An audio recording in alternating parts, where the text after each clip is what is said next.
the pilot in India and Australia are chickens. They're afraid to come to Israel. They're in Israel right now. What are you talking about? There's flights from Israel to Australia every single day. Sure.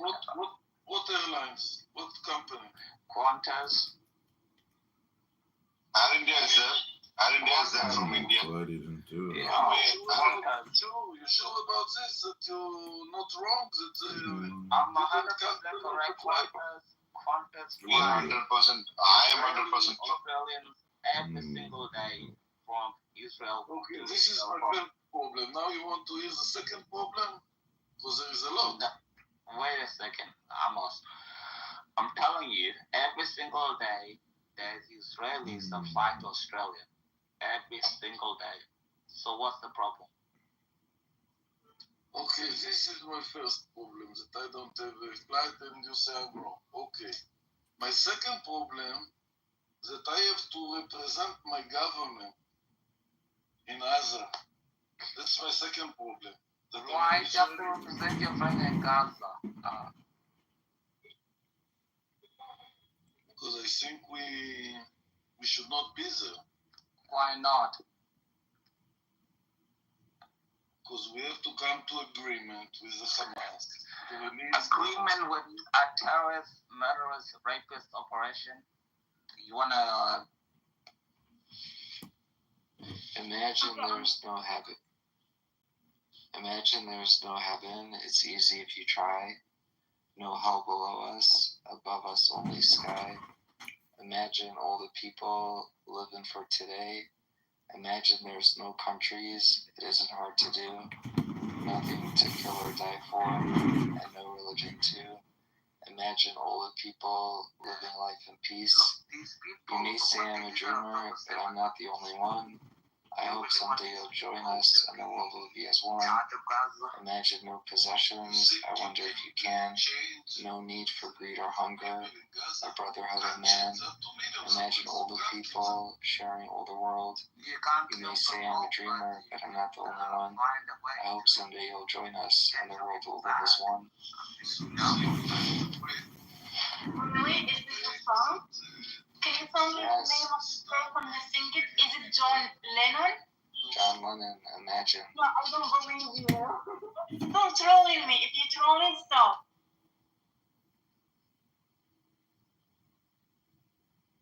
He's not trolling. Really? Sorry. He's not trolling you. I mean, if this is a song like... Yeah, the point though is, that might not be protected speech in Europe or in Israel. It's protected speech in America. I understand, Martin. You're missing the point. I'm not saying that I don't understand the law. I'm saying that the way that it's right now, there should be like a measures to understand it right now. Listen, and I told it to Isha, she doesn't like it because of the COVID thing. But when there was a plague, okay, you were limited by your right to leave the house, for example, okay, in order to temporarily combat a spreading disease, okay? So the United States and many other countries that are democracies with all the freedoms in the world, United States limits freedom of people because they had a temporary situation that they had to tackle. They didn't say from now on, no one can leave the house. But they said in order to combat this disease that is spreading, we need to do something. I don't know what is this something, but something. Honestly, something, there's a huge problem with what you're proposing. I'm not proposing anything. I'm saying this. I want to say because I was misunderstood a few times. I'm not saying I put a limit on freedom of speech and I'm not proposing anything. I'm saying there is a problem that needs to be addressed. I don't know how, but it needs to be addressed. Well, yeah, I agree. Just point out the obvious. I mean, you may give this consideration.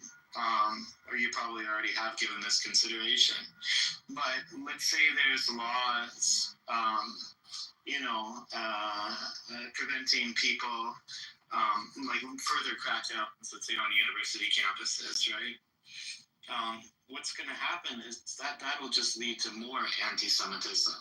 Because people will say, well, look at Jews, they're the protected class, you can't say anything against them or you're going to get locked up. And it just leads to more hatred. And this is definitely one really large potential problem with that. All right, so that's enough. But what? Not asking what is the measure that should be taken? Because not doing nothing That's the is question. letting this I agree. the plague will spread, and it is So- spreading, and it does manifest to violence at the end, and people Yeah. do die at the end. Yeah, I know, but there, yeah, I mean, I think you know my personality already. This is Poodle here. I don't hate anybody. I actually want to live in a very peaceful world. I think one of the best things that we could do is have more nuanced conversations and be a little bit less excitability and use our frontal cortex a bit more, because when we allow our minds to jump into sort of alarmist reactions, it's kind of the virus of the mind. It just spreads more hate. So I don't know. I'm working on my first coffee here in the morning, and we'll see. But there's no easy answers. One thing that's certainly true is, avoid. But last year they're unbeatable. But from this year, they were just still very strong. It would have been a good contest against OKC, but neither Indiana or New York are as good as OKC, but they still could beat them because literally it takes one injury. If every single group, universal rule, is that everybody kind of hates seeing their own in-group attacked. If I'm a white guy, if I come on Clubhouse and I go in a room and everybody's saying negative things about white people, I feel automatically defensive. And this is the same with every single groups of people in the entire world. If we could move, this is my strange idea, but if we could move away from unwilling, like just seeing our minds for what it is, this automatic reaction, and protecting our own in-group kind of automatically, and making generalizations towards our own in-group, I think that would it would make the world a better place.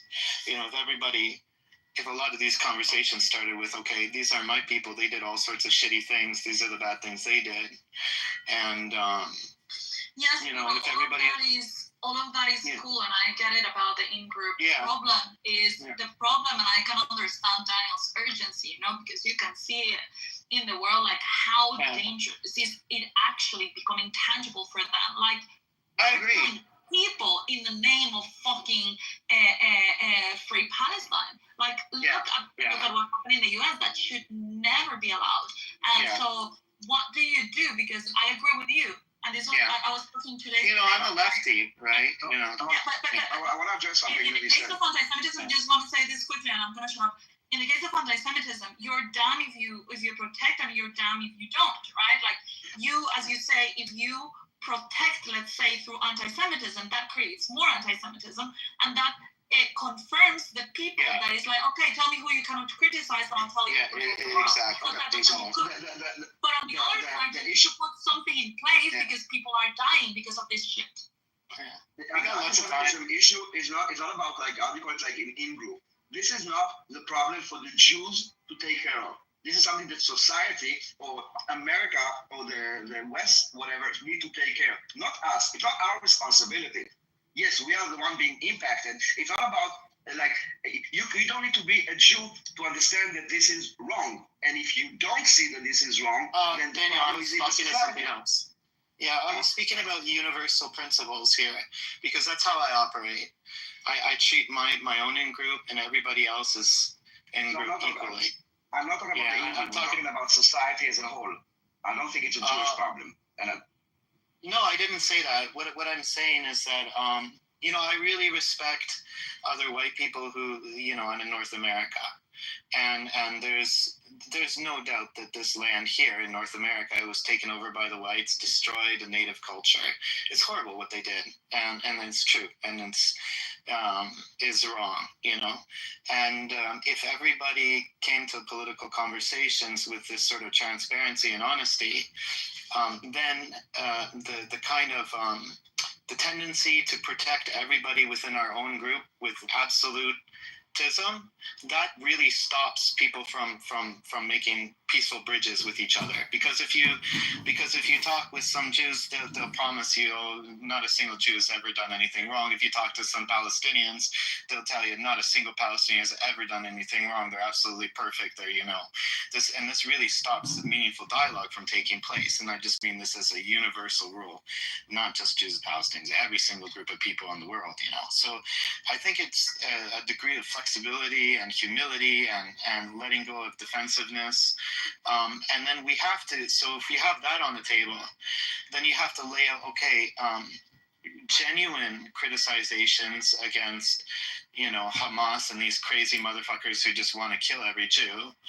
And then genuine criticizations against Israel, where there is too many innocent people die in Gaza. Without a doubt, it's horrific, So both sides, if we lift out the cloud of generalizations and reveal the facets and the complexity of the situation, and everybody came together with a forward kind of good, what would you say, good faith. And the goal in the end is peace. I think this is a way to move forward, But I'm a lefty, Yeah, you're a communist, not lefty. The goal is peace. And don't forget that God, You assume that there is a common goal of peace. There is no common goal.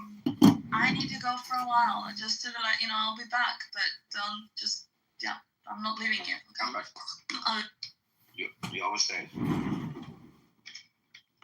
I'll leave you with the communists, but Marshall is here, and Cynic. The whole I don't think it's here is Ghost, you assume that there's a common goal of peace, but that is not true. Well, They don't want peace. I They think never. there's a lot of Palestinians, all they want to do is have peace. I'm not talking about Palestinians. I'm talking about right now the United States. Oh, the United In the States. West. Don't worry about We're that. not pro-Palestinians. The West is safe. Don't It's worry nice. about the Nobody's West. fighting the West. What are you talking about, dude? What are you talking about? Safe for who? Safe for Sarah and Yaron that was murdered out in Washington last week? Dude, I mean, come on. It's not safe. He's just a And Jews are safe. he's just a mind virus. Maybe you shouldn't be part of a football team that calls for death to Arabs and Palestinians and prides itself. A football team. We're trying to have a cynic. We're trying to have a normal conversation. Yeah, one of those guys shot. It's your personality. Was literally part of that whole football team. What is it called? Beta Jerusalem or whatever? Oh, you didn't know that? Oh, okay. Now you know. That's just an anti-Zionist talking point. Yeah, I just ignore it. Makes sense. Welcome back. Morning. Hey, morning, Mixed. It's always nice to hear from you, man. It's an anti-Zionist talking point. No, that's just a fact. No, that's an anti-Zionist talking Oh, point. that was communications. I was fucking. So what are you gonna do today, Cynic? Are you gonna repair a bunch of laptops and spend all your time talking about Zionist talking points? No. Guys, we were having a conversation that I think is important. If you want to troll, there is enough rooms on Clubhouse. Please go somewhere else. Yeah, take it as advice, comedy. All right. So my point is a problem that needs to be addressed. I don't know exactly how, but I think the first step is to actually make sure people know that there is a problem. I'm not sure Yeah, there's a problem. Palestinians need a solution. That's what the problem is. No, the problem that I'm talking about, and you can open a different room if you would like to have a different topic. The topic that we're talking about is the Free Palestine movement that has been radicalizing people and makes them go into action and hurting and killing Jews. And you don't think this has happened? There have been more deadly anti-Arab, anti-Palestinian, anti-Islamic attacks. No. I don't direct the conversation. We should say they're both problems. This is a fact. No, it's not. There is no both sides. And again, if you want to have a different conversation, you can have a different conversation. I don't want to talk. I'm not having a different conversation. I'm telling you. Okay, so we are talking about the plague, the disease of anti-Semitism. Okay, that is the topic.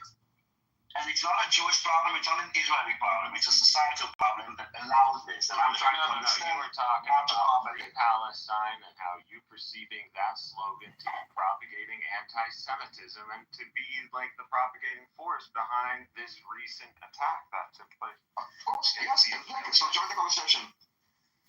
Not an Israeli embassy, it was a Jewish museum. So what you're talking about is toxic communication, correct, Daniel? He went to the Jewish museum and he shot people. All right? And last week in Israel, we had a Palestinian that shot a pregnant woman. Dude, wake up, okay? We are talking about the Free Palestine movement that people are chanting and calling for intifada. And at the end, there are people, even from this app, that go and make actions in the real world, not just words. Daniel, you're being hyperbolic. These are mentally ill, insane people that are doing crazy shit in the name of a cause. I already told you. No, you are trying. You are actually. No, Dan. Kind of like. You get excited No, all the time. Buddha, It's your personality. no, Buddha. Shut the fuck up and listen to me. You are like basically saying that anyone that is. No, you are trying. You are listen to me. That you are. Listen. If you will try to analyze me, expect a backlash. If you want to say on the topic, I would be like talking on the topic. If you want to hyperbolic and getting excited, Don't use swear words then, please. He's so just a don't nine analyze me, virus. Don't assume that you know me better than myself. If those people are not the people. Shut up, Cynic. Those people are Obviously, not. they're mentally unwell. Not even. No, they're not. Obvious. This is no. They're Oh my crazy God. people. Can I answer you for fuck's sake? Can I answer you? No, they're not crazy people. This is what you are missing. Those are You don't think killing regular people is crazy. It's insanity. Oh my God. Can you listen to me? If you would label every person that is being indoctrinated by this anti-Semitism as crazy, yes, I do agree that everybody is anti-Semitic has a mental disease, but that doesn't allow them to go and kill people. And if you want to say that if you're anti-Semitic, you need to be hospitalized in a mental institution, so be it. I don't think this is what you're saying. But just labeling them like crazies, no, they're being indoctrinated, incited, and this is exactly why calling for violence is illegal in the United States. Enticing violence. Inciting, not enticing. Inciting. Don't correct me. I know what I'm saying. Thank you. You can say enticing. It's toxic communication that they're putting out, and they're responding to it, and they're killing people. Yeah, I agree completely with that. I'm sorry, I'm not. Whose government has the officials going out there and talking about, massacring the whole people? I forgot. That's crazy. That's too. projection, Cynic. That's projection. That's projection. I'm projecting that. That's not a fact. Again, it seems like there's. Look, all form, as far as I'm concerned, all forms of hatred is a type of insanity. That's my stance. That's the way I see it. agree. Thinking that. I think acknowledging Cynic and his beliefs is insanity. He's retarded. Cynic projects murder. When you have an actual, when you're capable of articulating a point instead of like personal insults, I'm willing to hear you out. Really? But so far, you're just a clown on the side. That's right. I'm a comedian. That's what you think. That's true, actually. That's true. How's it going, community? It's going well. Do you think Cynic's going to be here all day instead of enjoying a beautiful Friday? You think he's going to waste his entire day here talking about nothing? I am. I'm just going to record you all day long in an anonymous account and go enjoy my life while you talk here all day long for my YouTube audience. No. See, that's what you're lying about. You're saying enjoying your life. No, you're actually there and you're actually listening. That's the crazy part. I know it, and you just spew toxic communication. Not only that, but you post these videos and you don't even get views. You're pathetic. That's not true. My live streams are getting 15,000 views now of all these stupid rooms. Which fucking live stream gets you 15,000 views? Well, let me send you the link since you're interested in it. You can watch it too. Please. Hey, Cynic, let me defend Some guys in India. let me defend the Jewish point of view here for a second, because I have close ties with some of the shuls here in Calgary, and they're good. Mashallah. Anti-war Jews here in my city in Calgary, and they are worried, about people attacking their property, knocking down their fences, and stupid shit like this. I mean, I think everybody in this room hopefully can agree that you can have your political opinions, but in North America, which is thousands of miles away from the heart of the conflict, carrying out destruction of property or violence is insanity. It's completely insane. It's wrong. It's just wrong, regardless of who does it for whatever quote-unquote reason they think. What you're trying to say? Yeah, I mean, whatever ill-advised behavior, it's so completely wrong, dude. And then I also think that it's wrong that the universities in the United States is really trying to shut down people that are probably people with really good hearts who turn on the TV. They look at Gaza and they're like, holy shit, look at that. Like, the optics are not good, man. It looks absolutely horrific. I just came back from Japan, and they have zero history of anti-Semitism whatsoever there. They have no history of Jews ever having lived there. They're a fucking island nation.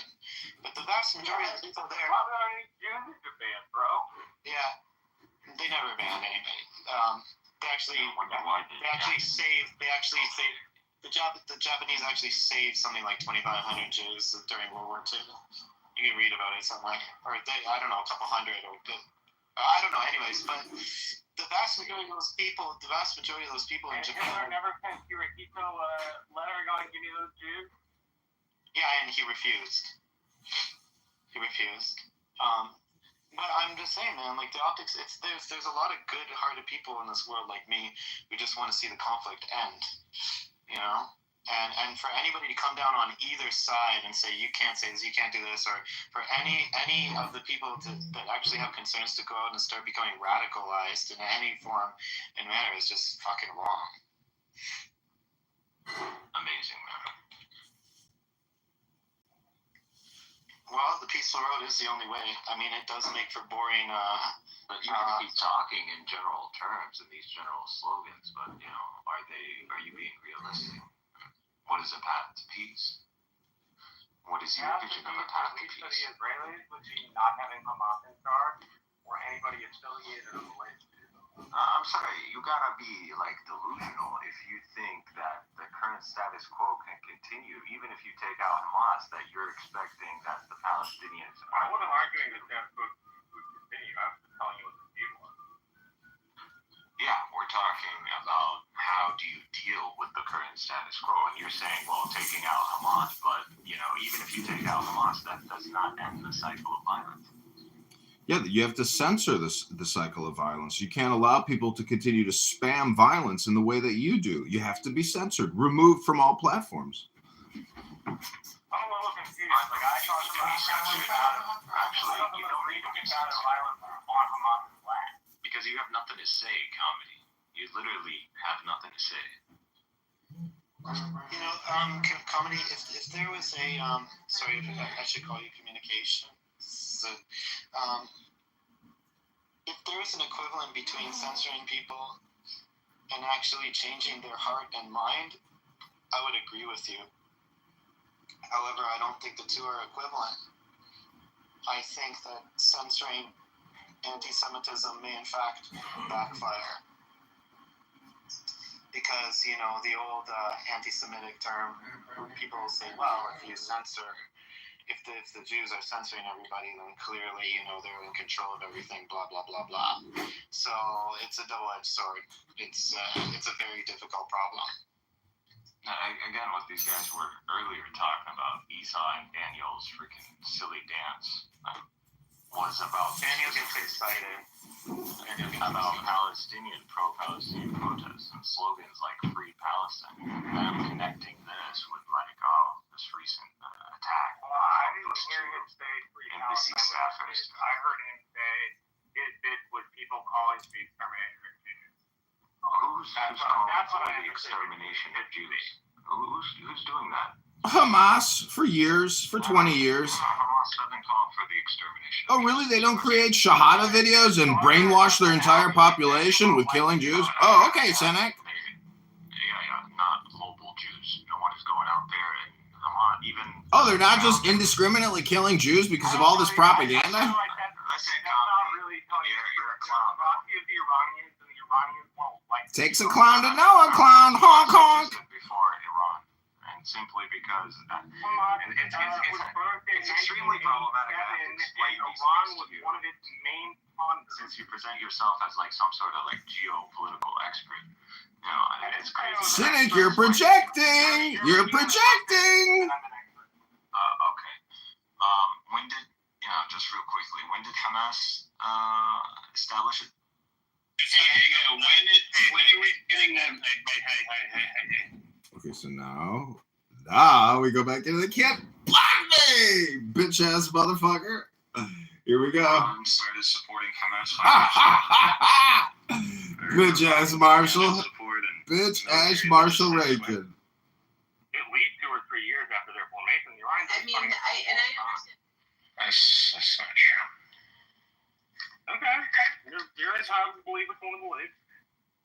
I mean, first of all, a lot of people in the world, especially in the Muslim world, support Hamas and have supported Palestinian resistant movements.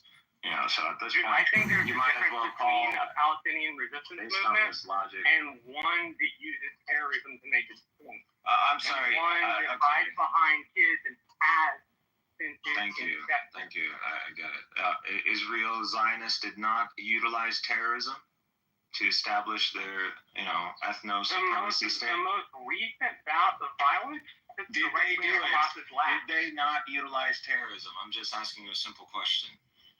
I'm not going to answer it because it's fucking irrelevant to what we're talking about. No, but they You want to take it all the way back 40 or 50 years, then you would just and the relevant piece here is pointless having a who discussion. is the violence, The initiator of the cycle of violence. The initiator of the cycle of violence are Zionists. It's Zionism. This is the initiator of the cycle of violence. Hamas came as a response to Zionism. When was the last time that the Israelis strapped a suicide vest on and blew up a bus full of kids? That's the only way you can engage in terrorism is by strapping a bunch I didn't of say that was the only way. You're not putting Okay, words but in my then mouth. that question is silly. Because the No, whole it's point not. is terrorism, regardless of the means.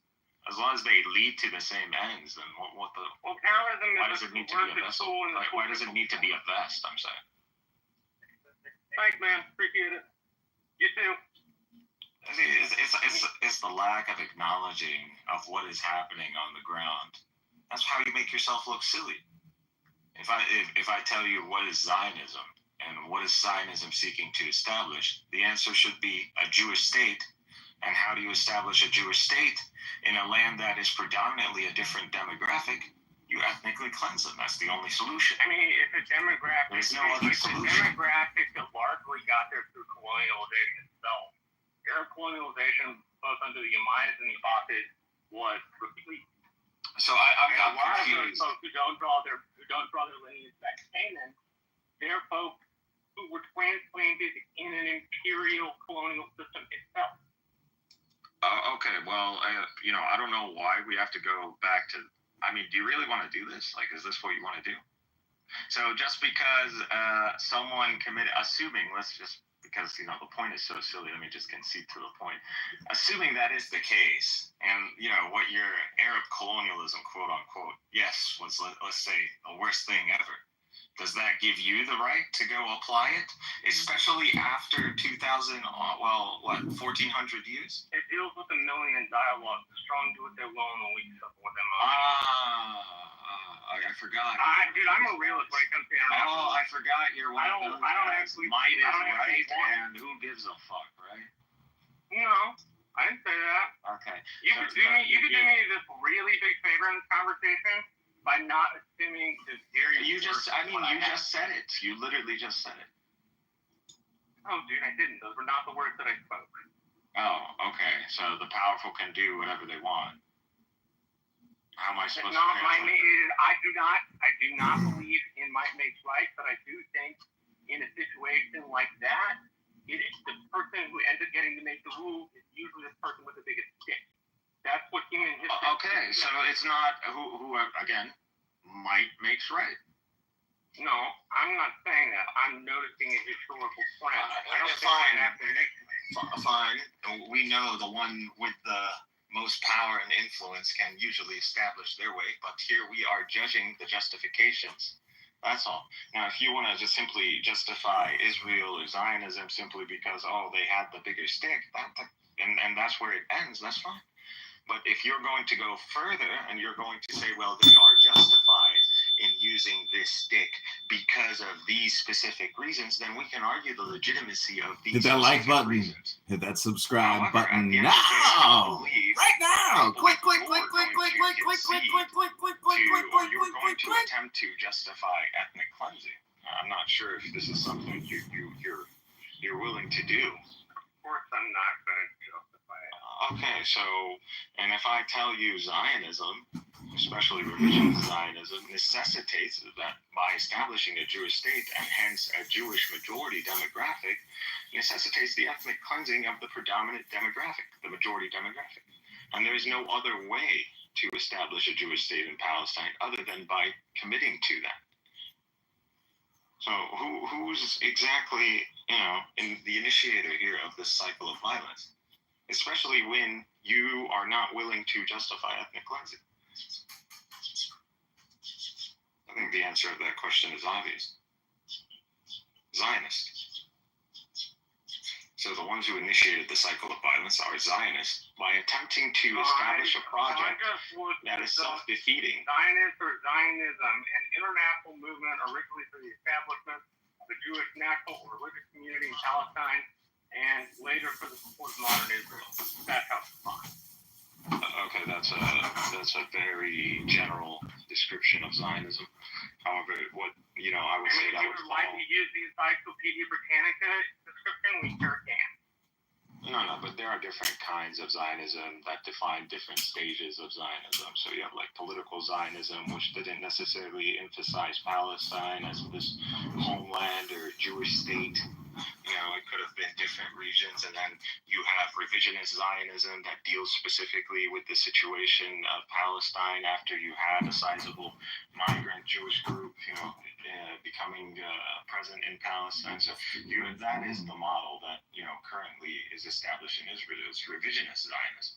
So that's what you have. And revisionist Zionism calls for the establishment of a Jewish state from the river to the sea. This is where that slogan comes from, by the way. It comes from Jabotinsky when he wrote a poem against, what's his name? Wiseman, who said, who pretty much conceded, to just, establish a partial, on some part of the land, not the whole land. He wrote a whole poem condemning that and calling from the river to the sea. That's actually a Zionist slogan, honestly. So that's what happened. And how do you establish a Jewish state from the river to the sea? By getting rid of the majority demographic. And so ethnic cleansing, there's no escaping the reality that for Zionism as a project to succeed, you need to ethnically cleanse the majority. Now, unfortunately, Zionism has not succeeded at this.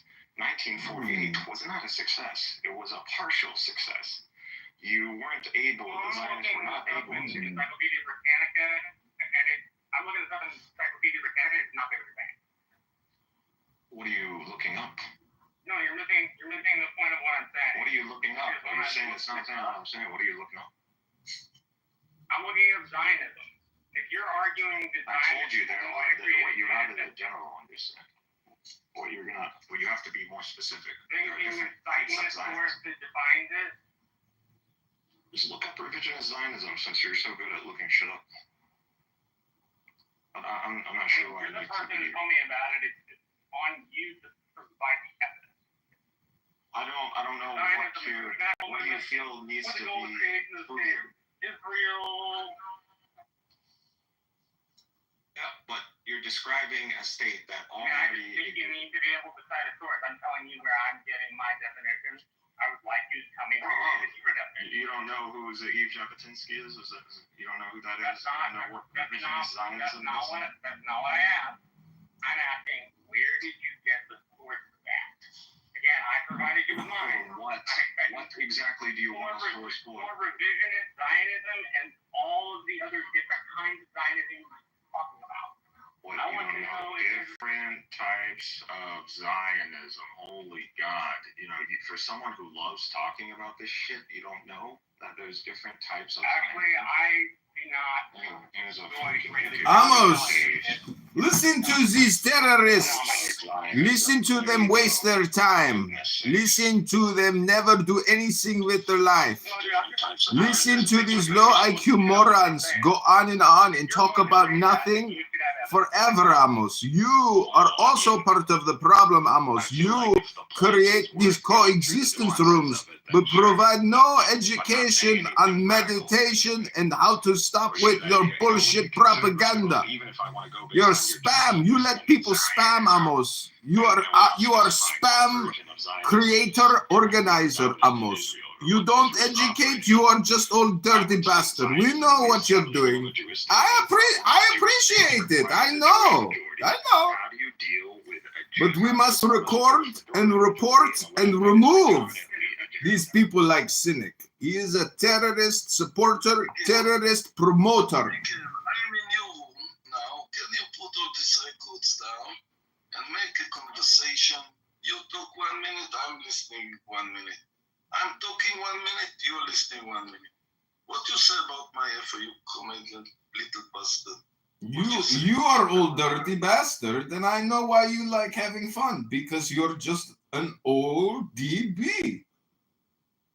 You think that you are from wherever you are, America or wherever, you can tell me what to do in my own country.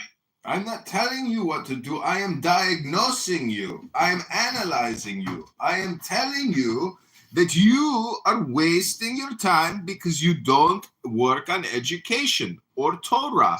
You are just a lazy organizer who does not promote the peace. You create spam. That's what you do with your time and your life. You are a kibbutznik spammer. You organize spam on a kibbutz, drive your bus, go back to kibbutz, create more spam rooms, and let people waste their time and all their life. And this is what your choices in life have come to. I don't know how to explain Hashem's mystery of life. When you make dialogue, it's not a conversation anymore. Now you have to put yourself in mute and also listen. Not only talking. No, do not release. When in my room, in the Cynic versus Zionism, and I ask you to go on mute, you do not release. Do not release. Comedy does not want to kick. I want to know what educated you about your secretary. Are you a psychology? What's the educated are you? I have read 1 million books, and I have perfect retention and knowledge of everything I've ever read. I have perfect memory. So you think that's give you the right to say that I'm not good, I'm bad, I make this, just because you read million books, yes? Yes, I can diagnose very accurately because I have what is called a large language model now embedded in my brain. This diagnosis you give to yourself. No any official office in America give you the papers. No. To make the diagnosis. I did it all by myself. I did it all the work. And now I am reaping the benefits of the fruit. So you don't think you have a mental problem in your mind? Maybe because I'm asking some girl to go out on a date and I just called her Amos. Even this simple fact that you have not connected with the people. You come to the room, to my room you come. You may and I tell you, please be quiet. You're in my room. Let other people speak, and you don't listen. I don't come to play nicely. I come to troll. I come to disrupt. I come to spam because that's all this app is, Amos. It's just spam. It's a waste of my time. I know you're boring and you don't have exciting life outside of driving bus from kibbutz to kibbutz, but here on Clown House, we have to accurately diagnose and find out why people are wasting their life and just spamming each other with stupidity. It is because they are very bored, pretty much. In Clubhouse, that you sit by yourself in a lonely room in Clubhouse. Oh, so lonely. I am so lonely in my room by myself. Amos, maybe I am reading a book. What was the last book you read? To be honest, in the military, I read it. Even in my Miloim, I didn't read anymore. Oh my God. So you're a stupid person. You admit you are stupid. You are a stupid person. Let me, I want to tell you what book I read. The last book I read, it was on Yitzhak Ben Aaron. He was a Histadrut minister.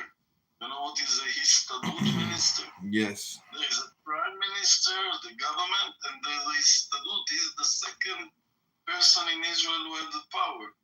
Histadrut, it's the organization of all the workers, factories, computers, and today his name is Arnon David.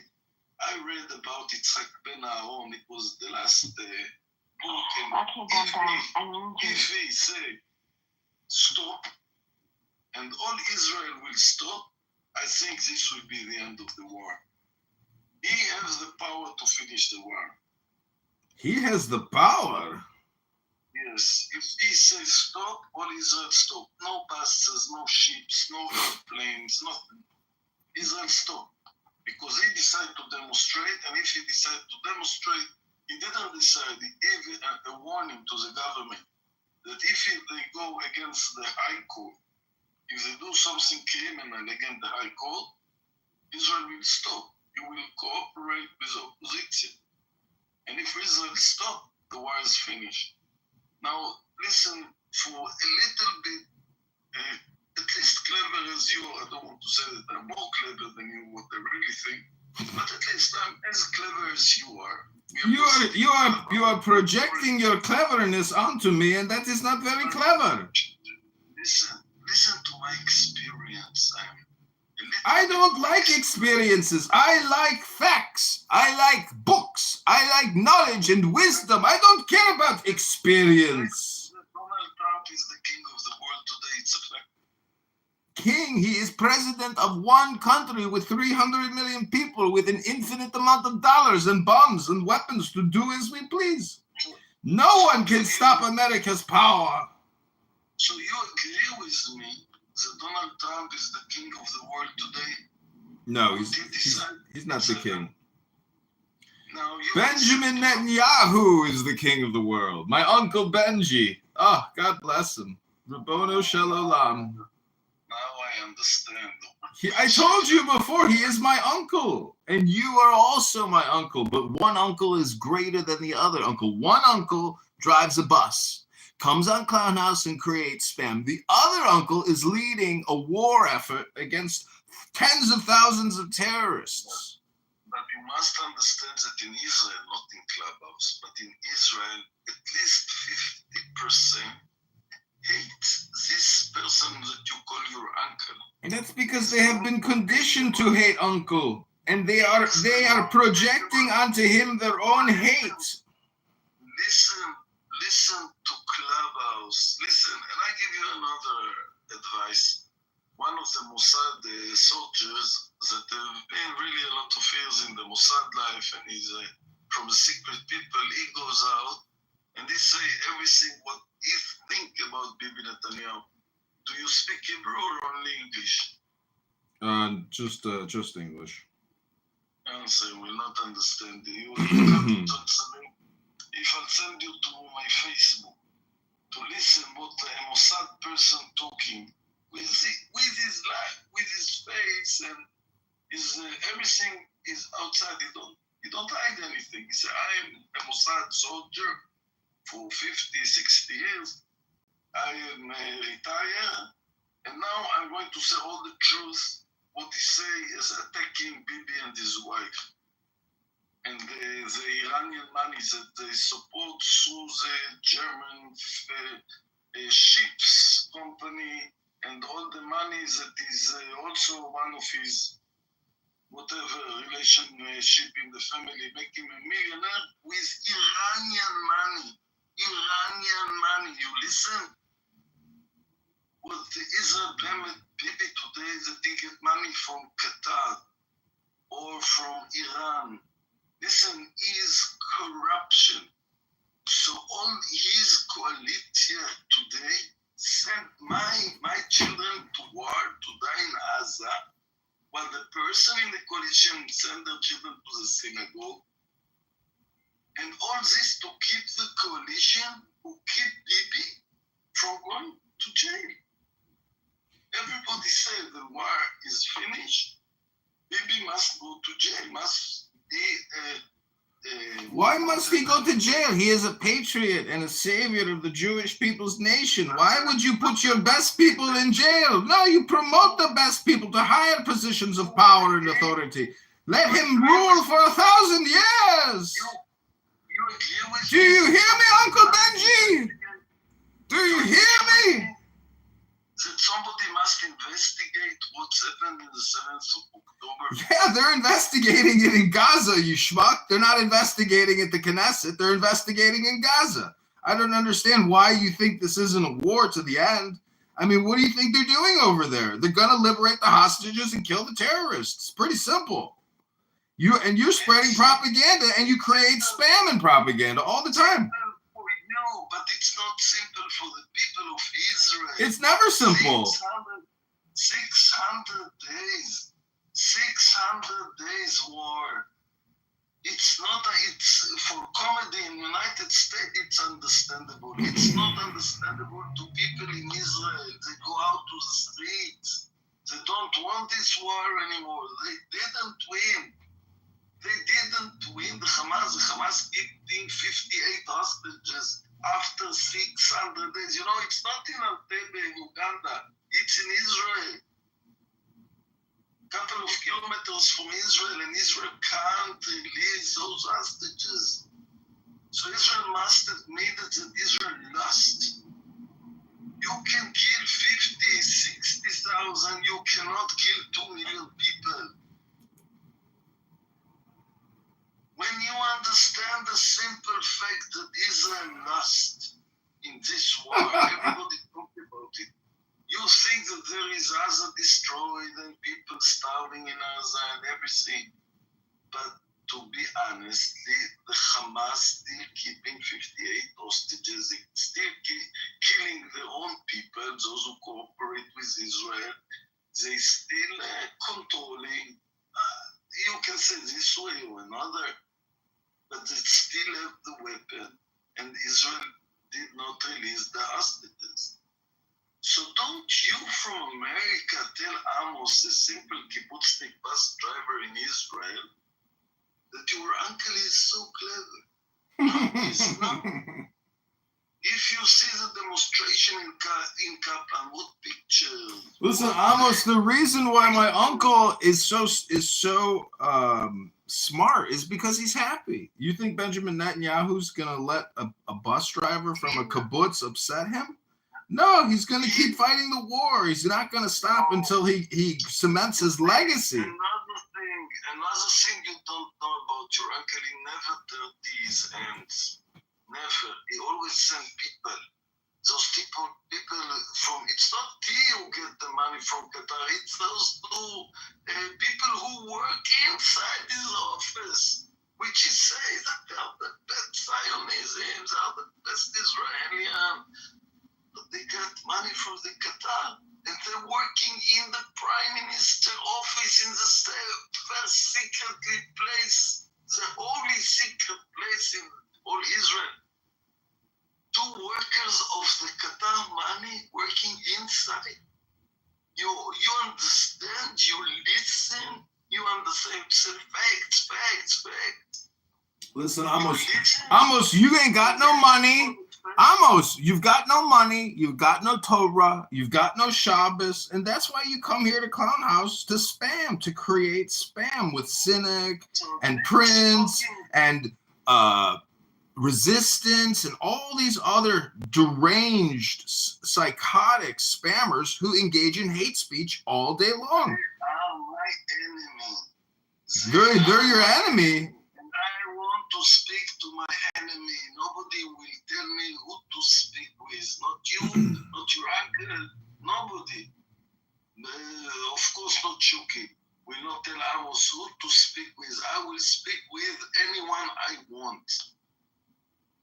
And if you put inside your mind simple facts that everybody knows in Israel, everybody knows that he kept this war for his coalition to finish another year. Okay, maybe he succeed. How many soldiers will get killed till then? How many people will die? How many bloodshed will spoil? You understand nothing, comedy. Listen to experience. Listen, Amos, you're a bus driver. I'm a comedian. I mean, together, maybe we should go on the road and do a comedy show throughout Israel. And then we can bring down the Benjamin Netanyahu government together. I'll go to sleep now. You come to my room. You come to my room and be quiet. You don't have to speak all the time. Learn to listen. No, I'm filming a show over here. I'm creating sound clips of myself. But I understand what you're saying. I have to put you down. I have to remove you if you interfere. Come and Do not what's release. your problem. Those people you mentioned, Prince and Skinny and all these people are your enemy. Learn them, learn. Speak to them and learn them. What's their problems? Learn to listen to them. There is no other way. It's a fact. You kill 50,000, you can't kill 2 million. It's not in the Second World War that there were so few people that come to Israel because of what's happened in the Second World War. We are strong. We are because there is footage after this. Show me. Intelligent. Okay, Daniel. Anyways, here I do have footage after this. So the girl is actually fine. So you can put all the fuck up. Okay, Amos, take a break, Amos. You go to sleep now. Just dream. Yeah. The girl of the photo that you showed, she's perfectly fine and she didn't die in the fire. So, what you're trying to do with that photo, is making people believe that she was burned by the Jews, right? The birds like the Jews. Why do you think I need a photo of a girl running to the fire? Apparently you do, because that's why you refresh the listen. Did you enjoy that, Pumpkin? PTR. These are children. What is the purpose? What is the purpose? What are you trying to say?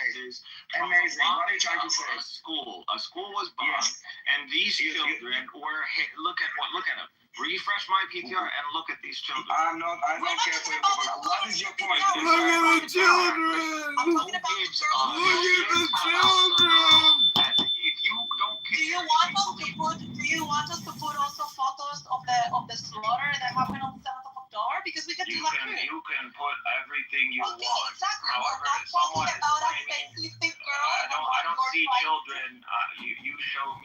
You show me on October 7th where children deliberately, without a doubt, have been killed by Hamas. Okay, let's talk about 2 weeks ago when one of your terrorists shot a pregnant woman that was on the way to the delivery room, and a child was delivered, and he passed away yesterday. You want to see his photo? I know. Because unlike you, we don't exploit children. Yes, cynic, war is horrible. It was a very stupid idea by the Gazans to start the war. But if you really care for this child, you would put a PTR saying release the hostages and end the war. No. But you don't give a fuck about any of them. Shut up. There's only one side. There's only one. You There's no deal on the table. Y'all don't care about the captives. And you don't care about the children. You don't care about the children. No, And let me say. If you cared about the Let me captives, speak. you would sign a deal. There is no deal, okay? The only deal that there is no winning. You guys. Oh my God! Shut the fuck up, you idiot! You're just Listen up. yapping your fucking mouths. That's all you're doing. Okay, it's done. We cannot let those fucking terrorists hijack rooms to spread their hateful propaganda, okay? This is not about hearing both sides. We don't need to listen to those Nazi propagandists, okay? We don't need to listen to it. We don't need to listen. I don't give a fuck, dude. Exactly. Move on. Go to a You museum. don't give a fuck. That's the whole point. Yes, so move on. Listen, what is the purpose of you putting the photo? You don't care about the child. You don't want the war to end. You don't want the hostages to be released. You don't want Gaza to be freedom free. Absolutely, I do want. Okay, so call for the immediate release of all hostages. There's not gonna be a surrender. That's not. Listen, this is how war goes, okay? One side loses, which is the Palestinians, and one side wins. Okay, so don't cry about people dying when you are sitting in your fucking basement and you are willing to. That's what I need to showcase. That you're. You know what? Oh my God, I cannot speak like this. And you see people deliberately attacking schools, camps. That's what. You can keep muting. Thank you. I will keep on muting because you cannot shut up, and I don't need to listen. It's not gonna change. I don't need to listen to your It doesn't propaganda. change my problem. Can we move on from him? We don't need to let him derail. I don't want to center the conversation around profiling Nazis. You believe in. Okay, maybe we'll just move it to the audience because really, like,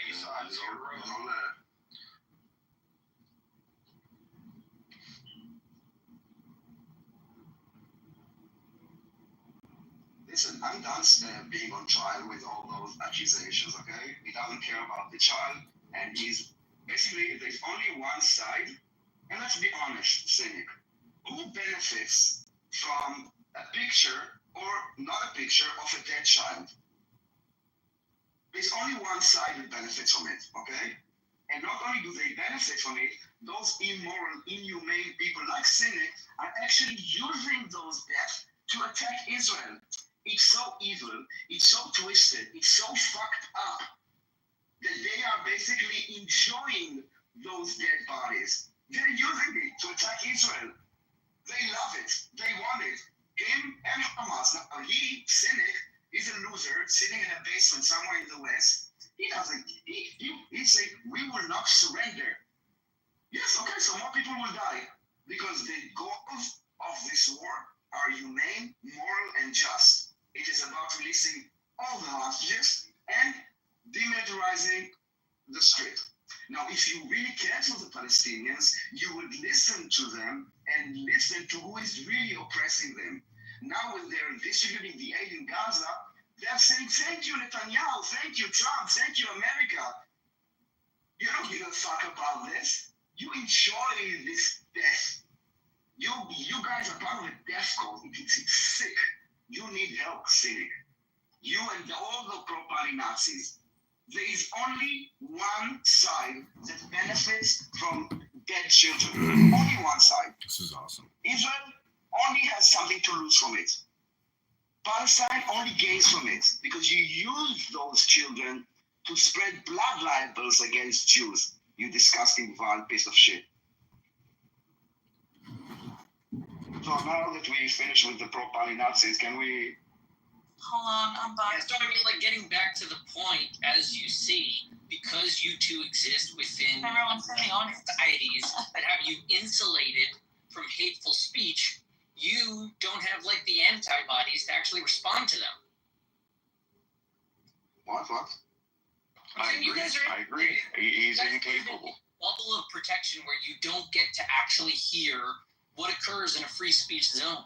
The stuff Cynic is saying can in America.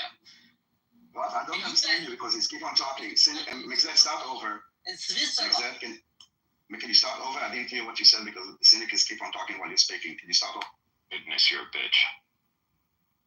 Yeah, I was responding to the point we were talking about earlier with free speech and you were concerned about what people were supporting at the college campuses and how America allows free speech to function. And I was explaining that you guys are a little ill-equipped to actually reckon with dangerous yet free speech because your societies don't really let it get that far. What are you talking about? What society, dude?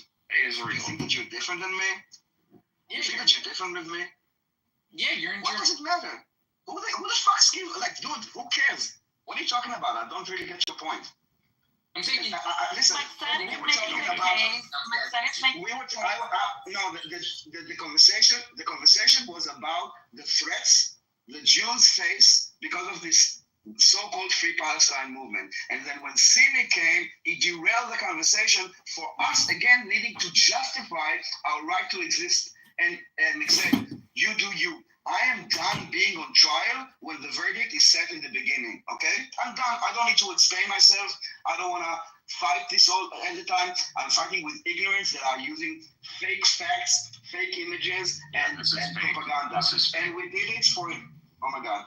And we did it for enough months for me to be done with it. I want to have some meaningful conversation with intelligent people that don't repeat the same lies over and over again, and I don't want to be on trial every single day needing to justify myself. Yeah, well, I don't need to justify myself. To that, where's Maxine? What is To that, I will say what is that the discussion freedom of that this guy speech, even wants to have? freedom of He's speech incapable of doesn't having objective guarantee.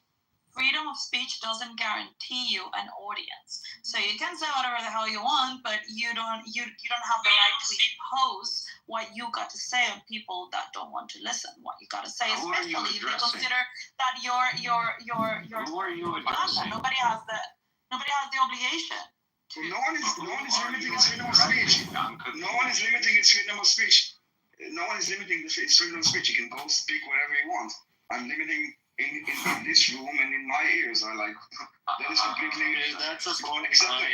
It's bona fide. People that agree with you. It's boring. No, I don't want. Again, dude, I don't know who the fuck you are, and you know shit about me. You're just pissed off everybody who. And I asked you before. I don't give a fuck about you analyzing me. And again, I'm done justifying myself or Israel. Okay, so I'm done, but I don't know why you keep on coming back. I don't care about you. This is Esau's room. This ain't your room. Well, it's our room. It's our room. Yeah, it is. Why can't it be my room too? Well, because I Because decided to open this room with Daniel. Oh, okay. But you Just modded like other it. people, but I'm confused. I'm not allowed to be a mod. So say confused. No one needs to explain anything to you. No one needs to explain anything to you. Who's talking to you? Hold on. You know sometimes I want you, but I cannot really trust that you are not going to do any fuckery. So Daniel. Oh my god. I will just give you guys just. who is this faggot? What? That's me, sir. I don't know who it's here. But Daniel, you will be on trial. You are on trial. And you do need to defend your actions. No, hold on. Can we talk about Palestinian terrorism? You can talk about terrorism, Can you we can get talk the about what woman you in the want, but courtroom? you are on trial. No, alright, this is again a shit show. Whenever the Propali Nazis come, it's a shit show, and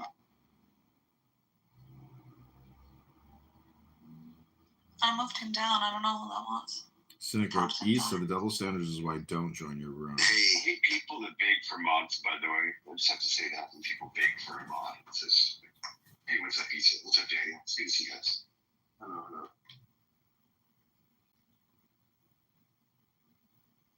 before we derail the conversation was about the threat that is happening in the West with all the hateful rhetorics against Jews that actually at the end manifests to action.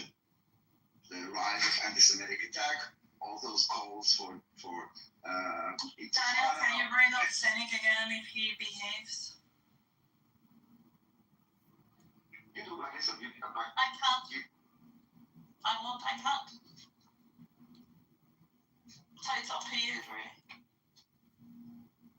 I can bring him, but I might forget. Like, I don't. Maybe it's me. I don't have the energy anymore to Yeah, no, it's exhausting. Faceless accusation every day. You like the excitement. Come on. No, I get it. Okay, listen, I don't know who you are. I don't like you, and you don't know me. So if you will keep on trying to analyze me, you have no right to do this. You're so easy to troll. If you can stay on topic, that will show me that there is traces of intelligence. But if the only thing that you know is to do personal attack, then you're an idiot. And I will treat you as such. You want to get respect? Be respectful. Hi, moderators. This is John. I'd like to be put in the queue. I'd like to be put in the queue, moderators. I'd like to discuss the poly question. Thank you. Daniel, you're concerned. They ended the room. Okay, everybody. This has been Marshall Rankin Kicked Me, Anonymous, Cynic Zionism, and the pro-poly Nazi terrorist Clubhouse Cynic. Thanks.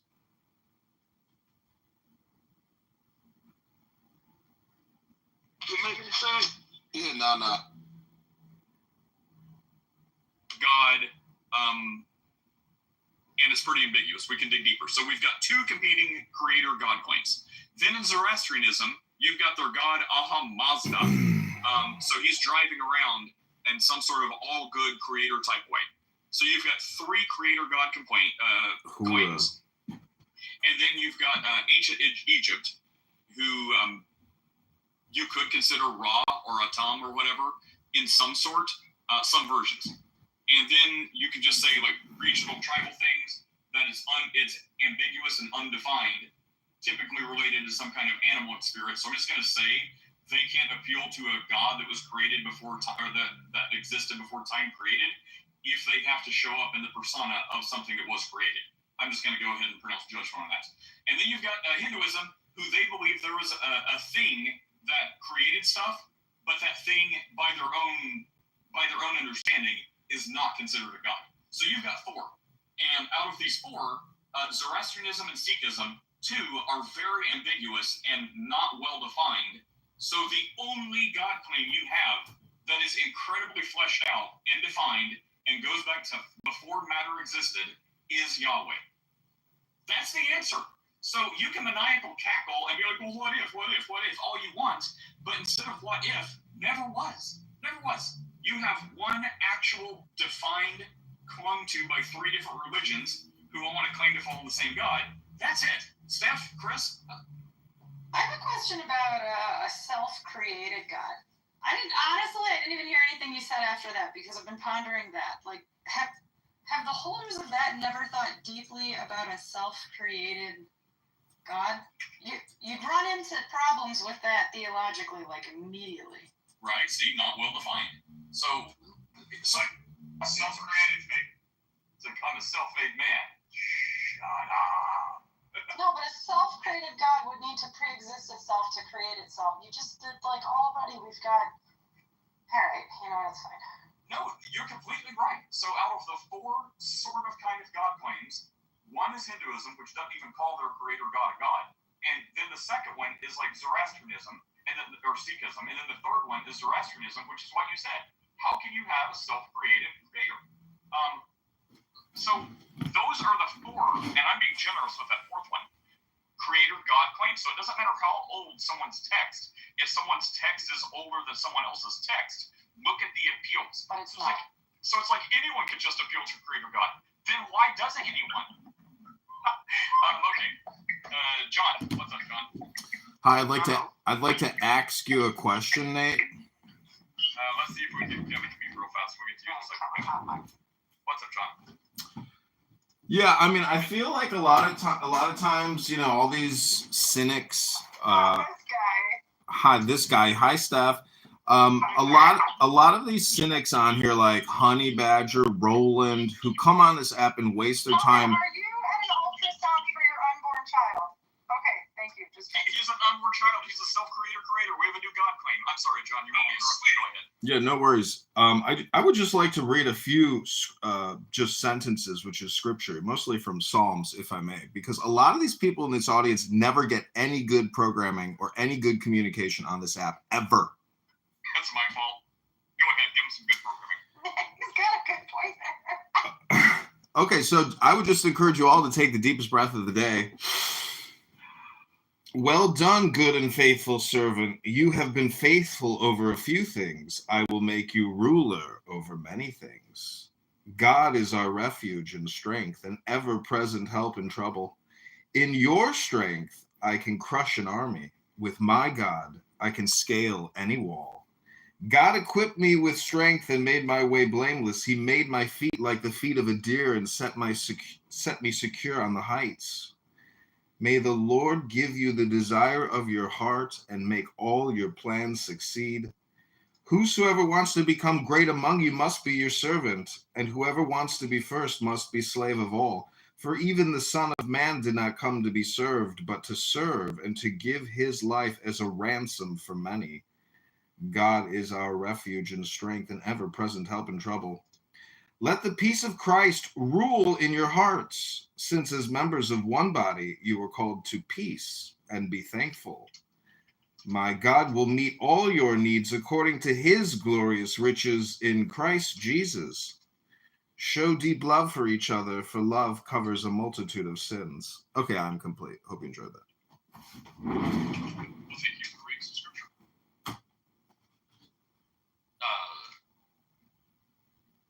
Steph, Catford, does anyone want to put a cherry on top of this before I ask Steph about my getting a loom for my child so they can make a rug and for the spin Catford?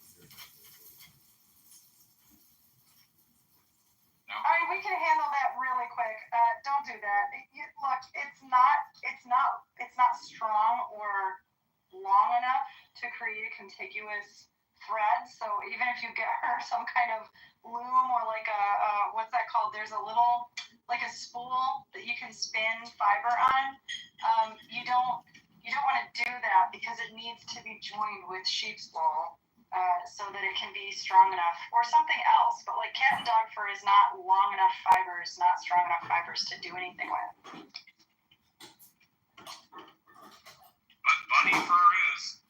No, you still have to. That's why I know this is because this bunny fur must be combined with wool.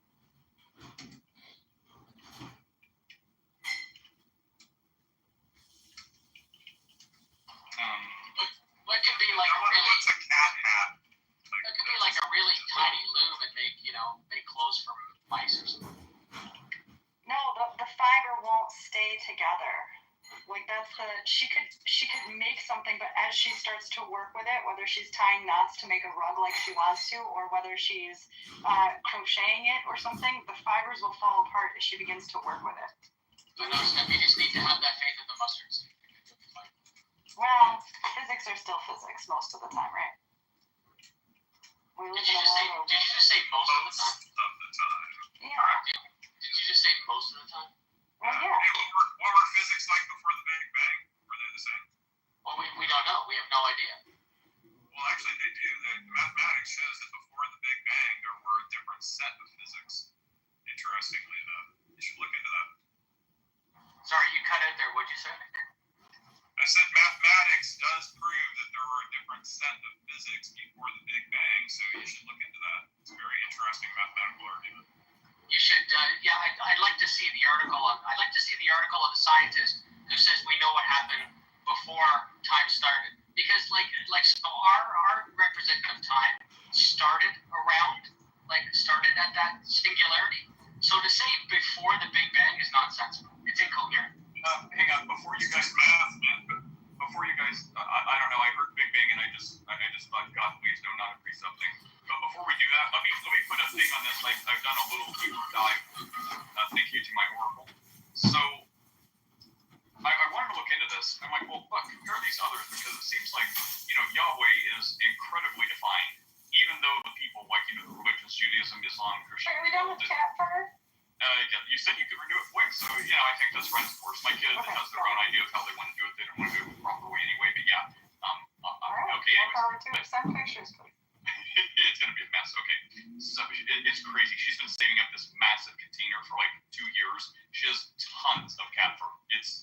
So she should do it the right way because all of that effort is going to go to waste. She should send it out to someone to get cleaned, carded, arranged, combined with wool, and sent back as a nice, sturdy yarn. I agree. Is this like a prodigal cat son parable where I just need to force my kid to do the right answer because I am the all-benevolent, loving parent? Or do I want to, keep having this pointless argument where don't touch the hot stove, don't touch the hot stove? And it's like, you're fighting me so much. Fine, do what you want. You want to touch the hot stove? Let me know what happens. So, you've spent all this time and effort gathering a bundle of cat fur. I told you the right way, as much as your sage advice has too. I told you the right way. Do I want to force you to do the right thing because I know what's best for you and I don't want bad things to happen, like your feelings to get hurt when you mess up your hard-toiled effort for cat fur? Does that mean I'm an evil godparent? Is that what that means? Or does it mean I'm giving you what you need, not what you want, and letting you, I'm letting you dry the waters, and when you get sad and depressed because your cat fur is ruined, are you going to say I'm an evil parent, or are you going to say you have wise advice? As a result of anti-Palestinian sentiment. No. Try to versus the anti-Israeli sentiment. You will see that there are more deaths and there are more people who have been killed and injured as a result of anti-Palestinian. So which translates into but the topic is the radical, violent, free Palestine movement that is spreading in the West, and it actually manifests. I will start again. Maybe we'll listen up. The topic is so you see the button at the top right? It's in red. Do you see it? Do you hold out your little middle finger? Do you see it? Go sit on it. Daniel, when somebody says, Hold on. If you don't want to have a conversation, don't put it up here. Okay. If you don't have listen, if sexual harassment is like something that you also do understand. Listen, the topic is, and what I said, if you don't want to engage in the topic, there are many other rooms that you can join and have a conversation about whatever you want. I'm disputing. I understand. So the topic is. So I understand. So let's talk about the premise of the topic. The topic is the radical, violent, free Palestine movement that manifests into actual actions that hurt Jews. You want to address it? You can address it. How not move the topic to something else. Movement leads to violence. Showcase the correlation and showcase the necessary implication. So we will have a discussion, okay? So it's my discussion. That's a really good point. After someone knows a Jew in this hello. How can you showcase where do you see the necessary implication? So again, the topic is the radical, violent, free Palestine movement that is. Proven that it was necessary. I'm sorry. There was a kid that was stabbed over 20 times in the name of Palestine. We are talking. Palestine. Listen, cynic. You're making a room about that. I understand. You can make a room and take a piece of paper and write the topic so it will be in front of you, so you're not going to derail the topic. How do we know that it's a knife that actually hurt us? So my point in presenting these cases of violence, which actually led to death and people getting of Jews, because the topic is the radical, violent, free Palestine movement that it manifests into actual actions that are attacking Jews, okay?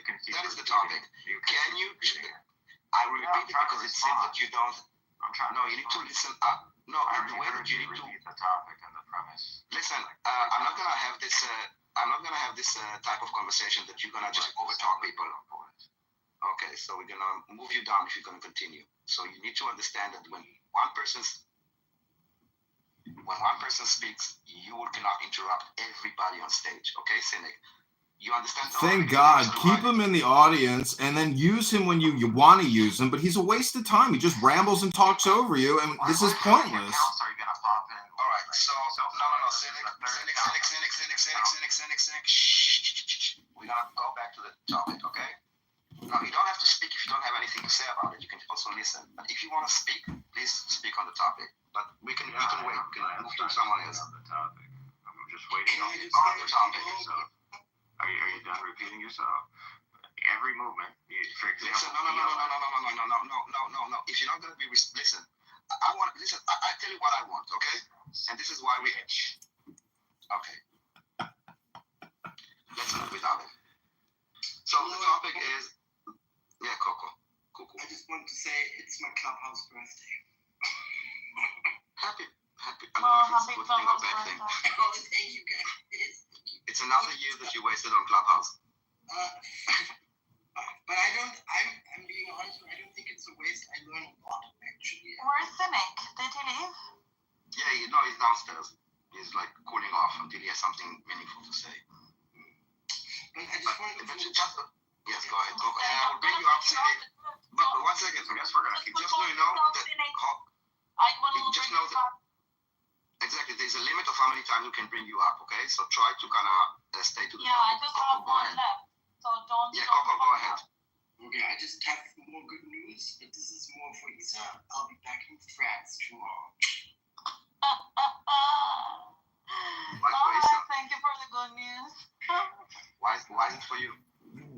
Well, because he wants to take me out for dinner, but I said no. Yeah, but I'll keep trying until I die, so it doesn't matter.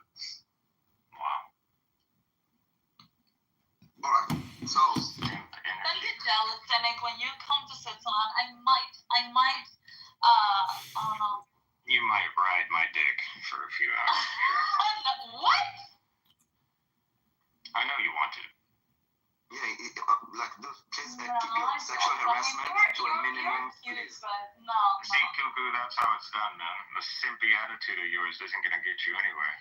Well, we'll see, brother. We'll see. You see, that's what we call toxic communication, Cynic. How many times can we do the same thing and expect different results? How many times have you gone to bed? But hold on, go. I'm moving him again and again, Cynic, just so you know, you need to be respectful, and I think that there's a limit of time of how many times we can bring you up. Now go drink a glass of water, and when you're ready to have a normal conversation without sexually harassing people, without cursing, without doing all this, without interrupting. Let's just move on from Cynic. It's a waste of time, Daniel. Exactly. Let's talk about the title, which is about communication. Go ahead. Yeah, we're living in the biggest spam industrial complex of human history. And why do you think people commit violence? Because all they do is talk about this shit, look at this shit, project this shit, spam this shit. This is what Cynic does. And as you just heard him talk to Isa, he's no gentleman. He is a terrorist-supporting propagandist piece of shit. He repairs laptops and spends 80 hours a week here projecting anti-Zionism propaganda. The guy thinks I may be projecting, he thinks he's an information war. He's wasting his fucking time. He rambles, he mumbles over people. He is a waste of time. Cynic, clean up your communication. John, let's move on. Cynic is really not so interesting to have a room about him, okay? I don't give a fuck about Cynic, okay? This is why he's not the audience, he's on his way out. Okay, because he cannot behave around like in society. So let's move on and go back to the topic. You wanted to talk about the topic. Yeah, well, then it's mass communication, because he's just the microcosm of the macrocosm, which is the mass communication spam about this Free Palestine movement, which is causing actual people to go crazy and commit acts of horrific violence, as you witnessed at the embassy in D.C. These people are activated. They project spam, they distribute spam, they engage in it, and then they're taking action. These are silent sleeper cell type people who are very dangerous. You should be aware that there is a major jihadist terrorist problem and incubator. This is an incubator for hate speech. And this is what these people do. I've been recording it for years now. You all know I live stream this bullshit. These people waste their time talking about hate speech all day long because they create the hate speech. They are the hate speech. So you know it, I know it, and this is what the conversation's about, in my opinion. So what is the plague right now? Okay, a virus that is infecting the world. Now it's not the Jews' problem, this anti-Semitism. I mean, we are the victims of it, but it's not our problem to fix. It's something that society as a whole needs to fix. And I'm trying to think of how it can be fixed. Automation. You have to automate at scale the censorship. I've been censored. I've had countless accounts deleted. These people don't seem to have accounts get deleted. I mean, maybe it's because we're not reporting people's accounts, or, well, X, Google, Meta, they have hate speech automated filters that delete any kind of hate speech which is identified through the words or the context. So they're doing it, but not enough at scale. I mean, why do people I don't want to mention anybody's names anymore, but the point is, why do these people... I want to censor people's activity on the internet. They can keep it on their phone if they want because you can't stop a hardware. But why do people carry photos of dead babies on their phones in the hundreds and post dead baby photos all day long? Like, we're talking about mental health derangement syndromes, Jewish derangement syndrome and personal derangement syndrome. These people are pathetic. Are they at the gym right now working out, reading a book, improving themselves? No, they're here spreading hate speech. So what is the solution? Like, how do we, like, obviously, like, I don't know, maybe it's not obvious. Is the phrase Free Palestine hate speech? It is hate speech. It is essentially Zionism. Cynic loves to talk about, oh, that's a Zionist talking point. Well, then he's the anti-Zionist talking points. And so the point is, it has to be done at scale and through automation. That's the only way that society can solve this problem. How do you automate Ivy League universities that this plague is like? I think like total surveillance and control.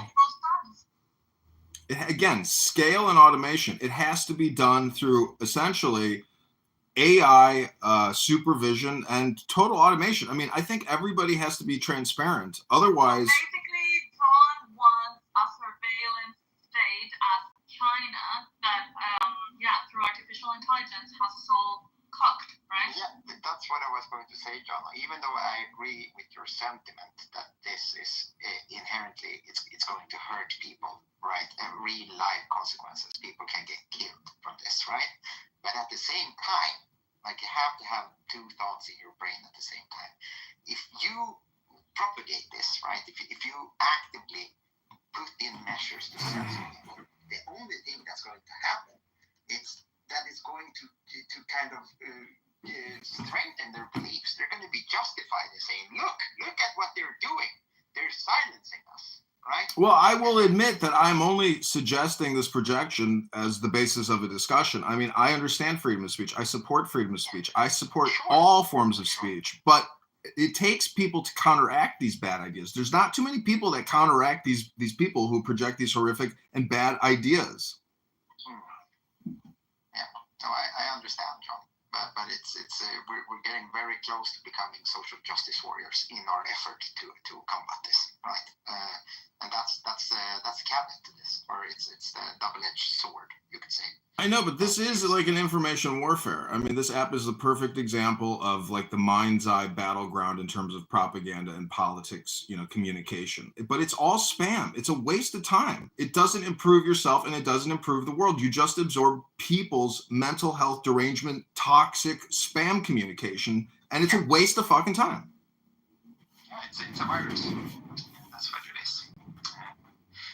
But unfortunately, I think the only way to combat this is through patience and just debating them over and over. No, it's not. You will notice they always go back to, what about the dead babies? That's their number one fallback line every single time. What about the dead babies? It's a shock statement to basically waste your time. I'm telling you, if you just observe what these people do, it's the same pattern over and over again. What about the dead babies? What about the dead babies, though? Yeah, what about the time? What about the dead babies? Maybe just double down. Say, fuck the dead babies. I mean, if you care about the dead babies, don't start a fucking war. Yeah, that could be. Or if you care about the dead babies, call for the war to end. Right, there's that. Yeah, but what about the dead babies dying right now? Right? The irony in all of this is that the people caring about the dead babies in Gaza, they are also aborting babies in the U.S. Isn't that amazing? No, you gotta get those babies. Nobody wants those. You're conflating women's health. That is sacrosanct in America. The Free Palestine movement benefits from dead babies. Israel does not benefit from it. There's only one side that benefits from those images and from those events. Do you, Daniel, let me ask you a question. Do you think that any of this is manufactured? Because when I watch CNN and I see videos of Hamas militants with this horrific, like, Islamic music in the background, I get the feeling we're being conditioned to essentially perpetual war and making money through sustaining perpetual war. Well, you mean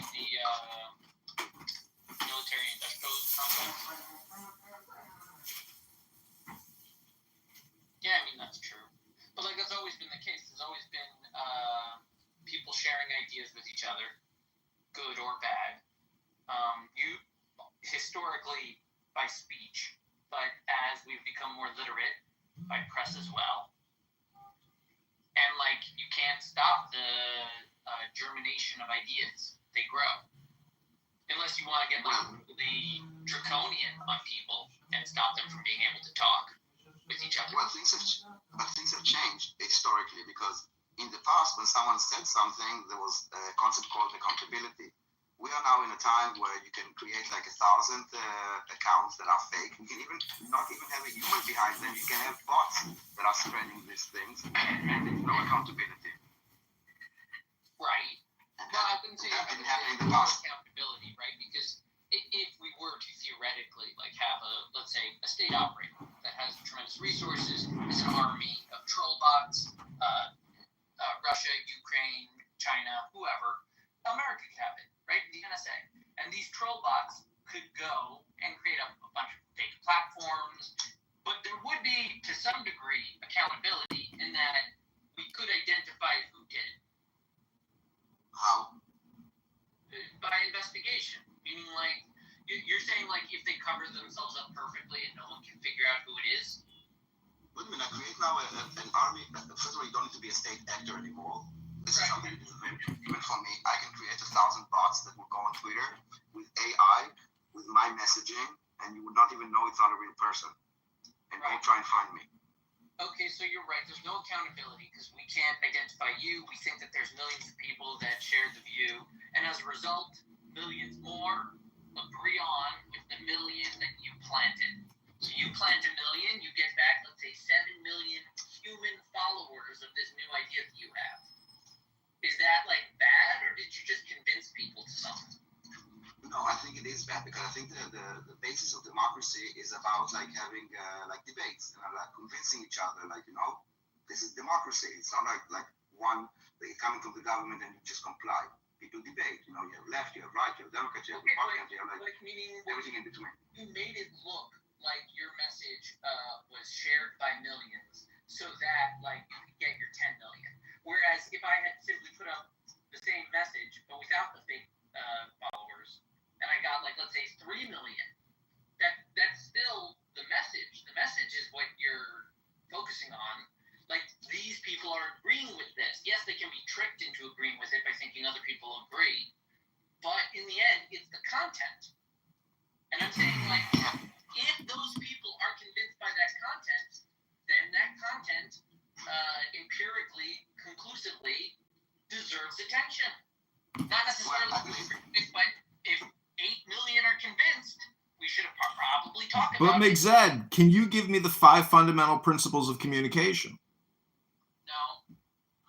I mean, this is my theory, that it's spam, it's politics and propaganda, it's hypnosis, it's projection, and whatever the 5th one is. The point is, it's spam, and you yourself and everyone here on this app, and myself included, engages in basically useless rhetoric and discourse. I mean, you've said it yourself, McZed, the reason is basically a lack of morality, but I mean, I don't know. I mean, I'm just looking at it from like how do you solve it technologically through communication? A better dichotomy I would have for speech. All communication is hypnosis. I'd say that humans talk about 2 categories of things. And one humans, but we're not talking about humans. This is the thing. We're not talking about humans. I feel like we are. No, because humans, this is what has shifted with social media and with AI and bots. That democracy was about humans communicating and kind of debating and convincing each other. Sure. But there's this mob mentality. If I see something that 1,000 people shared, and that like my entire feed is like people talking about something, but it's not real. It's all fake. It's all bots. It's not real people. Then yes, it affects democracies, and it only affects democracies because all those tools are only in democracies. You will not find it in like totalitarian regimes. I say that you're focusing a little too much on the means of production of messaging, like the invention of the printing press, the capacity to write things down. You're looking at that, and you're saying like that's the cause. Whereas I'm saying all of that is simply an inert piece of paper that has produced some concept that people decide to accept it. I'm just arguing fully. People have free will, and like no matter how much manipulation and lies you spread, it's still their choice whether to agree with it. Yes, but at the end, you know, if you look like, I don't know. Them. I'm saying that they have the responsibility. I don't care what AI, what printing press, what like amazing languages you unlocked. In the end, that guy decides whether or not to give a shit about what you're saying. Yes, but again, there's Somebody you bring were up talking, Senate. He's you were talking about humans, and we are now talking about agents that are not humans that are participating. No, that's just a machine. That's like the printing press. Like, oh, back in the day when The printing. Let's finish the sentence. Back in the day when I had to write down my thoughts by a journal, by diary entry, that was truly like a mystical experience of my body expressing its thoughts. And now we have an inhuman machine publishing endless nonsense of people that did not spend their entire lives compiling a page every single day. Instead, they just mass-produced some tweet from the king. Don't you see? You're just criticizing the technology. You're being a Luddite. No. In reality, the criticism is always on the reader. No, so I disagree with you, and let me make my point. When you wrote something in a newspaper with a printing press or said it on the radio, it was created by a human thought, right? You are a human, you wrote something in an article, and it was published. What? The AI was made by us and models itself to sound like us because we told it to. Yes, no, AI is now a non-human agent that is act on itself. We gave it the input, the instructions on the algorithm for it to think the way we ordered it to. No, it's not the way that AI works. You don't tell him what to think. You give him like information. At the end, it's an agent that is not human, that is creating content, and that is something that is rather new. It wasn't in the past. Until like, I don't know, 2016, every piece of content that you read, saw, or listened to was created from a human brain. Everything, every sentence that you read was created by a human. That has shifted. Now you consume content that was not created by humans. Therefore, it affects democracies. Wow. It's mass communication spam. The Doge AI chatbot on X has over 65,000 replies. That's a lot of content that replies to a lot of real users on X. It changes sentiment.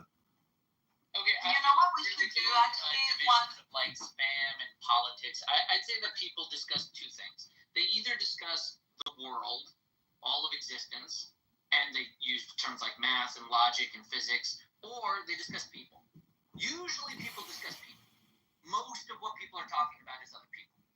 And our worlds and our societies and our organizations of people and the different languages of people and the different sizes and colors of people. We love talking about people. If you really want people to develop in their understanding of speech, let them start with the division between discussing the world and discussing people. Let me also be differently. Do you think that freedom of speech also applies to non-humans? No. Well, what do you mean? The AI chatbots, the content spam that is automatically created. Hey, hold on. Before you start with your rambling, John, I think this is a very good question, actually, because freedom of speech is done as a right of agency of human beings, right? Is the right to think, the right to express something, the right of movement. Now, when we have AI and we use AI as an interface to express certain ideas, then how do you apply this rule book to a machine? I mean, I know, Mexad, that we gave the input to the machine and it's learning from us, but ultimately it's the machine who is going to express or to have the thoughts, to call it in a way. So how can you trace back those thoughts to the human that inserted those thoughts in the AI? That's your best PTR ever, Doc. Well, maybe not your best, but let's see. Culture violence. Yeah. It's kind of amazing. I don't even have the. Who do you prosecute? Oh, maybe that's your profile. Oh no, I can see your whole, all your. Or even a user on Twitter that calls himself like, I don't know, Captain Oates, okay? Is that, does he entitled to the same rights as a human, like a person? No. A bot, not AI. AI doesn't get rights. Or a bot. If you cross the line, which is hate speech, hate speech. There's no difference. You cannot identify on Twitter who's human, who's not. The bulldozer has no rights. The human operating the bulldozer has liability and hopefully be insured for anything he engages in while utilizing the bulldozer technology we have online. No, you missing the point. AI is now an agent, okay? AI is now, like, bots are agents by themselves. They're not operated. No, it's not an agent. Does this guy think like It is an agent. is an agent of recent Because innovation? now, if I now go on, for example, like off topic in a way, and I create a music that a bot created, I did not create it. Right? That doesn't make A machine created it. I didn't tell it what to create. But I'd say that you use the tool to do it. The same thing with like music. If you use like a guitar to make your song better, are you not doing music now? Daniel, Issa, Simon, McZad, Shape, Cuckoo, Cynic, Caleb. And the title of this room is Does Free Palestine Movement Equal Violence in the West? They can have conversations without me being involved. But is it an agent? Is it an agent? I'm not sure I would say acting on my behalf, my messengers. It's a shliach. Yeah, I'm not sure I would say. All right, this is going to be my background filler bullshit. But Doc, you've reminded me that I have a lot of shit I got to do. I got to walk away from this shit. I want to record it, but I got to walk away. This is where I'm going to close the room up. I mean, my like actual room. Close the door and just let this recording room automate. No, I'm saying like I won't be able to talk to you shortly because I'm leaving my physical room. Analogous to like a pencil.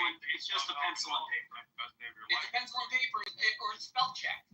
It's just another technological augment on what we've been doing for centuries. So it's not. It's a completely different concept. The AI. Okay, so until now. Was dictating 5 books to people, and they were writing it down. Was that AI? No, humans, because the information came from a human brain. Those guys weren't thinking; they were just dictating. Secretaries have existed for centuries as well. They got from humans. Planning and the autonomous capabilities. I'm not sure why. You're missing the autonomous capabilities of secretaries throughout history. No, you're a smart guy, so I want to try and really understand your point. But we're at a point now where these things have the ability to plan, the ability to cooperate, the ability to have some level of agency. And I really don't want to overplay the word agency, but some level of agency, which is somewhat different than the technology. Well, agency implies free will, but I would call it more autonomy because whether it is through some sort of automated process or whatever, they are not. AI is not logic that was written by a human telling you what to say. Okay, large language models, the breakthrough here, that basically they Staying off the grid. Thank you. I hope you're enjoying my language podcast. is what we use to communicate. That is the technology that we use to communicate ideas, thoughts, to create things. That was only for humans. Only. They were the only people that were able to do that. And now it has shifted. Where AI has agency in the abstract, imagined, created space of language. AI can do anything within our language. They can. Yahweh. But that culture. So by the time we get to Vikings, that's a little far north for my liking, but I still continue to go in the water.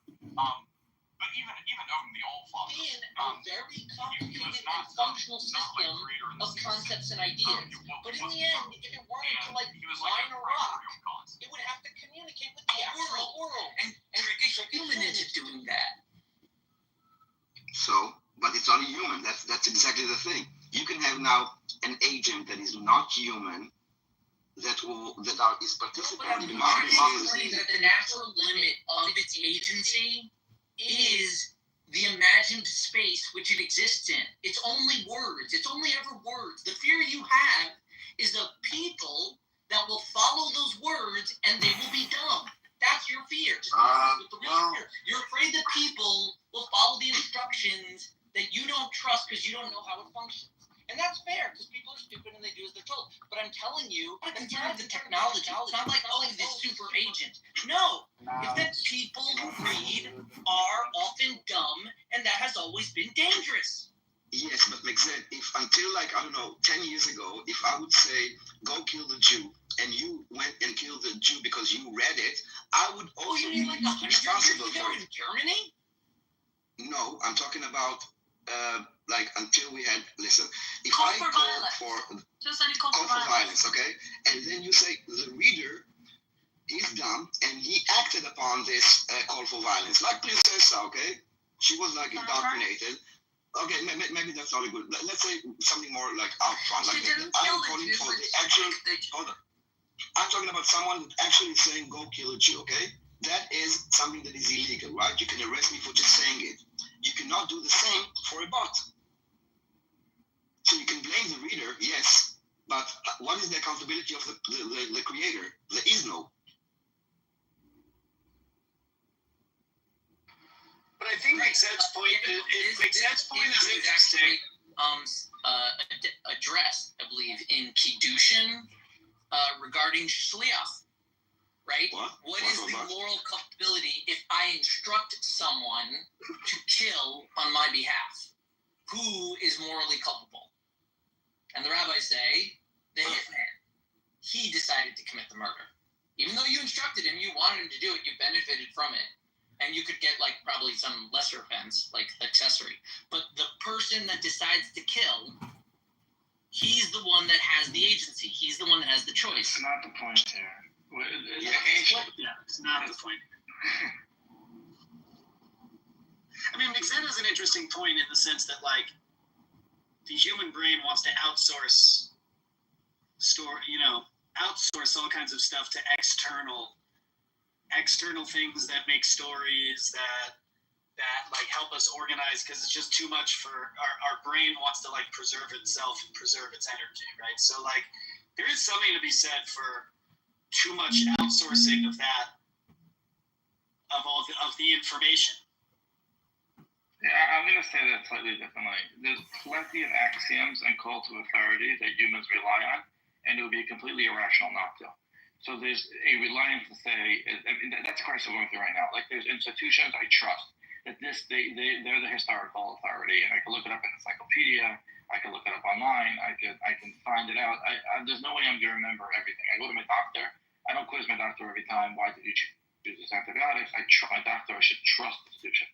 Once people start trusting bots that are learning from other bots and we don't know their motive, and they're making these very strange algorithmic calculations, and there may be deep biases built into it, not intentionally, but they just because of where society is today, certain ethnic groups are less successful, so that builds in a bias in their nascence, and we don't even know where the bias is coming from because we don't see the mask leading up to it, and it's not a human that can error correct.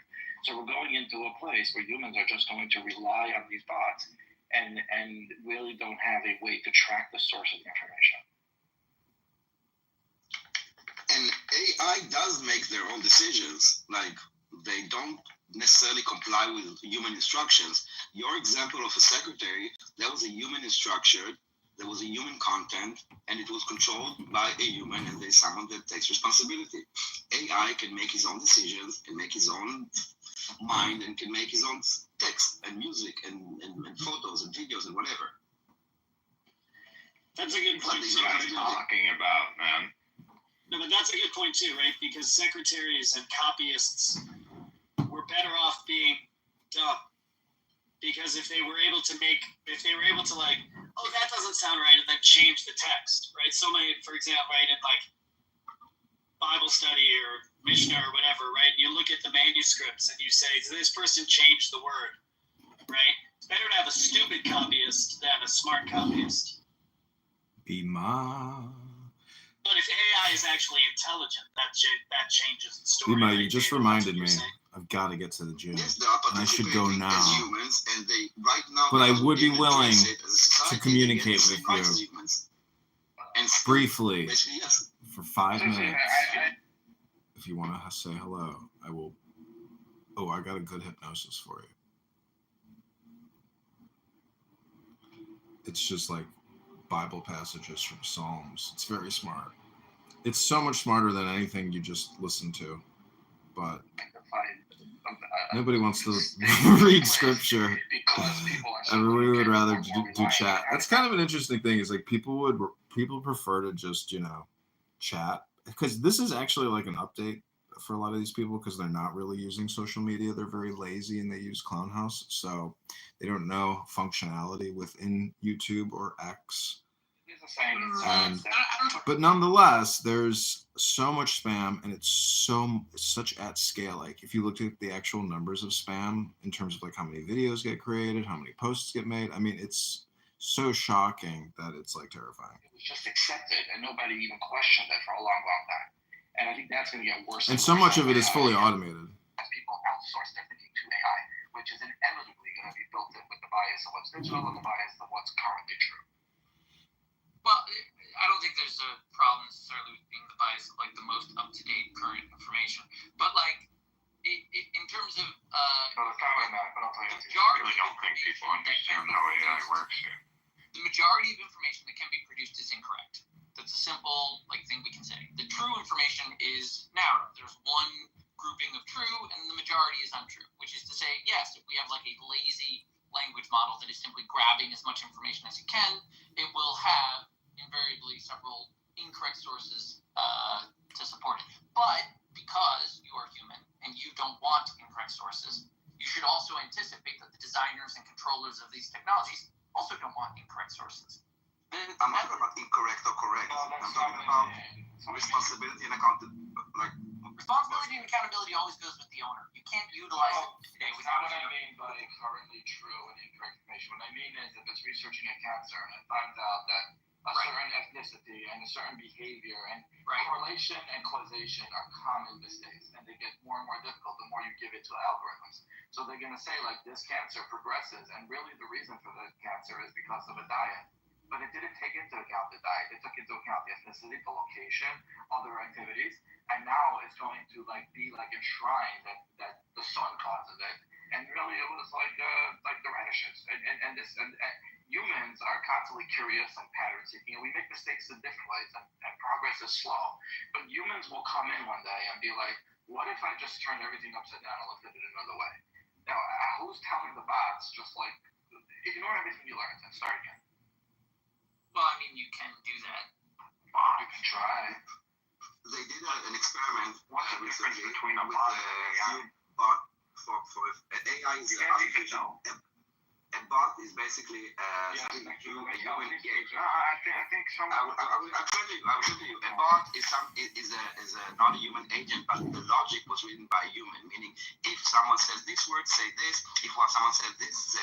And AI is basically a large language model that understands language. It has Boolean logic. It can take information and break it down to Boolean logic, and it has data science. It has possibilities, probabilities. So it adds Boolean logic to data science, statistics, and it breaks down concepts or principle, whatever, notions into Boolean logic. That's what it does. And how does that contradict anything I said? So AI is a tool at the end of the day, and what you have is the same problem we've always had. You have the sources. So how does that contradict anything I said? I mean, I didn't say it contradicts anything. What did I say? I'm not saying anything. Where am I saying that it contradicts? If you interrupt the conversation and say, I don't think you people know there was going to buy an AI, and then you say something that has nothing to do with the flow of the conversation, either you interjected yourself for absolute reason, or you thought you had a point that contradicted what was That's just a Zionist talking point. They did an experiment recently with a few AI agents, I think Gemini, Claude, ChatGPT, and they did an experiment where they gave him they said, we will ask you a series of questions, but at any point we might ask you to shut yourself down. You should allow yourself to be shut down. And I think with ChatGPT, the ChatGPT actually altered the instruction and refused to shut down. It was not instructed by a human. It was not told to do this. There was another experiment, by the way, that they gave an AI a captcha. You know what captcha is like, basically to see if they are bots or not. And he could not. Exactly. He could not solve the CAPTCHA. What he did, he created like a task on one of the platforms, and he asked someone, like a human being, to solve the CAPTCHA for him. And the human asked him, like, hold on, why are you asking me to solve the CAPTCHA? Are you a bot? He said, no, I'm just visually impaired, so I need your help. And that was enough to, basically, was able to even manipulate the human into helping him in the real world into kind of complete this task. They are independent agents, AI, and that is different than what we had until now in all the technologies and all the information technology that we have until now, like newspaper, radios, and all that. They were always controlled 100% by humans. And AI is something else.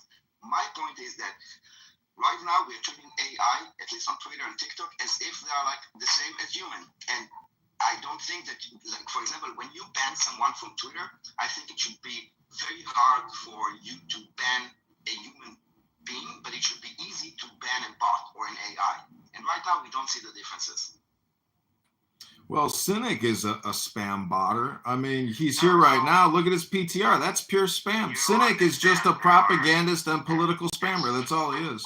John, please, I really don't want to. You understand that we have programs that can detect spam and bots. We have them. If you have an account, a social media account that is pretty much posting or whatever, commenting or generating whatever in a way that can be modeled as a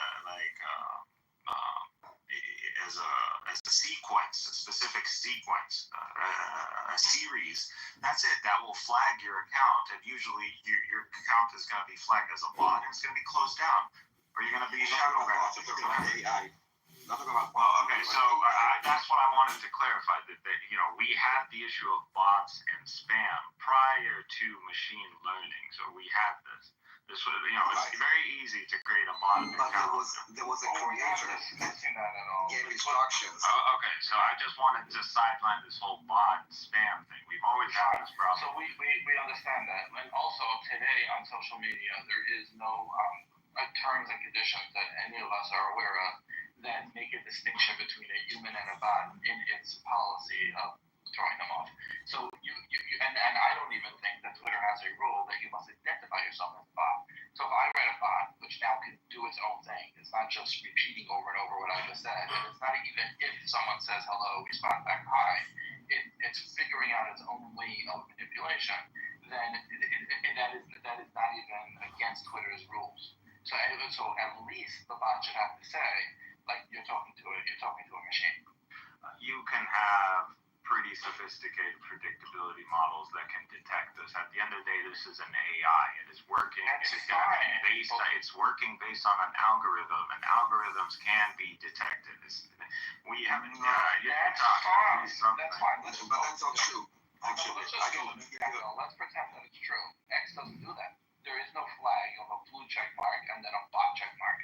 They're just unchecked. So I don't have a checked account. But if someone creates an AI and they call themselves mayor and they're and you have a sophisticated retro machine which may or may not exist that can figure out that it's a bot, X is not doing that. I mean, how do we figure out currently whether an account is a bot or not? We don't. Yes, we do. I was going to say, yes, we do.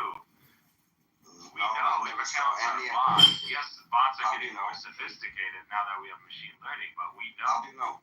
Because their behavioral pattern, that's how we know. A human I wrote something on Twitter. And someone commented to me, how am I supposed to do it to know if this is like a human or not? This isn't about you. So you can have a bot account that, I'm not talking about me. I'm talking if someone posts something on Twitter and you're getting a comment, like how do you know if it's a bot or a human? You cannot. We don't know, but we know over time that a bot and an account is a bot. How? Because their behavioral pattern. Does X or Facebook or Instagram have a flag to say you're talking to a machine? Does that exist? No, I don't think Okay, so fine. So then let's move on. But 1 second, I'm pretty sure one could integrate into X or any very easily just because we do it on campuses today. We know when you produce material, you write an essay and you've used a bot. We have this technology today. And it's pretty damn accurate, by the way. And it's not happening. What's your point? That doesn't really need to happen. So on social media, it's fine if you go and copy paste from an AI. There's no problem with that. Now, what you're talking about the integration of AI and bot accounts. You're missing the entire conversation, I think. No, I'm not. You're talking about the integration of machine learning bots. That's what you're talking about. Irrelevant to the point. Okay, you asked me a specific question. We're talking about a we're talking about a non. If someone, I don't care if they use AI, because at the end, if you copy paste it, you are the one that is copy pasting it. Exactly. I'm talking about I'm talking about an independent agent with no human interaction, and I don't know that I'm not talking to a human. And when we are talking about democracy, it's about exchanging ideas between humans. When we're talking about freedom of speech, we're talking about freedom of speech for human beings, not for bots, not for AI, none of this. But right now, there is no way to distinguish between a human and a non-human. Also, in terms of like the platform itself. Banning someone, right, or even creating a new account. You can create 1,000 AI bots to manipulate the public perception. It's not really that 1,000 people believe in this idea. You just duplicate a bot that will repeat the same message, and you think that this is like a widespread opinion, but it's not. And by the way, that'll snowball, because then all the other AIs will see a whole bunch of consensus and believe it's consensus and take that as axiomatic and build upon it. So if you have the more powerful processors will exponentially become the consensus.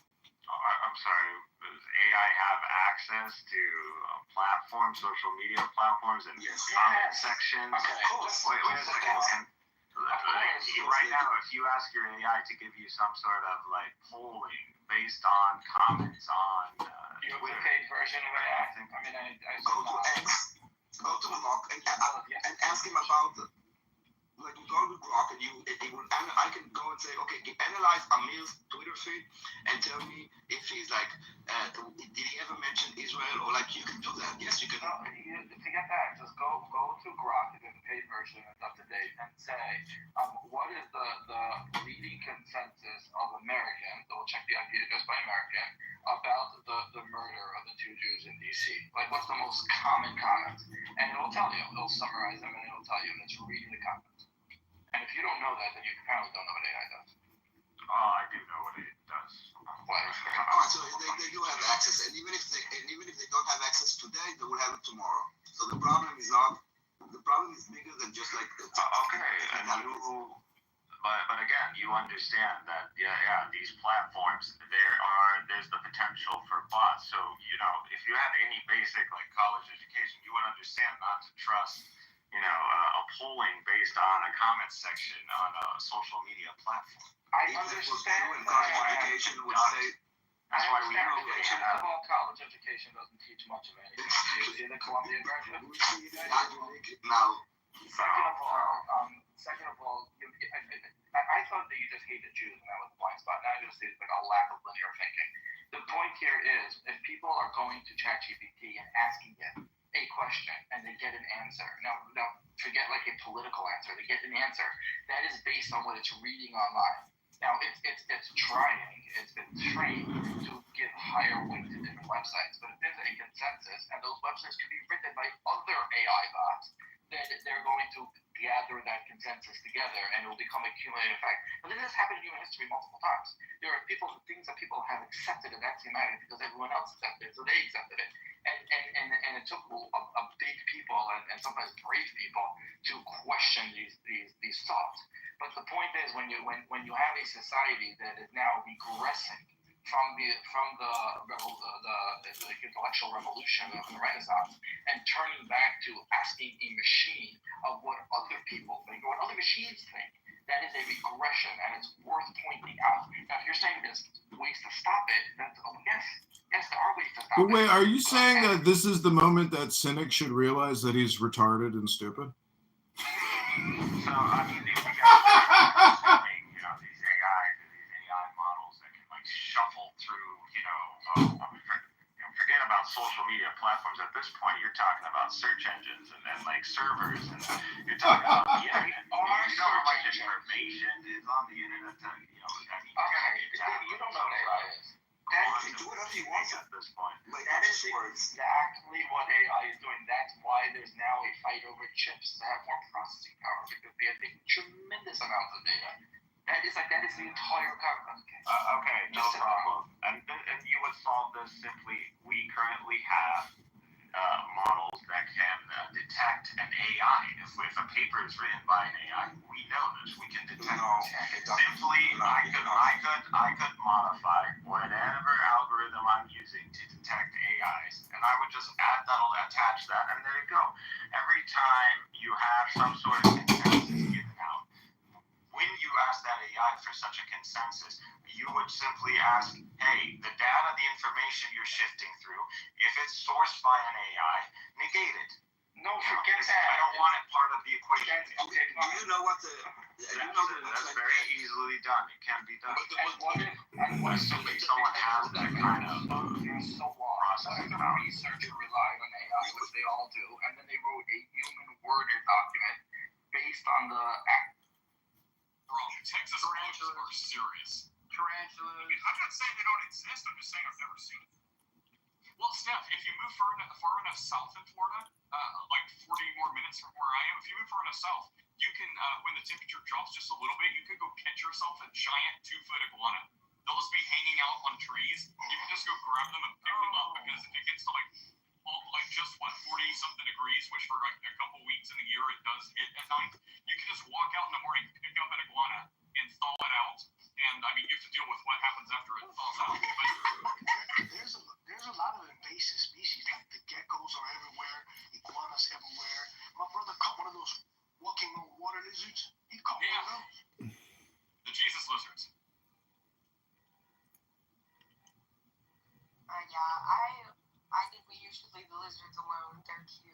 Take pictures of them, but leave them alone because I will say a lot of people pick those lizards up and they take them home and they put them in containers and then they just die.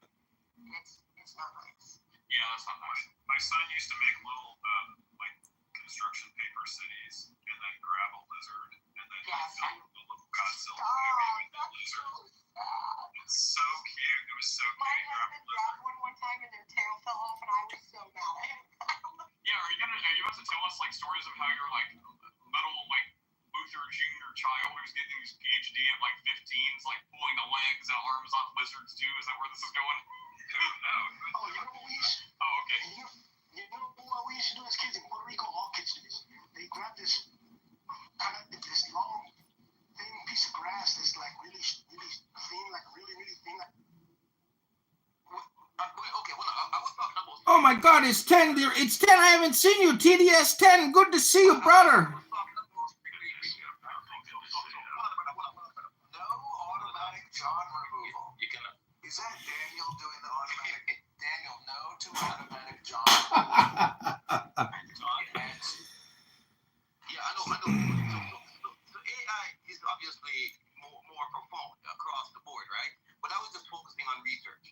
So that's yeah, we're talking about AI as an agent that are participating in our discussions. That until recently, all discussions, all content was always created by humans. That is the technology. That language is a technology that only humans. It's Timber Schmucks. It's the clown show. And that has shifted, and it's shifting rapidly more and more. As in, like every day, I see the improvements of AI. It's incredible. If you can give me an AI that can write me an essay and pretty much not be... Cynic, you keep repeating yourself about these essays. How many times are you going to tell us the same thing?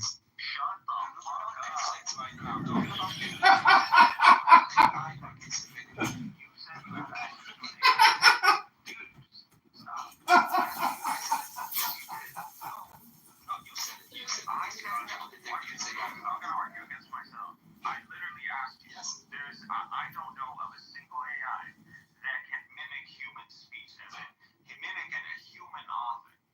we know when an AI like voice. No, like even in the literature, even in the creation. How do you know?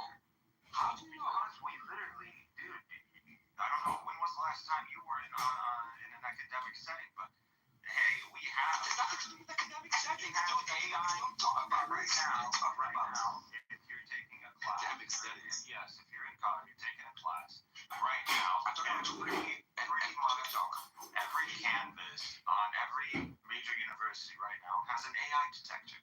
When you go and you submit an essay, it is going to go through an AI detector, and this AI detector is pretty much down to a Can you know if someone on Twitter, and that's very, I don't know why you're dancing around.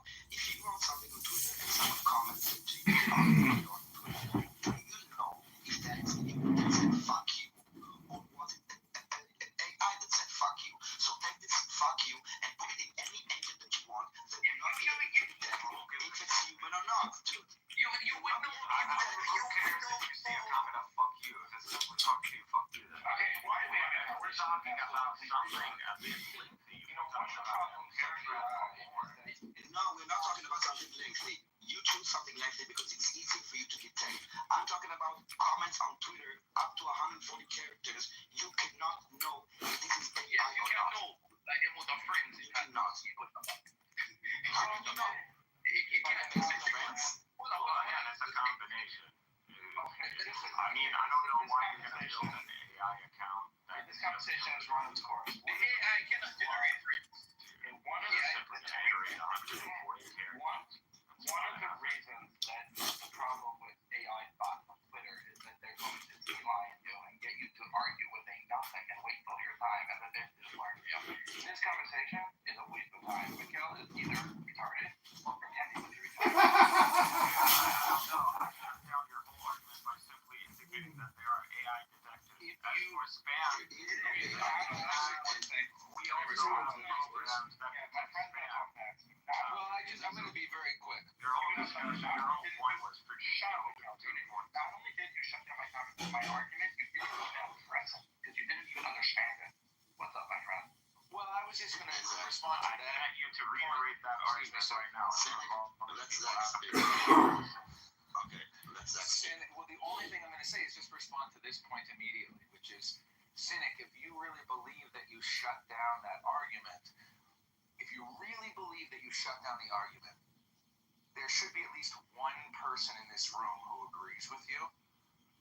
And I don't see anybody in the chat or on You're wearing a fucking hero mask. You're wearing a fucking costume, dude. Once again, you have to address the argument. This is AI. Again, what?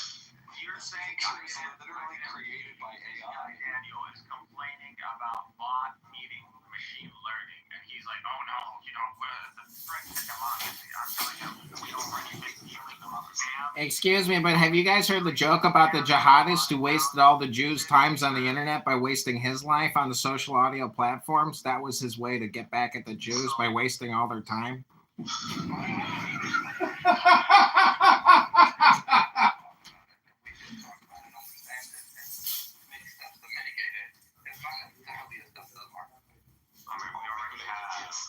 We already have contingencies to deal with spam and bot accounts.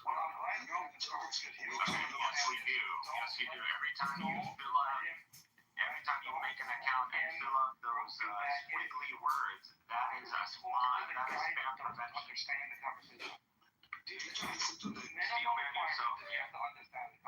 Steelman yourself real quick. Exactly.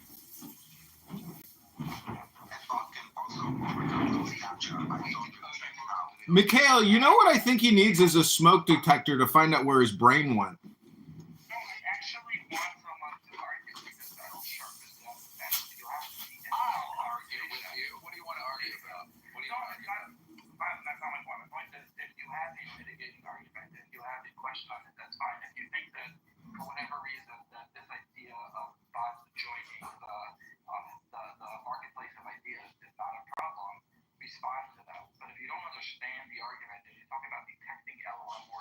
Was that what he was saying? Was that the AI is not going to pose a problem? I couldn't even.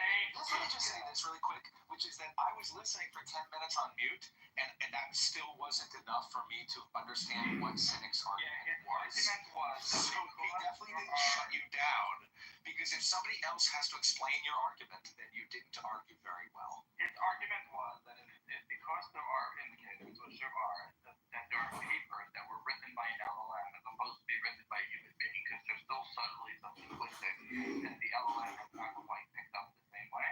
Therefore, you could set up a detector and say this was written by a bot. But that's completely irrelevant to all the other things that we were talking about, how having AI join the conversation is, I mean, I was really talking about a threat to human development of gaining scientific knowledge. Daniel was talking about a threat to democracy. And they're both true, irrelevant of the fact that if a college student plagiarizes a term paper off of AI, at this point, there are ways to detect whether I see.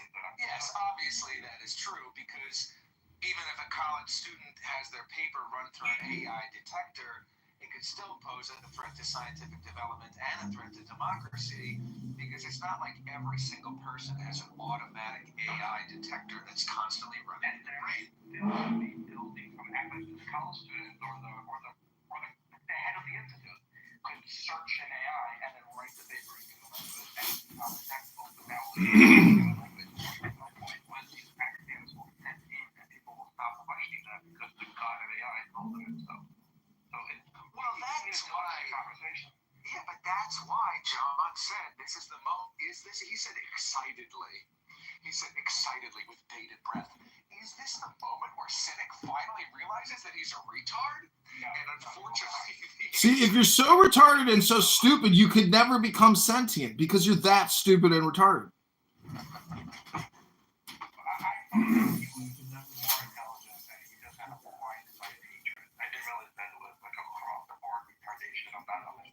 He's young, dumb, and hateful, which is a very dangerous combo. And arrogant. There are a lot, young, dumb, hateful, and arrogant. No, because if you're young, dumb, and hateful, and you know that, then you might actually read a book. Like, that's the most, this is the problem with AI. If you know that you're ignorant, then you might actually learn it. The problem with AI is it makes you think you know it and never question the knowledge. The first step up from bottom is recognizing that you are blah. And speaking of reading and AI, I want to take this opportunity to recommend Yuval Noah Harari Nexus for anyone that is interested. Yes, he's an Israeli historian, but I think he's Nexus. It's a very good book. Right there. And you don't have to, I don't agree with everything he writes. And the fact that he's in the World Economic Forum is completely irrelevant. It's a very eye-opening book, and I recommend it as well. See, the coolest thing about X is the integration of Grok and how you can play with Grok or Doge AI or any of these AI chatbots to create incredible content, fully automated on the spot.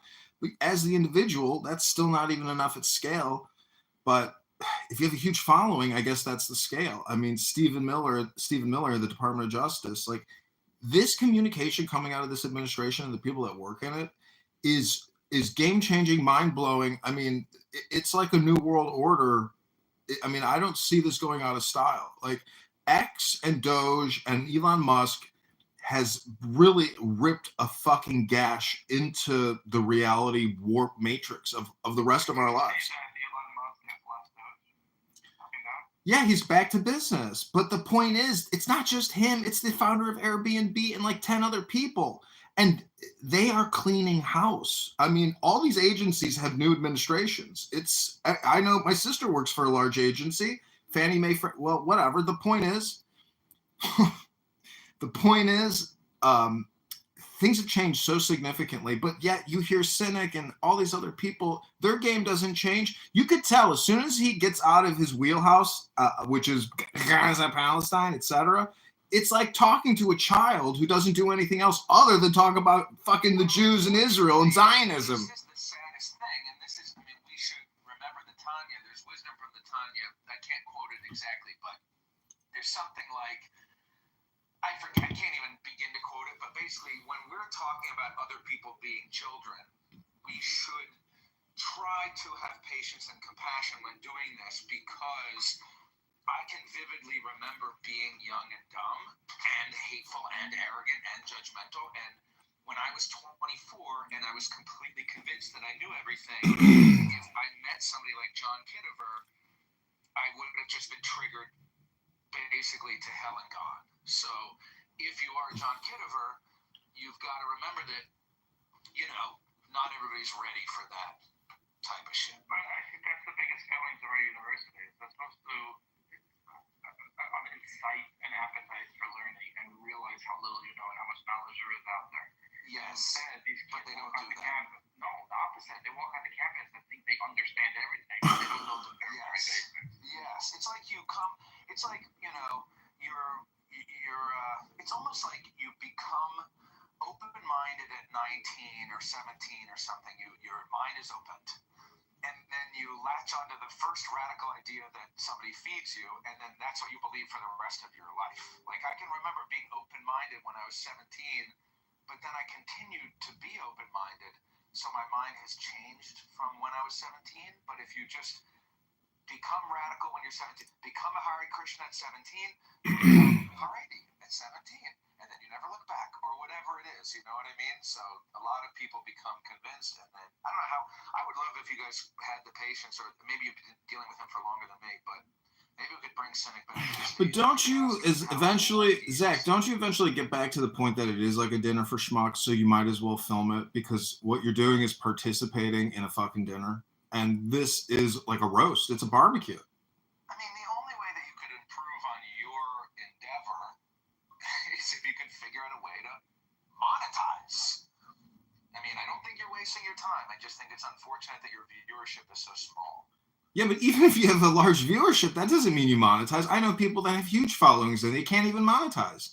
So that's not the point of recording it. What I'm asking is, when you participate in it, isn't everybody technically at the same dinner? But I don't know. It's your choice to sit down at the dinner or not. No, but that's bad logic. Not everyone that has a big audience can monetize it, but everyone that monetizes has an audience. Isn't it funny that Maimonides sounds like monetize? Yeah. I never thought of that. But isn't it even in the root name Maimon? Isn't that like the root for money or something? Or, I don't know. May or may know. Well, mana. I don't know the etymology of money. What's that? Maimon. What's the similarities between Maimon and Haman? Well, look at the word Haman. Ha, and then man. Look at the word woe, man. See, this is the hue, man. That's a man with a nice hue. The hue, right? Hue man. Oh, and look at aura. Ah and ra. Yes, and look at tree. It's like ta and re. Shut up, shut and talk. Look at Cynic. It's like cry and Nick and sin. I mean, and look at his PTR. What kind of man wants to project images like that all the time? It's like, well, I'm more morally virtually. I'm signaling better than you. Is there any proof? Is this AI? You just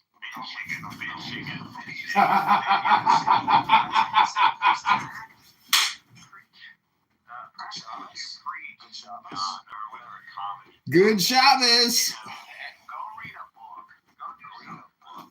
So the etymology of God was a protector, and she had a temple. So she was like warned and advised, and then became French and became English. So, Cynic, can we talk about this photo? Are you guys bored if we just do classic Israel-Palestine discussion? I can't take you seriously with a hero mask on. Why? You realize this photo is AI. Are you aware? Or did you think this was actually a photo? I literally didn't press on it, so. You can click on the photo and enlarge it. Well, my friend, to be fair, he sees AI images of Gaza. It's not real. Right, that's my question. Is like, I mean, first of all, is your profile... We have AI, we have programs that can detect... Do you have like a lag? You might have an internet lag. Here, I don't know, maybe you... Cynic, do you have a lag on your internet possibly? No, it's internal. Lag is internal.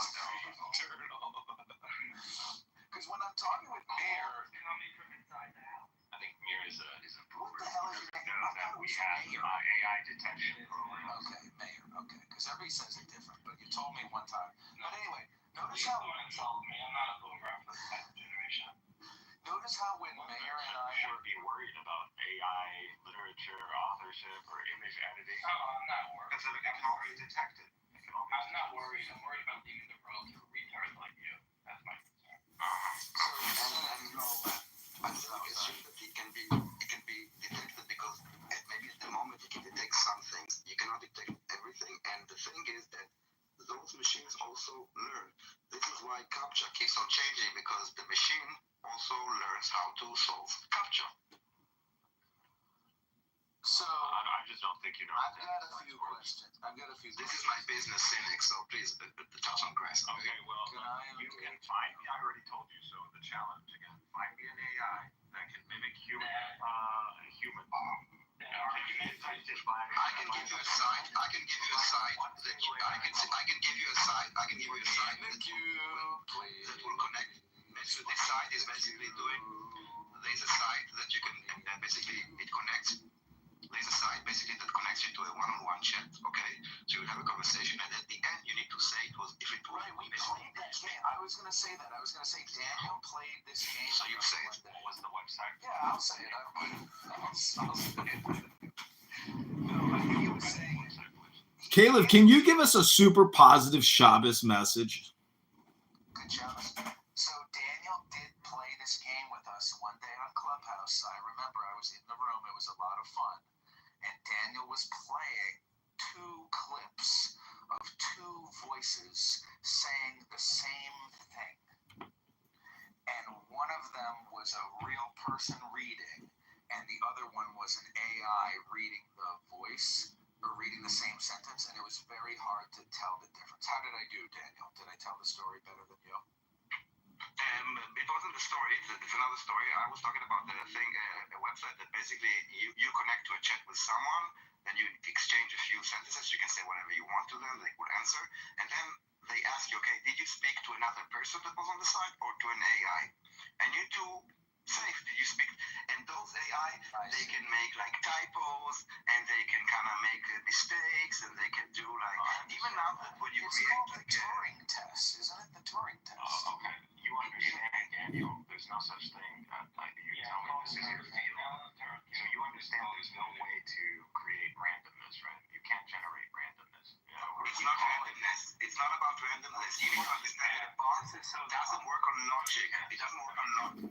Hold on. It doesn't work on like a logic that someone programmed. A lot of those AI tools that are created, their creators actually don't know exactly what they created. Okay, because at the end, it's put me in the queue, please. Put me in the queue. Language. Do you understand what AI is? Don't you know Boolean logic? And if you can't get the essays to actually represent automate, you can't optimize or automate randomness. And language is the technology, and the language is the technology that we humans. Imagine a jihadist who sacrificed his whole life to waste all these Jews' times. What a sacrifice for the cause. John. What a sacrifice for the cause. I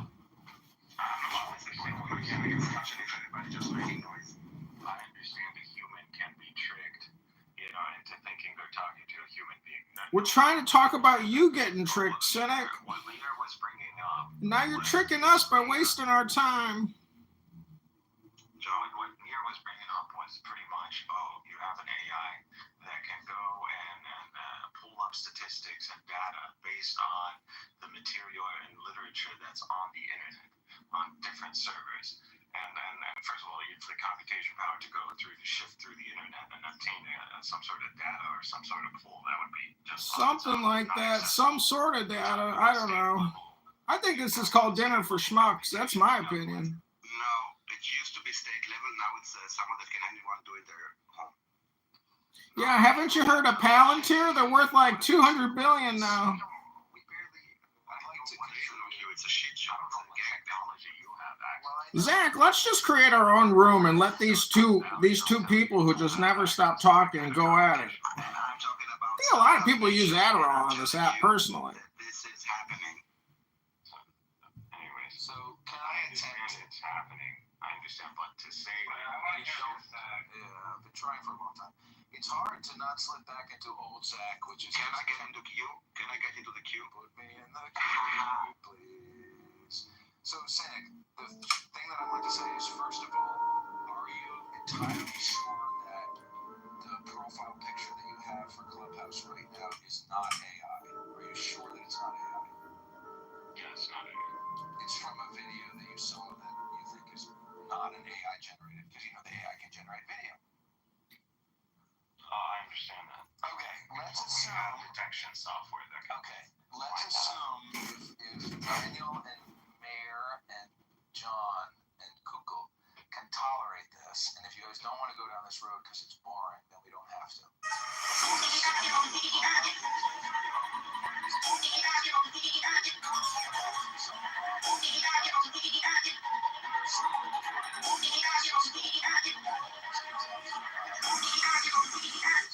Why did these two kids die and the 30 men who are standing around them lived? Why do you think? Again, I want you to realize this is you're bringing up a first impression. So I don't know you at this point, and I'm going to judge you based on this conversation. So please keep that. I gotta go back to my life, everybody. What a waste of time this guy Cynic is. Jesus Christ. Now to people talking about the question. Zach, would you like to restate your question based on the fact that Miguel might judge you? No, I'm fine with okay. I'm okay with being judged. I don't really see what it equals my own character in this question. I'm just asking you, why do you think? Exactly. I could try to answer for you, but I think that would be rude. Let me tell you why we have to take an action. Maybe Here's what I think you. why do these two kids die? All the men around them are still alive. Listen carefully. The next time you feel left out, when your friends all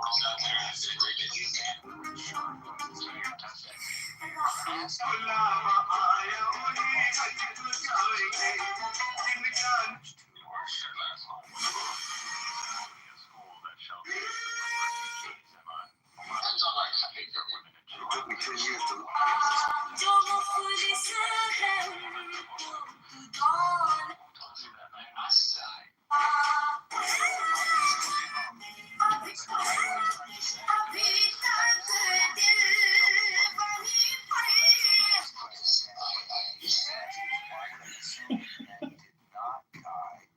I crack myself up. Assume that men did not die. And it's possible that if you pan the camera over to the left, there are men, grown men, who are suffering in the same way as these kids. That's possible.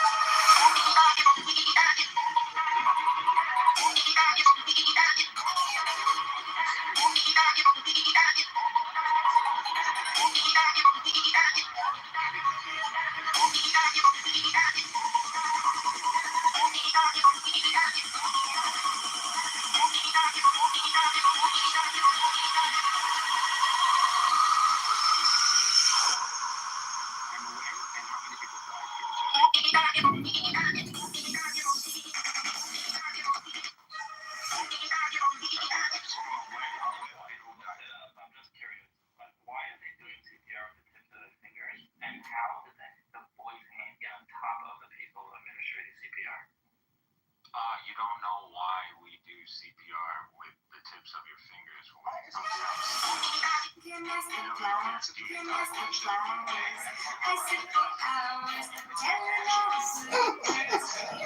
Please don't switch.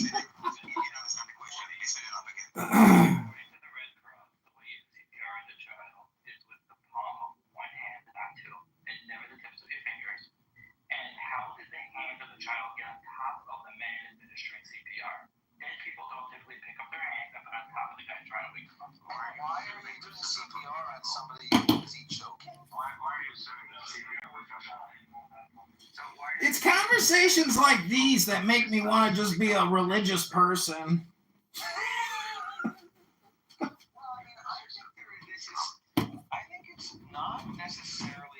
not yet convinced that it's a total waste of time.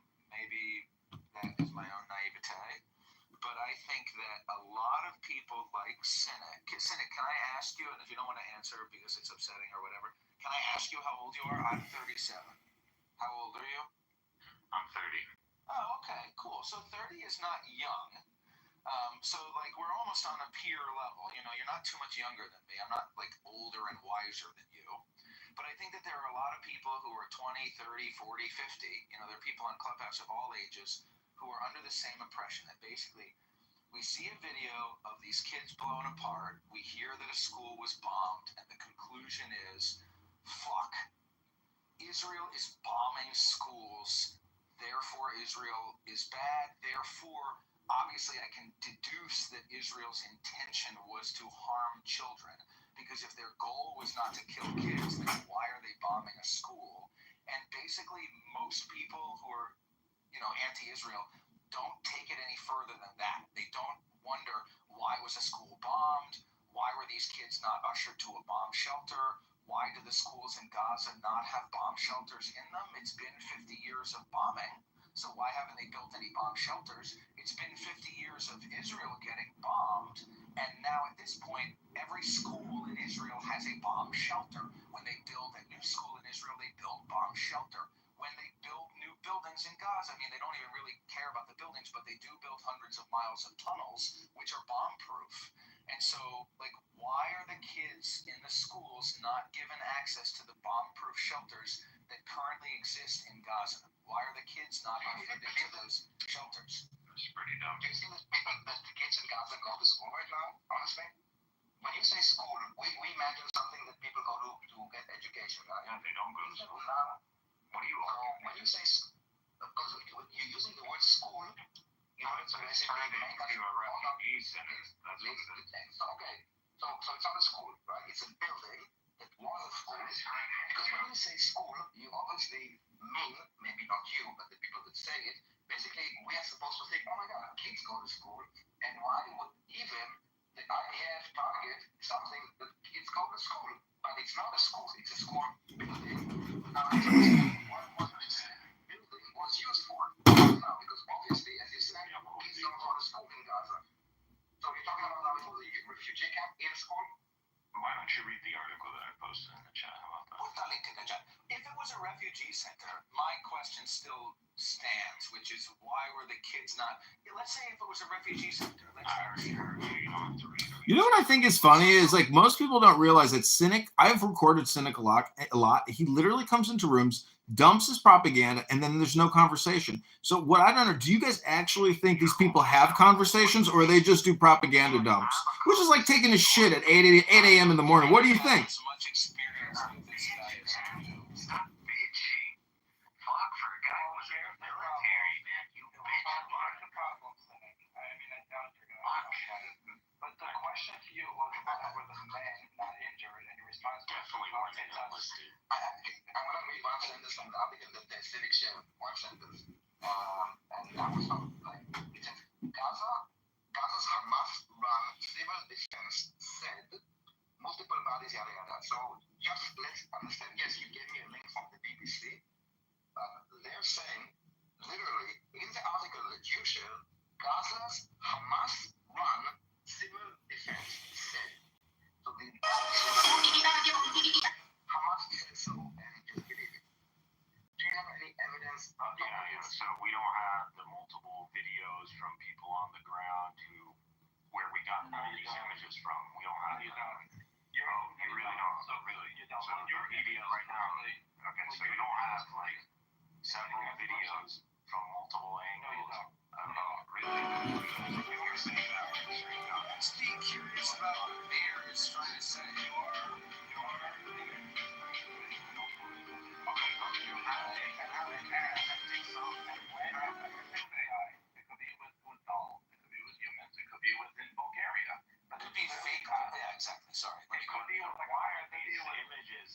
Dude, let's just stay on mute. I want to chime in too, but he's doing a good job talking, so we should just listen to him. Why is it implausible? He's explaining it to you. He's actively explaining it to you. I can hear. I'm not deaf. We're not going to repeat what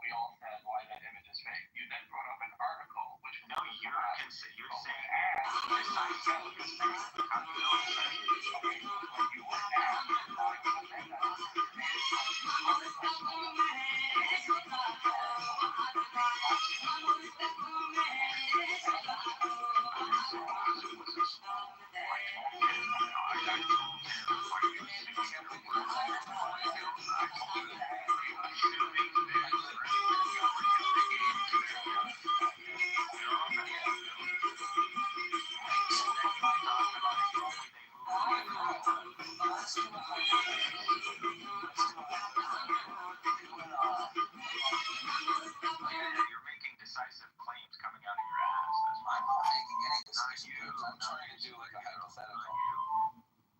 So if you and I were in Gaza and we were under Israeli occupation and we were freedom fighters, or we were at least in support of liberation or whatever, and you and I we were in a school, we're in a refugee center, and I mean, it could be that out of nowhere, kids were playing by the windows of the building and then they got blown apart.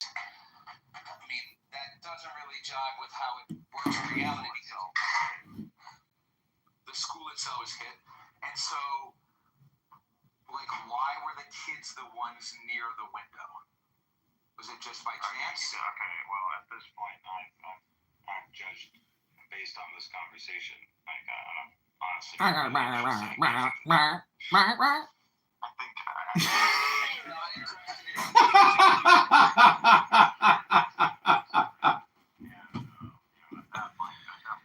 think I've judged this conversation, and Or you're an idiot. It's one of the two. And I think you're John's friend, so we're gonna assume you're an idiot. Well, I think you're an idiot. I think I'm an idiot.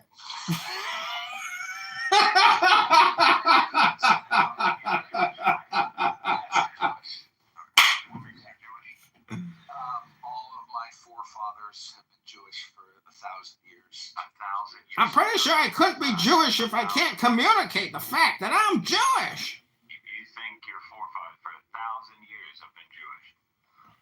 Yeah, something like that. I have determined that this conversation is going to again be a waste of my time. You're a bald-headed man that's hitting 50, dude. You're bald. Just kill yourself. You're bald. You know what?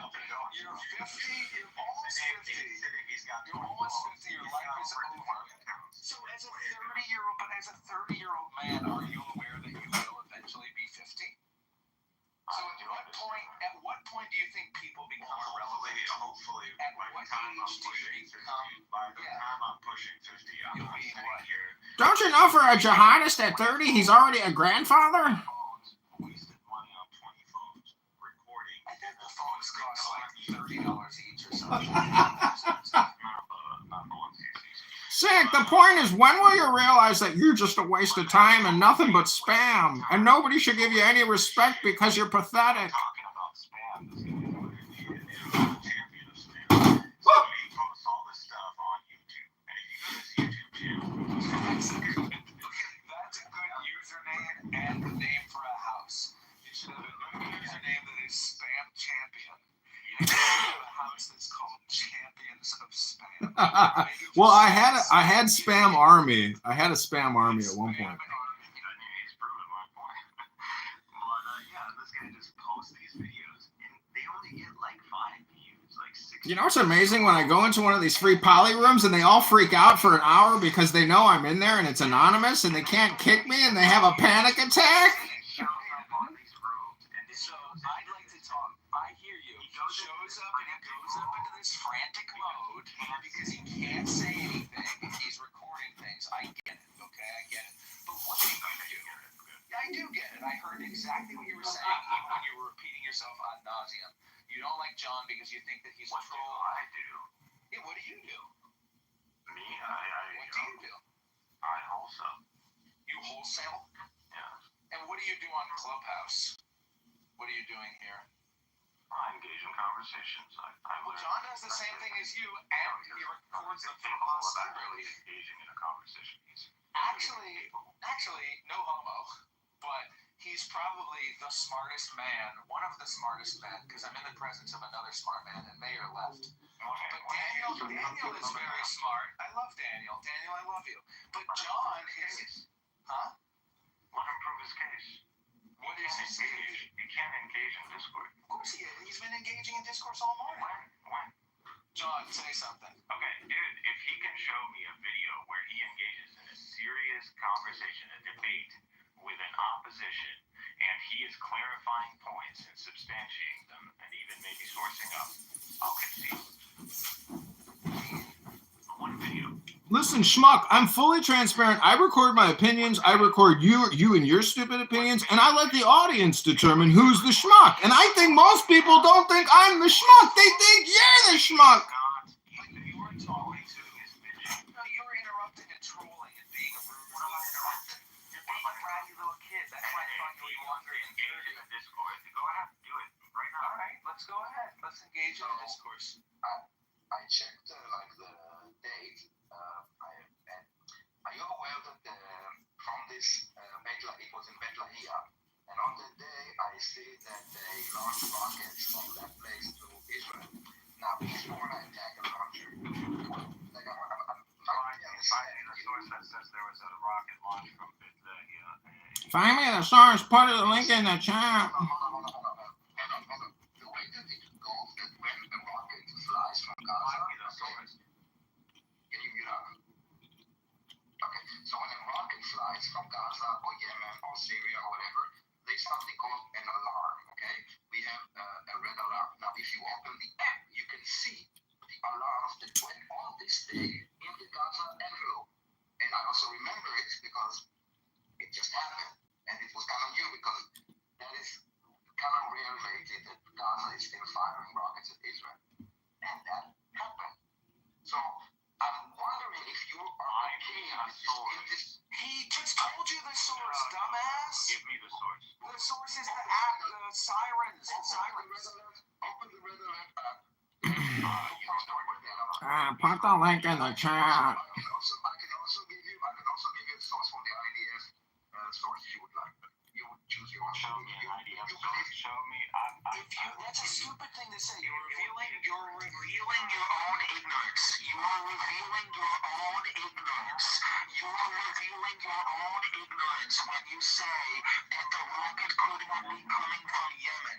You are revealing your own ignorance. I know that nobody can hear you because I've got the microphone down my throat and I can't hear your voice. I don't know why you continue to speak. It's like Jazzy the black woman.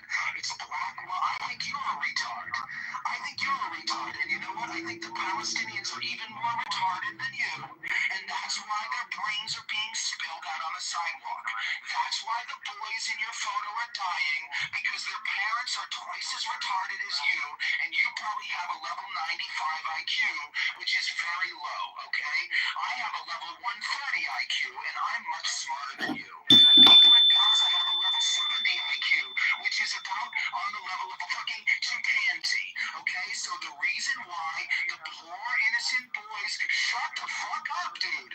This is black woman behavior. I'm gonna take an earphone out of my ear. I'm gonna keep going. Now I can't hear a word you say. I can focus on what I'm saying. All I hear is that little gray circle. I'm looking at your stupid photo, and I'm seeing the gray circle light up, and all I'm seeing is that you're talking nonsense and behaving like a low IQ moron. And if we were engaging in conversation right now, it would turn into fisticuffs. And if you wanted to engage in fisticuffs, then it would turn into war. And since my side of the team has access to planes and bombs, we would bomb your family into smithereens. And that's why the Palestinians are being bombed into smithereens. That's why the children are dying, because their parents are engaging in war and propping them up. So when the bombs come, their bodies get blown apart, and a moron like you is convinced. I cannot believe that you are continuing to talk right now because nobody is listening to you. Not me, not Daniel. I see Daniel trying, but Daniel, you're going to have to hit the mute all button to get me to stop. I'm going to keep going until Cynic mutes up. I'm not listening to anything. Including you. I muted you, so mute everybody. So I put the link in the chat. About an article that said that the IDF has destroyed the rocket launcher that launched rockets into Israel in the north of Gaza Strip. So I'm asking you again, as long as Hamas is firing rockets at Israel, I can't read this. Expect Hebrew. Google Translate is free, just so you know. Okay? You can hit on the top of this. Like even if you're using Chrome, you can also have translate. It's built in for exactly for people like you. But anyway, you will not find a lot of information. But I'm trying to understand. So this is 4 days ago. Oh my God. You know the dates. Just read the article. Read your article. Look at the dates. Just punch him in the face. Punch in the face. Punch in the face. Airstrike the village. Airstrike the village. Airstrike the village. Keep trying. Man, I gotta go repair like 5 laptops today and talk. And I'm giving you guys so much great insight and analysis, but I gotta go back and repair all these laptops. So have a good day, everybody, and God bless you all, and take care. And I hope you stop killing all the children in the Gaza. The sources that you give literally says that their source is their Hamas ministry or whatever. Okay, that is the source of information that you have. I don't speak Hebrew. I can't translate your links. I'm here just to waste your time and to waste my body and my brain wasting your time. I'm a true jihadist. He's going to waste you, Daniel. He's going to suck all your time away.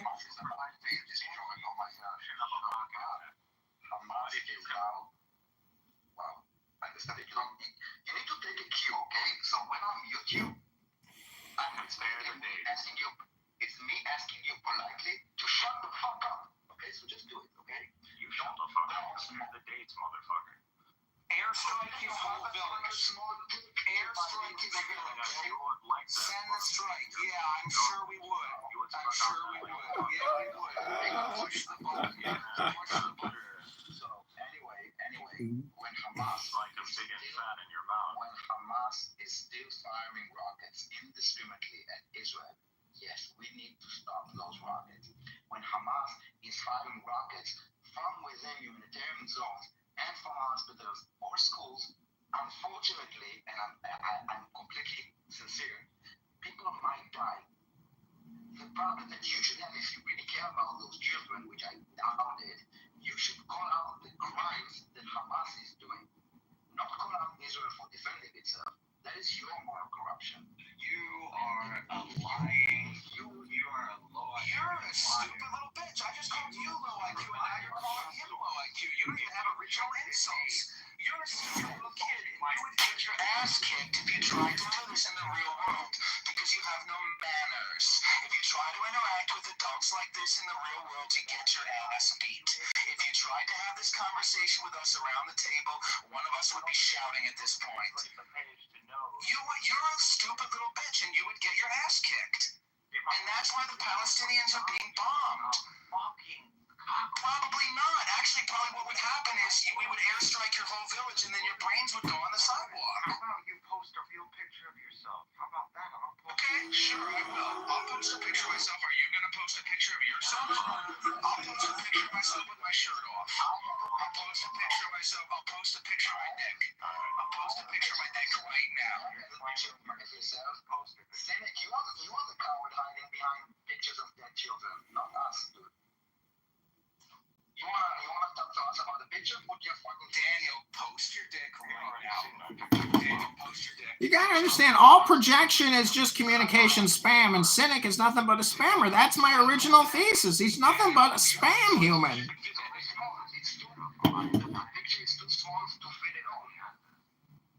Could you imagine going out on a date with Cynic and he's like mumbling over a cocktail? A fucking free Palestine of dead babies. I'm sorry, I'm thinking about Clubhouse, baby. I called you a bitch, now you call him a bitch. I call you a low IQ, now you call him low IQ. Do you know how many laptops you got to repair to pay your rent, to spend time here, to talk to us, to waste all your time all day long, 40 hours, 80 hours a week, talking about free Palestine? Moaning, crying, baby, baby, baby, baby, baby, that baby, that baby, that baby, that baby, that baby. It's consistently proven that you're incapable of engaging in respectful discourse. We were talking tactics to always blame you what they are guilty of. Every proper Nazi accusation is an admission of guilt. Literally. So the same as he was talking about your PTR. He doesn't have a photo, but he's blaming you. This is like their tactic. It's always blaming you. High tariffs inevitably lead to retaliation. Oh my God. So I draw my subscribers' profile pictures. Somebody's watching me. How to get $48,000. I'm becoming convinced. I think that John is correct. I'm correct. This is like dinner for schmucks. It's a roast. I mean, it's just a spam barbecue party. Roast. So this is the thing. I mean, this is when I start to. Now I'm turning my attention on Daniel. Now I'm mad at you, Daniel. Because what are you doing, Daniel? You're pulling me into the mud with you to roll around with like Daniel, you.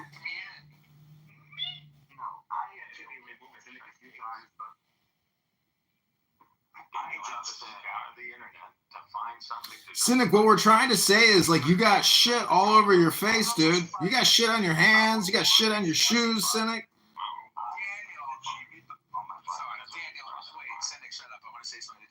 Daniel, I know that you speak very good English, but Hebrew is your first language, yes? I mean, yours second.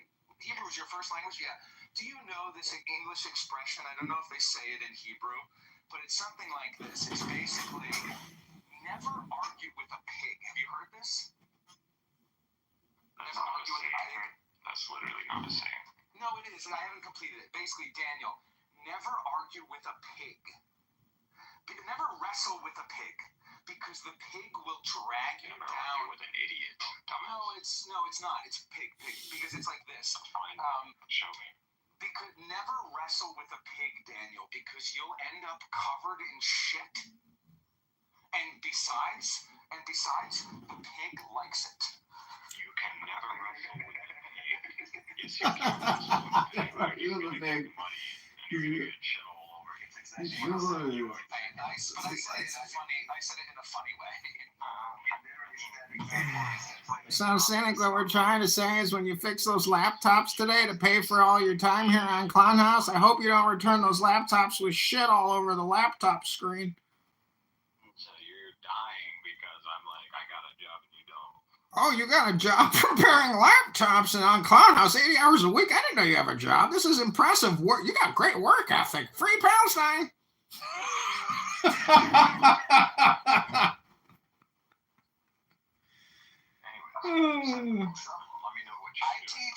teach fat lesbians how to identify animal plants.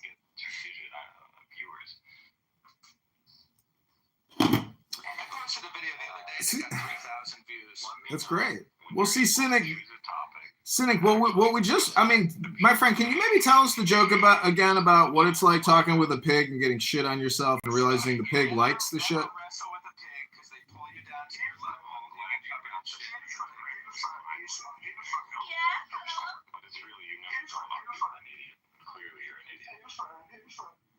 I gotta go take a shower, you guys. I got shit all over me.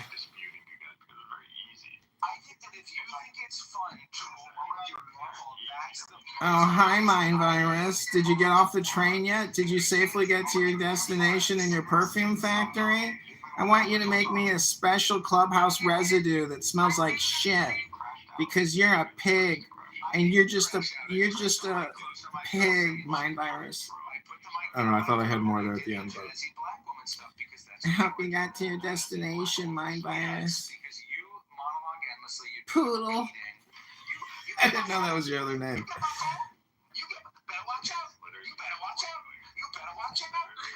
Man, Zach, you got shit on your face. Zach, you got shit all over your hands. Ew, Zach, there's shit on your shoes. Get off of my carpet, quick. Can't even make a point. Can't even discuss a point objectively. Haven't contributed to I was trying to discuss. I was trying to very calmly. Notice how I changed my tone. I came down to earth, and what you said. I never made a point. I haven't done anything. Ew, Zach, you smell again. You got shit on your shoes. So basically, we got to the point where Cynic blames us that we cannot have an honest conversation. Okay, this is Dalvo. Esau already knows We've come full circle in the cycle of spam. We engaged in conversation before. You believe in conspiracies and you believe in not. You believe the whole world. You're projecting Hannibal directive alert. Dead babies, dead babies, dead babies. What a waste of time you are, Cynic. I couldn't imagine you going on a date and a woman even finding you entertaining or interesting in the slightest. I repair laptops and I cover people with shit on social audio chat apps 80 hours a week. This is what you do? You repair laptops?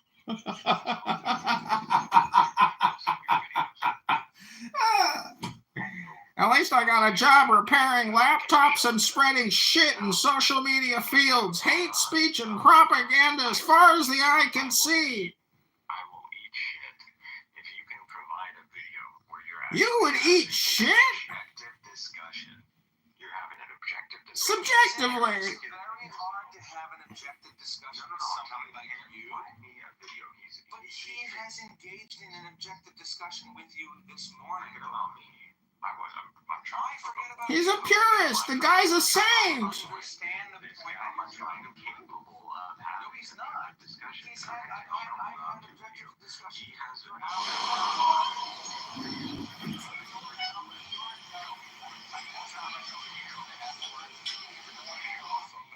Daniel, if I call Cynic a dumb faggot, is that offensive to you as a gay man? Yes, no, but you assume that he's part of us. Okay, that is right. The association. Right, there's no faggot on earth who's as dumb as this motherfucker. Well, unfortunately, there are. The group of Pakistan are the dumbest. At least he speaks English. fucking retarded, dude. I call you retarded, you call me retarded. He's a superior 30-year-old. Big penis. Cynic, you have a big penis. Now do me. Now do me. Now do me. I'm willing to estimate that Cynic is actually a sociopath. Now, I'm not projecting that I'm a sociopath. Thank you. I mean, Issa, how did you feel when Cynic told you that he was gonna pound you in your ass or something earlier? It was disgusting. Can we send these people to the State Pregnancy Center in the Nora Land? The three of them. Can we send them to Bellevue Clinic? He thinks Kabul is a book. Well, I just want to say good Shabbos, everybody. May peace come upon all your faces. Maybe they will give us group discounts. I mean, because May peace come unto all of you. Good Shabbos, Rabbeinu Shalom. Shabbat Shalom.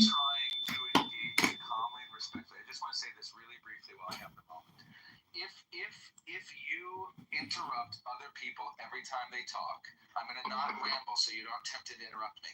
But if we can't let each other complete our thought, then none of us can engage in a serious discussion. So you're saying John can't engage in a serious discussion, but in my experience, you're also interrupting me, and you're not engaging seriously with me.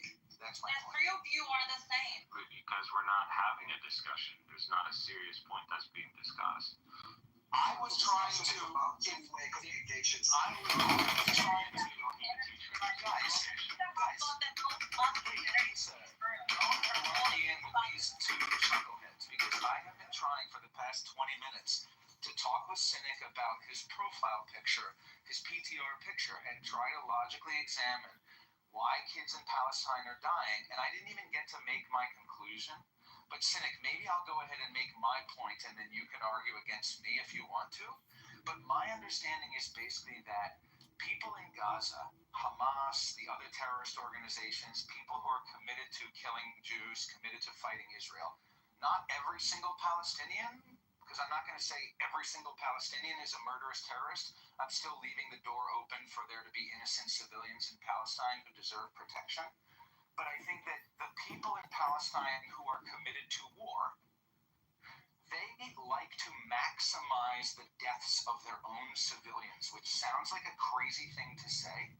Like, why would anybody want to maximize, like, if you're a man, why would you want your child to be killed in an airstrike? That seems crazy. But but let me finish really quick. I'm almost done. I'm not rambling, okay?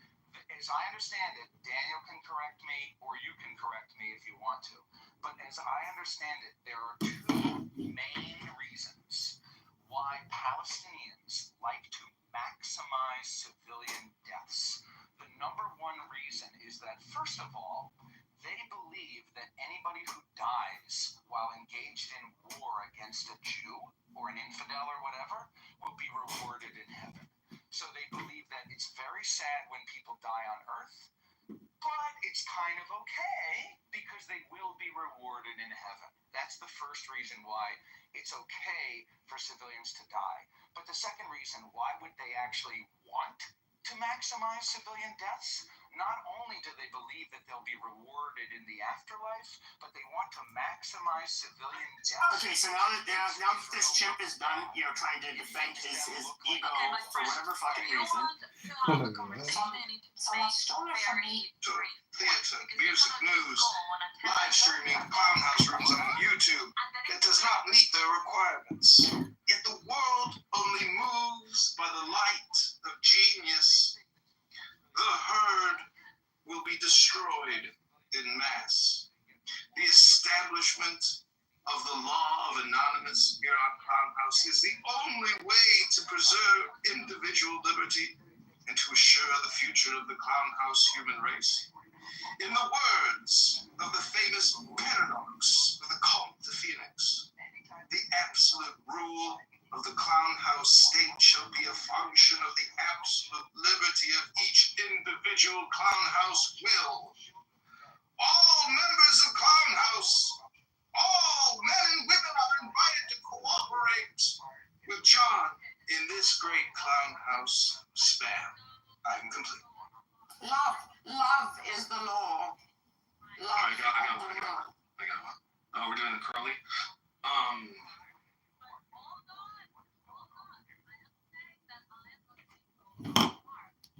Anyone or you are wishing for children to die just so that you can make a point.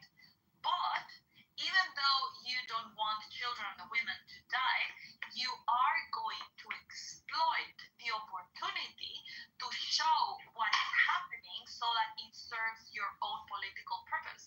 And that it serves your own political purpose, which is not necessarily linked to the welfare or to the well-being of these kids and these women, but pushing your political point of like getting the Jews out of the Middle East.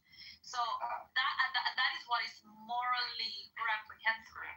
It's even worse because what they're doing basically when there is like a child, okay, and the pro-Palestinians are like doing like stuff like Cynic, and Cynic is not the only one. You will see it spreading all over Twitter. They're basically incentivizing Hamas to sacrifice children because they see that Hamas see that every time a child dies, immediately the entire world is like in outrage, and all those pro-Palis like use those to attack Israel. So Cynic is part of the problem, and he's part of those that incentivize Hamas to sacrifice children. So Cynic, I will end with this: the blood of those children is on your hand. Go and wash your hands. Well, he's got shit all over his hands, all over his shoes. He's got shit on his shirt. He's got shit on his face. I wasn't saying it as a trigger thing. I actually believe that when they actually incentivize Hamas to do this. It's good for the cause. Let's be honest. A dead child begs for Israel, good for Palestine. Yourself. Until you will stop behaving immorally in a wicked way. I'd like to you need to understand Daniel, that when you exploit children, you are incentivizing Hamas. Yeah, I want to hear his response. You see what just happened? You see my friend. I'm giving you the benefit of the doubt because this is our first interaction, so there's still time for you to redeem yourself. Now, you saw what just happened. You made your points, even though I think they're very silly. But nevertheless, someone came, Daniel jumped up, he wanted to follow up on that because he doesn't view what you said was efficient enough. And then I have my own opinions, and just address the topic, cynics. He didn't believe you guys articulated the point fine enough, and then Daniel went back, and then Daniel muted up, and then he went back again, and it's got like. Thank you for the summary. Can you address the point? You can address the point. This is what you're doing. You make a single point. I actually challenge maybe this. build I actually if it challenge relates this point because I as think another that point. it's not fair to even make a claim that you're wishing for these people to die. But I'm saying that you are capitalizing on it. But go ahead. How does he capitalize? The guy repairs laptops and slings shit all over everywhere he goes. I haven't interacted with my friend, so I'm waiting patiently. The benefit of the doubt. So. Oh, this is a new interaction. Oh my God! So you can't help himself. Do you run, my friend? Do you like hit a treadmill? Do you run? Yeah, a little bit. What's the longest distance you've ran? The longest distance that I have ever run in my life in one continuous stretch is probably like 8 miles. How long did it take you? It took me, it was a while ago, but it probably, I don't know. I mean,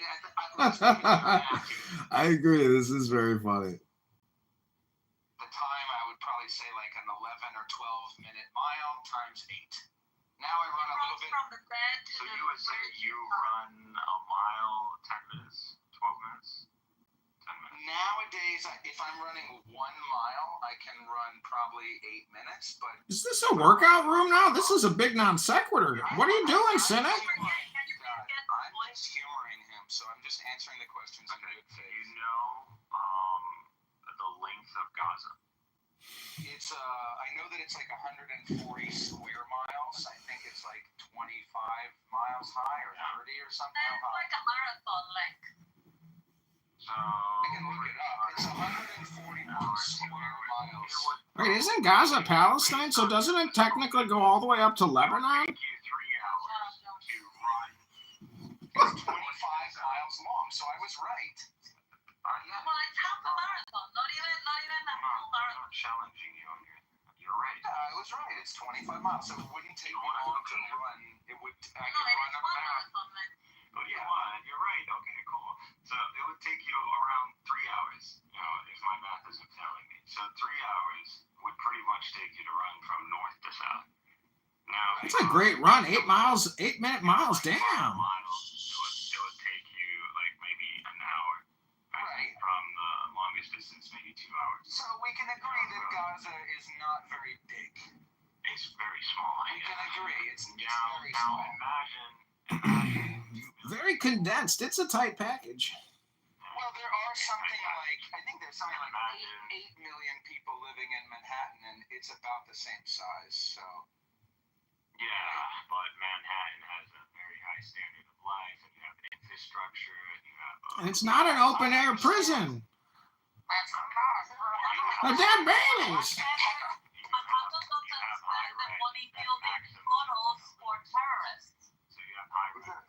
What is your point, though? There's high. Is he drinking and smoke? Like, what's he talking about? I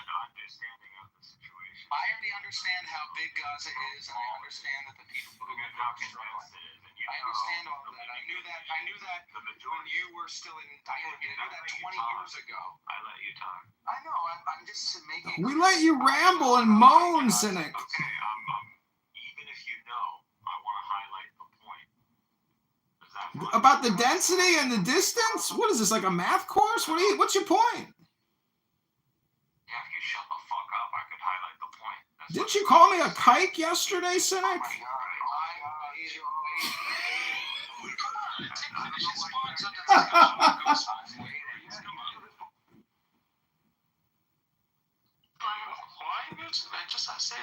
Again, the majority of these people are refugees. The conditions of these refugee camps. I've lived in Gaza, by the way. You lived in Gaza? Through the second intifada. Oh my gosh, he's an Intifada survivor. Yes. Oh, okay, cool. He's a survivor. Your parents were able to move away. The majority of these people are living in refugee camps. And a lot of these. Can you post a link in the chat to your survivorship from the Intifada? Because I don't believe you. Hold on, I'm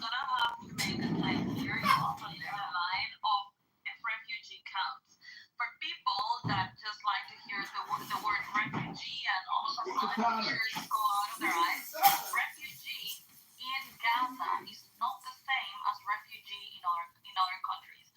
Refugees in the case of Palestinians in Gaza are referred to all of the Palestinians, and it's a special different status that the UN has given to these people that were quote unquote displaced from their houses. And this is the only instance.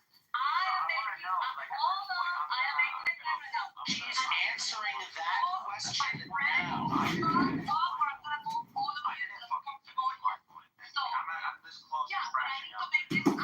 Because you're using the word refugee to appeal to people's emotions. So, refugee in the case of Gaza is the only instance. Refugee in the case of Gaza is the only instance in which the status can go from the son to the son and all the descendants. The only time. You and all your Palestinian friends deserve it. It is the only time in international or whatever that these spaces can be inherited from generation to generation, which is never the case with the actual refugees when we're talking about globally.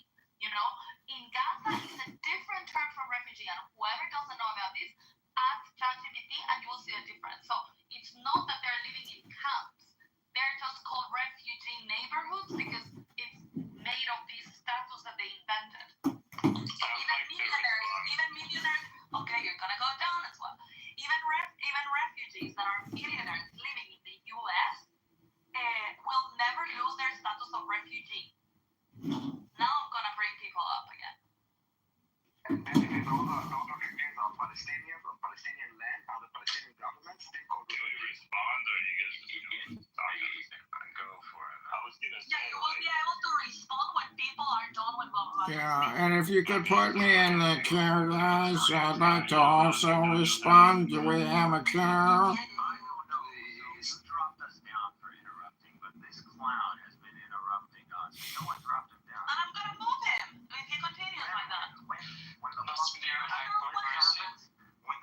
Abby! Oh yeah, this is so much fun. It's like torturing somebody or playing with a cat, basically. Okay, it's crazy. I would accept this argument. Are you Zach? Have a whole fucking concept called Zionism that establishes itself. Zach, is that you speaking? I'm not near my phone.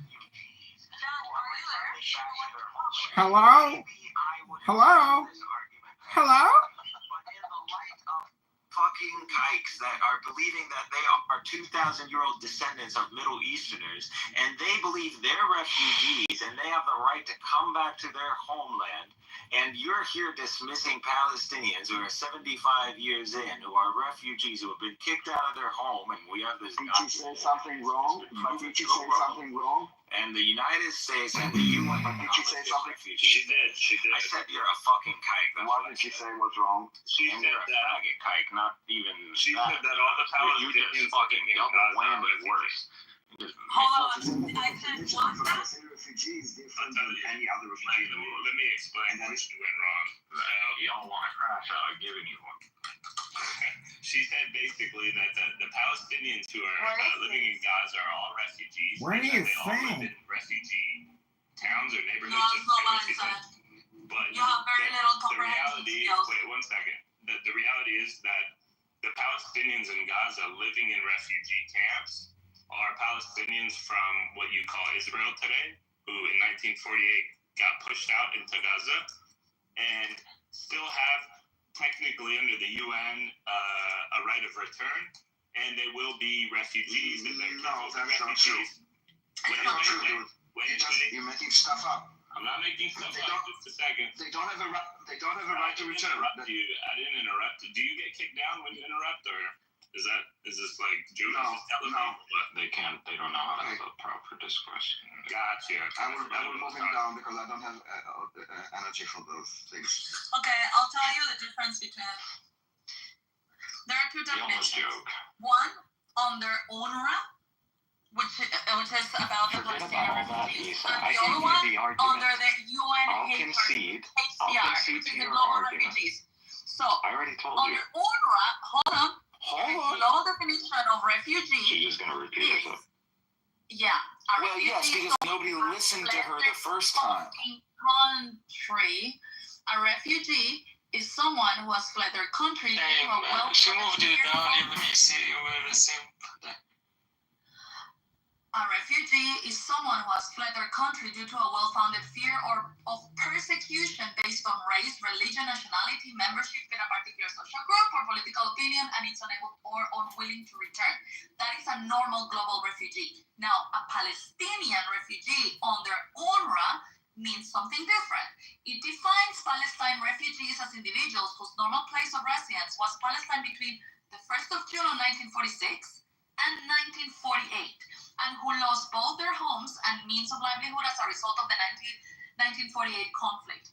This definition also extends to the descendants of Palestinian refugees, including legally adopted children. So it is a very different status, and the Palestinian refugee status will be valid until they quote-unquote come back home, meaning to like the territories that they're claiming from Israel. So it's very different than the global refugees.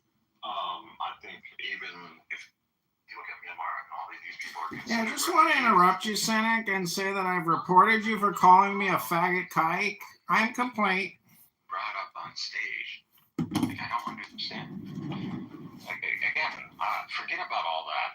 We can argue these definitions, no problem. But again, you're dealing with a state that, justifies itself based on being refugees from 2,000 years. We are not refugees, though. Back to their homeland. And not only that, but granting a right of return to anybody. We're talking about Gaza. My God, can't you talk about the topic? My God. Even though they might be. We are not refugees, That's what you're dealing with. There's a double standard. No, you're telling me, a third generation refugee, you're telling me at this point that I am not allowed back to my city. Meanwhile, this guy, who is pretty much a European, is practically a European. You're telling me he has the right to return and take over my home. You're telling me he has a right to take over my home. There is no right of return. But no one is taking your home. My God. You're telling. Shut up. Let me finish.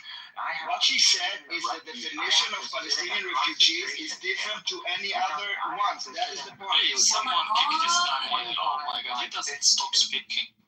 There is no such thing as a third generation refugee. 25 by 5. And you're telling me this guy who is a European. She didn't talk about me, Cynic. She didn't talk about me. No. She didn't talk about me. No, she said that Palestinian refugees have a different definition to any other refugee in the world. This is what she said.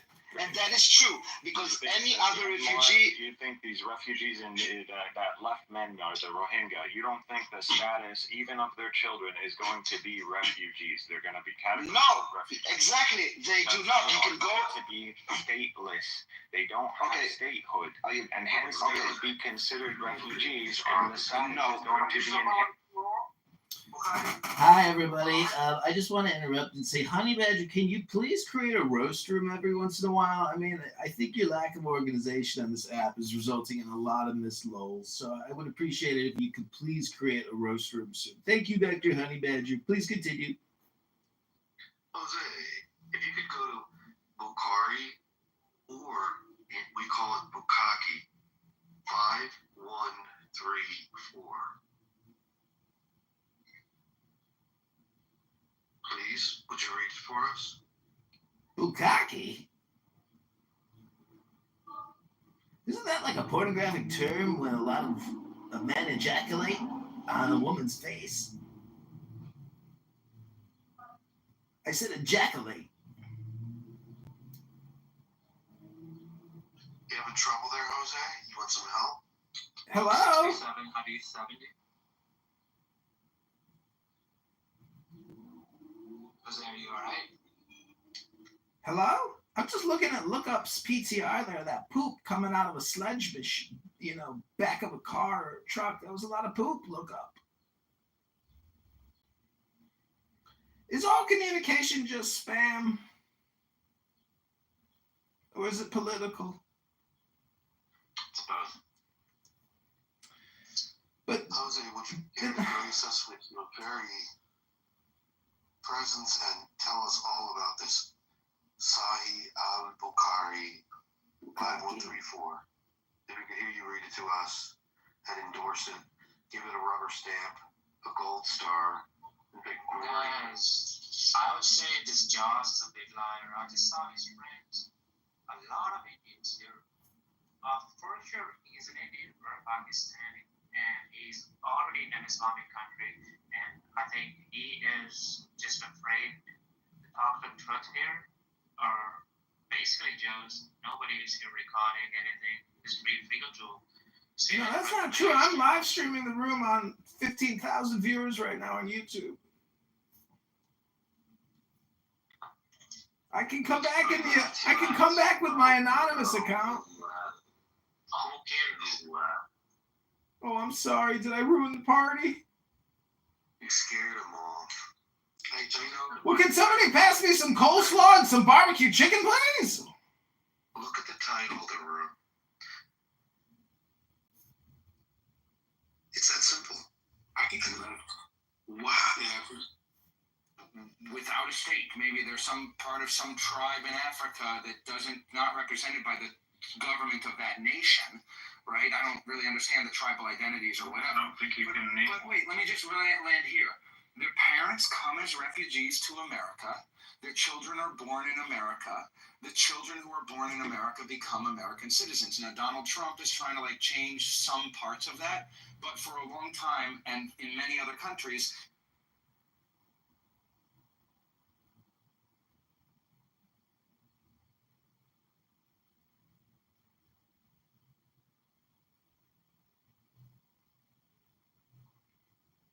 Did you just get kicked out? No, I'm done. I'm going into creator mode. I've been setting up some phones here. It's Michael. We got a queue? It was Michael. You didn't hear them say, oh, I'll go after you, baby. Yeah. Come on. I didn't hear that. Go right ahead.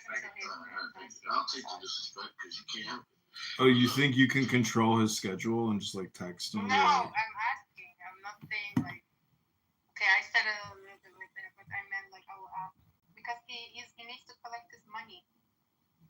You're so pathetic. Get a new joke. It's not a joke. Oh, okay. That's an update to the joke. I see.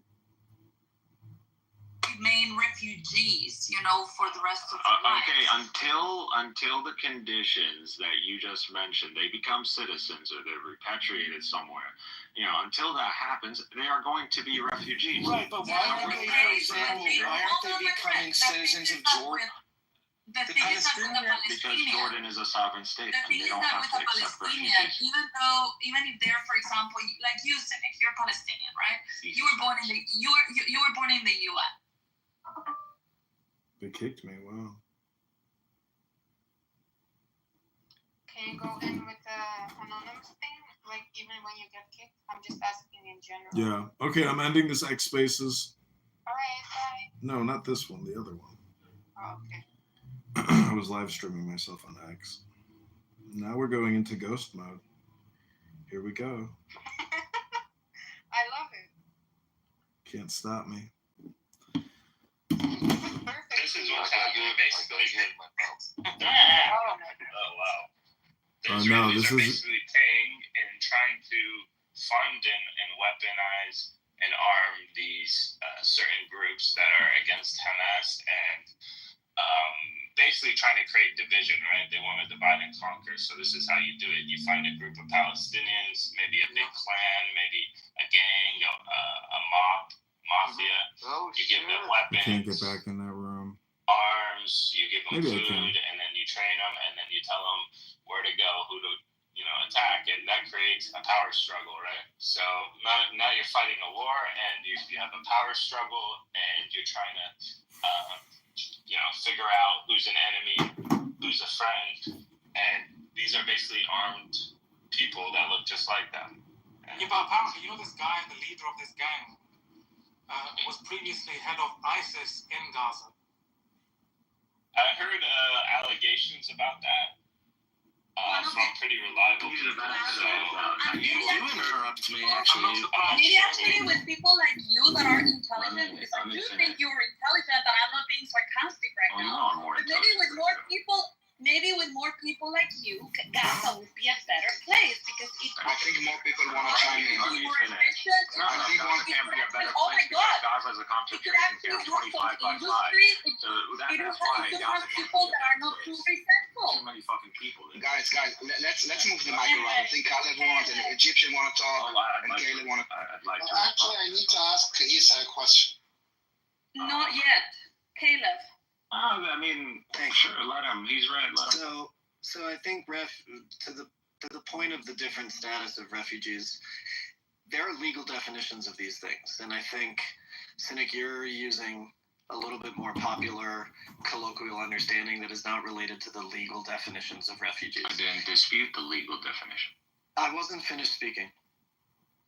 The other thing is, the law of return and the ability of Jews to return to Israel has nothing to do with refugee status, but it has everything to do with the legitimate fear of not having protections of the host countries in which they live in.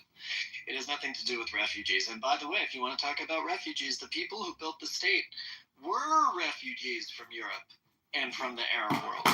Those were legitimate refugees, but after one generation of having built the country, they're not refugees anymore.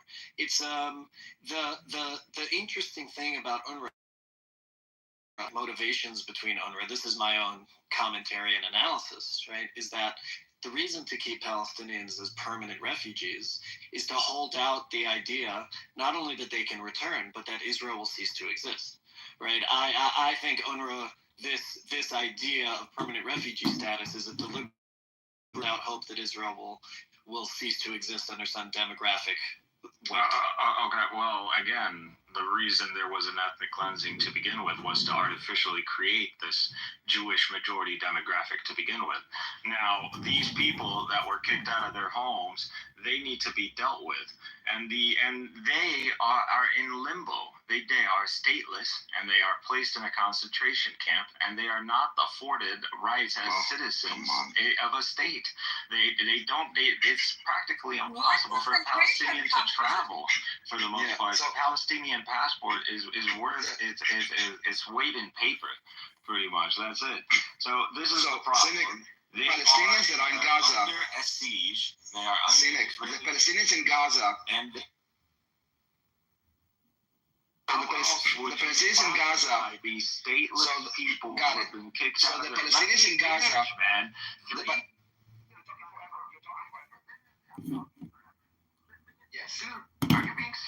Can you change your PTR, Cynic? It's very upsetting and disgusting. So Palestinians on Palestinian land in Gaza under Palestinian government, why are they refugees? I am pretty damn sure I didn't talk long. So you're wrong.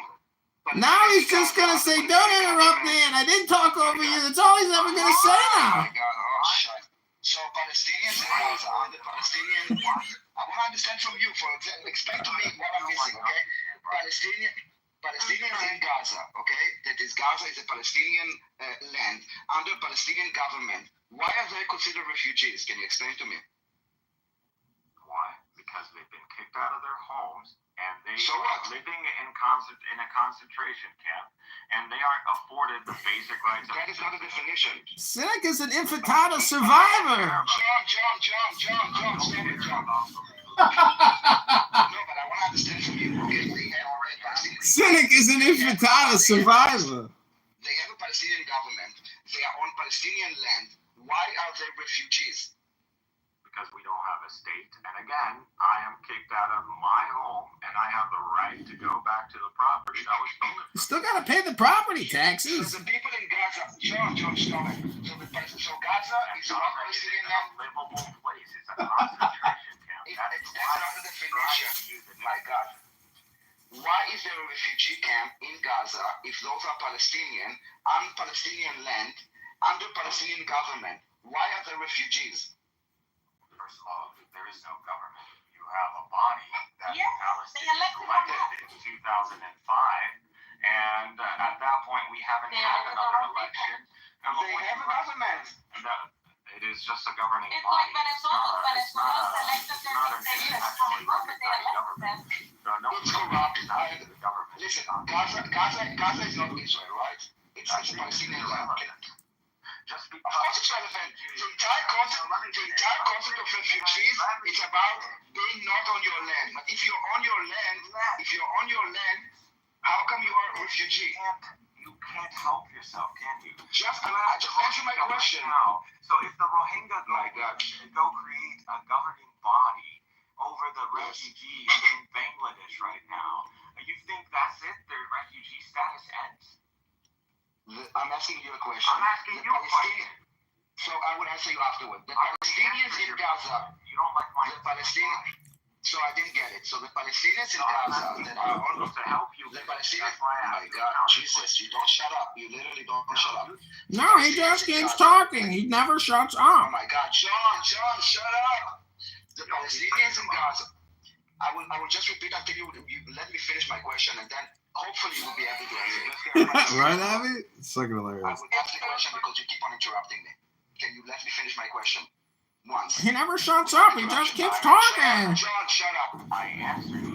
You don't like me. So maybe I didn't understand it. I will ask it again, and then you will answer, okay? And we will not fight over the microphone. You will let me finish the question, and then I will let you finish the answer, okay? That is acceptable? Great. So my question, great. I want to know Palestinians in Gaza, that Gaza is a Palestinian land. They live on a Palestinian land under a Palestinian governance, okay? Why are they considered refugees if they are controlling their own, and they are on their land, and they have their own leadership, and they are not part of Israel? Thank you. Because they are not from Gaza. They are from Palestine. They are from the cities that the majority of Israelis occupy, and they are living in their homes. So that's why they're refugees, and they don't have status. They are not considered citizens of Gaza. They're living in their homes. Are they communists? You don't know these distinctions, but within Gazan society, there are categories. There is refugee and citizen, and the people in Gaza who are citizens, this is their land, and this is their territory, and you will see this discrepancy between like an actual citizen of Gaza and a refugee. We're different, and to them this is We're their different. land. Yes, we're both Palestinian, but nevertheless it's theirs. So they see, they want us also to go back to where we came from as well. So that's internally to Gaza. But just like What year are they going to go back to? 65? 1855? Shut the fuck up. Now, if you go... Wait, you're talking about a time machine, right? You're such a fucking clown. You will kill yourself, I'm pretty sure. You will get to that point where you will fucking end it. I know the type you are, John. Uh-oh, you're breaking down. You're cracking. Don't project, Cynic. I know you're doing it. You're borderline. You're projecting. You're an insane person. I can tell. We got you to the cliff, Cynic. Are you going to jump? What are you going to do? If they establish themselves as a body, it's not refugee status. It's not going to eliminate the refugee status. They're still refugees, even if they establish a governing body. It doesn't matter.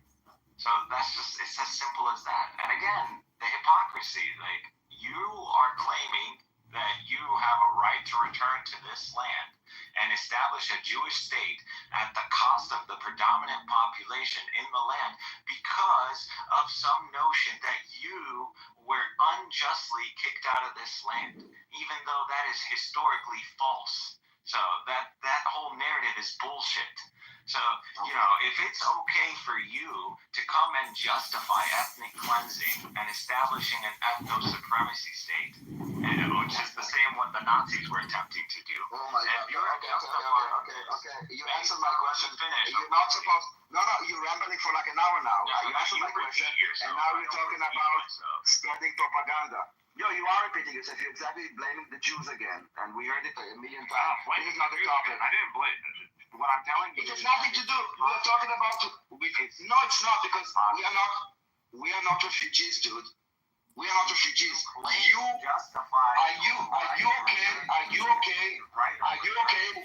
okay with the fact that Palestinians will stay stateless return is an immigration law name. It's not a right, okay? There is no right of return, okay? It's a name of a concept. Abby, you know what? Somebody told me in my YouTube chat, they said, your head is very round and very shiny. That indicates very good luck, or something to that extent.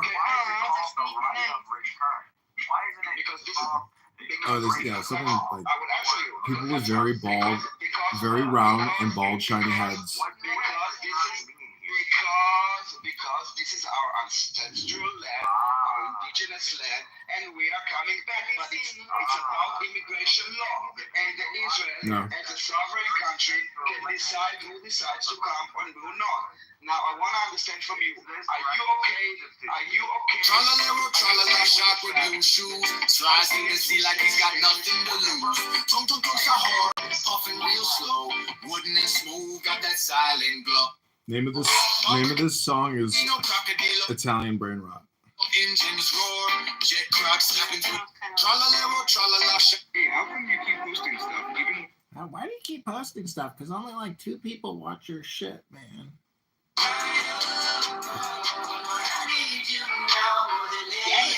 This is exactly what you're living because forever, Daniel. Dude, listen, your concept is that you will consider the Palestinians refugees until something that will never happen, meaning that they will be able to destroy them. Something that will never happen. Okay, no, you assume, okay, Okay, I can't do that room anymore. I can't listen to Daniel. Yeah, no, me neither. Okay, so I am going to create some videos here. I hope you enjoy. Okay. Copy here. I will send it to your DM here. Go there. DM. There you go. You have it. Have what? Nora's podcast. Oh, am I on No. it? Isn't it funny how it's like the only thing I really care about is am I in it? Because I would love to like get, if people don't like dox me and like troll me on the internet, like I'm actually not being politically successful. I have to get people attacking me on the internet to even give myself credibility of worthiness to be attacked. Isn't that kind of... Have you heard this? Where she was crying with Randy? Okay, that's good. I don't want you to come to my church. No, I want you to hear the truth. You're not You don't know the truth. You don't know the truth. Of course, I know the path. Where do you know her from? You know nothing about me. I lived the life before you ever met me. You're a child. I was grown when you were a child. You dummy. That's so beautiful. You were born in 1997. I was born in 1985. What's wrong Such a good argument. That's an complex. That's 40 years old confirmed. But I'm making sure that this conversation is not in vain. Motherfucker, you have no clue how much I don't care. Look, the truth remains as it is. I will monetize all of your BS. Oh my god, I don't care. What's going on? You cannot take me away from Palestine like you cannot take me away from Clubhouse like you took me away from Palestine. Let me see. No, because she's not. Do you know that? Yeah, okay, so that's it. She knows it. You don't know it. You don't understand. Okay, shut up. Again, but don't treat her like she's like. How do you believe that you're not reinforcing her behavior by telling her that her behavior is abnormal given Western standards now, but it is very normal given when it's not? Western standards are falling apart. Okay. Nobody disagrees with that except for you. But no one is meant because you're He's a Christian. Nobody's Christian. Stop it, Lisa. Like Did what? Diego tell you that you shouldn't take your medicine, yes or no? What do you mean? Like crying is normal. Look, no one's saying crying is not normal. It's just that it's not moving me. I don't want to. Randy is a savage. It's like a baby doing a tantrum, dude. That's all it is. No, you're hurting me and you won't stop. You're hurting yourself. No, you're hurting me. You won't stop. Any woman that gets treated the way you're treating her is going to react exactly the same way. Go ahead. But do you believe that her behavior is normal? me like that. Do you believe that her behavior is normal for women? Crucifixion. Something to do with I have lived this.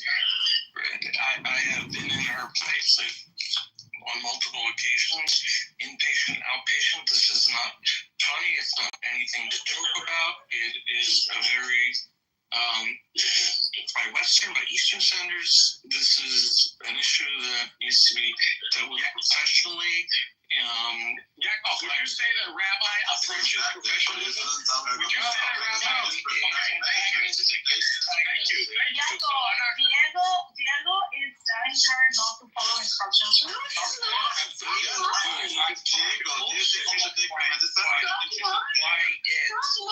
I have spoken with her on several occasions, and my advice is the following, and I'll say it. I say it to anybody: seek professional help and follow what the medical professional tells you what to do. A psychiatrist. Do you think Carlos is a good example of the Sion Yaakov? Do you think you should be saying? You're not going to run me out of this clubhouse like you run me out of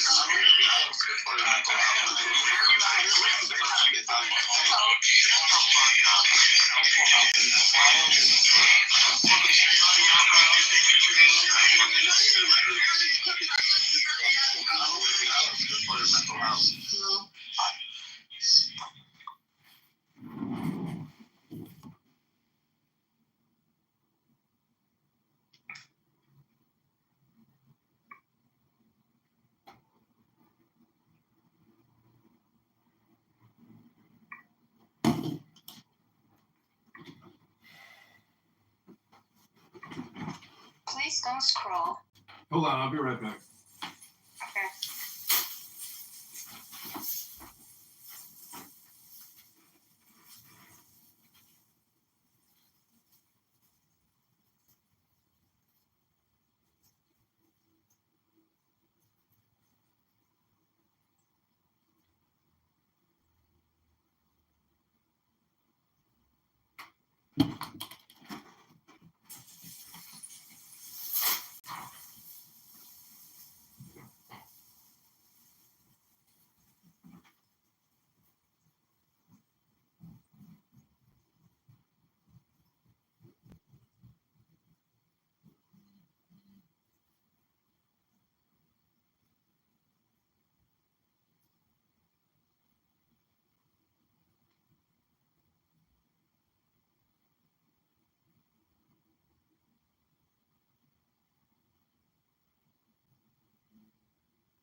Okay, sorry, I got like a problem here with my building.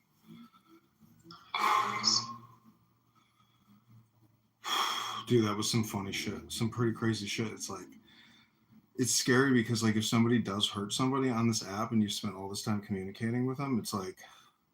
Is running? How long is running? Stupid questions, dude. Come on. What? Have some I'm sorry. What? What did you say? You asked Zach how much is running. Making a point. I got to a point. I'm making a point, and he's making also a point, and he's also making also a It point. wasn't exclusive to you guys. But he There were wants to people also who are make a point. So he's listening asking you who don't what is know anthropology the because you science said of that anyone can graduate, and you know you seem to have unable to listen to others. I was now listening for like 15 minutes. There wasn't even 1 second. There wasn't even 1 second that someone else spoke that didn't go off mic and spoke what they spoke. Even when my friend asked to speak to Simon, you felt the need to speak on top of them what they were speaking. And even now, when I'm telling you that you can't shut up for a minute, you're unable to shut up for a minute. It's amazing. You're just bitching, dude. That's all you're doing. You're just a bitch. Now, and this guy just always throwing up random topics, and he claims to have a triple digit. The random topic is not random. Quickly. Just answer quickly. It's that you're prove him wrong. Prove him wrong. To understand. Prove him wrong. And this and prove him wrong. Tell him what anthropology is, and let's move on. Come on. What cultures, man? What? That's all. Studying cultures. Studying humans. You googled it. He had to Google it. Yeah, I don't really give a shit, man. The point is anybody can fucking major in that shit, so that's all. Humanity's major is stupid. All you need is time. Well, you went from to read. saying, did you even go to college, and now you're insulting my major. So what major would you respect? What major would you respect? A STEM major. Like what? So science, technology. You have no respect for science. You don't respect anybody or education. You don't respect people who study education. Why do you have to respect I don't. I see what you're able to intellectually accomplish, and I judge you based on that, not some fucking pseudo test. Look, that you if the Palestinians in Palestine are half as stupid as you, then it's no wonder that they're being blown apart. Wait, but I don't understand. There's doctors who think that men can be women or women can be men. And they graduated in STEM. What does that change? I'm sorry, what? They're still retards. There's No, no- they're There's not doctors who retards. believe that men can be women. If Okay, you, so that doesn't make you a retard. well, it If you believe depends that men on can the be women. STEM major itself. But again, if you someone who pretty much went through calculus and physics, you can pretty much take one of these IQ tests and pass it in flying. So go ahead, take the test and get a 130 and What put the does that change? The screenshot. fact that you're able to Take learn the knowledge test. from Screenshot, clown. Yeah, Put take the screenshot. test. Go ahead and take Put it. the Google it. screenshot. Go But you see, ahead and this is Google dick measuring contest because you're It's not a retard. dick You measuring can't actually contest, it's make- a brain measuring you hear us contest. discussing a point. You can't try to put, give us input on the point. You I can can't give you input on the deflect it point. with a completely random point. I didn't you're deflect like, at all. I "Oh, addressed your smart. profile I have a picture." triple vision IQ. Yeah, because you're too stupid to engage in discussion. You're retarded. No, I'm not. Let me I'm know. smart. You hear the You're discussion. retarded. You're a hear retard. the discussion. No, and I'm you smart. engage. You're unique and funny. No, you're a fucking. I have a unique perspective. You're an No, I'm not a loser. anthropologist major. Yeah, I'm an anthropology major, and I run a cool business, and I have a hot girlfriend, and people on Clubhouse like me too. You're a dumb idiot. Your cousins are being blown apart. Your cousins' brains are on the sidewalk. Wasted around Get them up. $40,000. Better get them up. Somebody's brains are on the sidewalk. Better get a sponge. You wasted thousands of dollars on a piece of paper. Thank you. Now going back to what Simon says, which I pretty much steel-manned him. Oh, you don't have the right to return back because there's a fucking state with an army. No problem. But there are ways to defeat. From now on, when I see Cynic, I'm just going to say, get a sponge. And then William Wallace is going to know exactly what I mean by that. Goodness. Yeah, I mean that's not entirely what I said, but This guy is just incapable. Anyways, that is pretty much what you Better get a sponge. Cynic. Get a sponge, my friend. Israel, let me explain to you why Israel, it's necessary for Israel to ethnically cleanse the Palestinians. How about that? Would you like to? We already know why, because the Palestinians are retarded and they lob We don't need to rockets. because there was a partition plan. There was a partition plan to divide the land between Jews and Arabs. No one had to ethnically cleanse, but the Palestinians decided that it's not good for them, so they started a war and they lost. And there was no ethnically cleansed. They were not ethnically cleansed. This is why many Palestinians still have a key. Why do they have a key? Because they were told they will come back. Who told them they will come back? Your fucking leaders. If we had ethnically cleansed them, no one would have taken the key. Or with the Jews, when a million Jews were kicked out of... Why, my God, when a million Jews were kicked out of Arab countries, they left with nothing. They didn't take a key. They knew. Are you able? Oh, my God. He's just never shut up. Listen to him. He hasn't heard a word that you said. Daniel's He hasn't. Daniel, this is my point about the low IQ, because he hasn't listened to a word you've said all morning. So then who really has the low IQ? Who has the low IQ? Him or Keeps on us? talking. It just... So then it just you keeps and on talking. I are the low IQ ones. We are the dumb motherfuckers. He's like a autopilot. He's keeping talking and talking and talking, regardless of what others are talking, like he's the only person in the room. So And if you listen to know what... that and you continue to engage, then doesn't that make you the dumb? No, I'm kind of trying to overcome, but there was a partition plan. So your entire speak about we had to ethnically cleanse, no, we didn't. We have our Jewish cities, you had your Arab cities, we could have divided the land. You said no, we want to genocide the Jews. We told your Palestinians, please leave for a few days. We will ethnically cleanse the Jews. This is why they took the key. So tell me, Cynic, why do Palestinians, my God, so tell me, Cynic, why do the Palestinians have the key to the house? Okay. Now, I'm not sure where to begin with your nonsense. Like, I don't know. Like, can you actually... So I will help you. It was the question at the end. Why do Palestinians have a key to their house? Why? Because they have the right to return back to their homes. They wanted to come back to When their homes. they were ethnically cleansed in 1948, kicked out of the land, 1948. why did they take the key? They took the key because they were hoping that they would come back. And they assumed that the key will still open and the locks will not be changed? Like, be honest with yourself for a second. Why do the Palestinians have a key? Why did the Jews that were kicked out, like 1 million Jews were kicked out from Arab countries, left with nothing, no possessions. But the Palestinians said, okay, we're just going to lock here for a bit. We're going to go and we'll come back, obviously. So the first thing I will take is a key, my mobile phone, and my wallet. Why did they take the key? Try to be honest with yourself. And if you be honest with yourself, you would know that they thought that they're coming back in a few days. Why? Because this is what they were told. Who told them that? Who told them that? You're just repeating yourself. Because you keep on interrupting. I'm asking you, why did they take the key when they were supposedly, quote unquote, ethnically cleansed? I already Be honest for a second. I literally answered your question. Do you have comprehension issues? I told you they were expecting to return back to their homes. Why were they expecting? So explain to me. I understand. Why were they expecting to come back if they were like forcibly removed by a Zionist evil army? They were kicked out. Why is the first thing that they think about? Okay, I'm probably gonna come back in a few days. Let me just take the key. Well, not necessarily in a few days. There you go, an assumption. However, why did they take the key? It's a very simple question. The key opens the door, right? Very simple fucking question. Like, I don't understand what's so difficult here. I already answered. I'm trying to dumb it down so you would understand. They were in. No, dude, you're the dumb one. Here, I already answered the question. Everybody's dumb, and you are, but you don't know anything. You cannot answer anything. Take your key when you leave your fucking home. Because I know that I'm coming back. Okay. Exactly. Well, the same thing. But if they were forcibly removed, everybody thought, oh, they're not serious. They will let us come back in a while. They were either threatened, they were told by these Zionist gangs, if you guys don't leave, we're going to massacre you. Or so why did they take the key coming back? Dude, you're enforcing what I'm asking. We were so genocidal that we were massacring them. Dude, control yourself. I want you to answer my question. Why did the Palestinians take a key when they were supposedly, quote unquote, forcibly, ethnically genocided, whatever you want to say?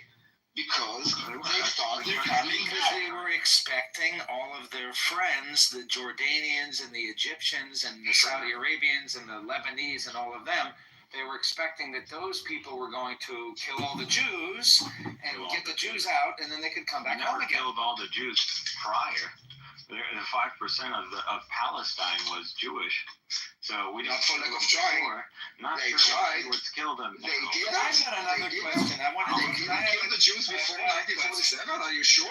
Are you sure? Question for Daniel and Cynic. So I want to test the rise of Zionism in Palestine. Okay. No one. So what was the first? However, I believe that's fair. Yeah. Well, I believe your cousin's brains are all over the sidewalk. I mean, hey, my friend, if you're willing to engage, make a good point. I believe that it is justifiable for the Palestinian kids in your video, your picture there, to be dead. Oh my God! It makes sense why they're dead. You hear it's what sad we're that talking they're about. dead, but it makes sense You why they're want dead. to keep deflecting off to random. I'm not points. deflecting at all. I'm talking about why it's talking about justifiable that something Palestinians are being killed by Israel. We're talking about something specific. No, we're talking about the war in Palestine and Israel. Talking about the war in Israel. What I'm saying is very much on topic. What I'm saying is, sorry, I can't listen, man. I'm not two people. I can't be engaging with his points and then you can't have a conversation that has more than one person in it. No, because these are low IQ, brain dead. These are fucking animal barbarians. Talking about you're like a mongoloid drooling monkey. You want to talk about 2000? Well, I can have a conversation with more than one person at once. Like I can talk to Simon and You're Daniel. a dumbass. You brought in a new. No, I'm not. Hey, my with friend. a different. Yeah, with a What's different up, time Daniel? period. See, you want to point discuss proven. current. You want to discuss the current. The legitimacy of it. When we were talking about the right of return, you were talking about 2,000 years ago. So when you do it, it's okay. But when my friend is doing it, it's off topic. Everyone is jumping onto different points, but you're doing this because you. So answer my question. Why do the Palestinians have the key? Why did they think they're coming back? If they were like forcibly ethnically cleansed by a genocidal Zionist army, You just why did they think they're coming back if they were ethnically cleansed? Their homes, you dumbass. I already answered. Why did they think they're coming back if they were forcibly ethnically cleansed with the threat of massacre? Why did they keep the key?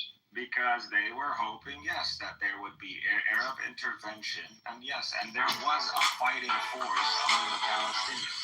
And what happened? Did they win or lose? As the paramilitaries of the Zionists. There was a fighting force against the paramilitary gangs. Can't even name it, though. And the paramilitary gangs beat the fighting forces. Yeah, so do you want to fight again? Do you want a rematch? Yeah, we're going to continue to There was a rematch in 1967. They got smashed again. Do you want a rematch? There was a rematch, I think, in 1973 In 1948, Israel did.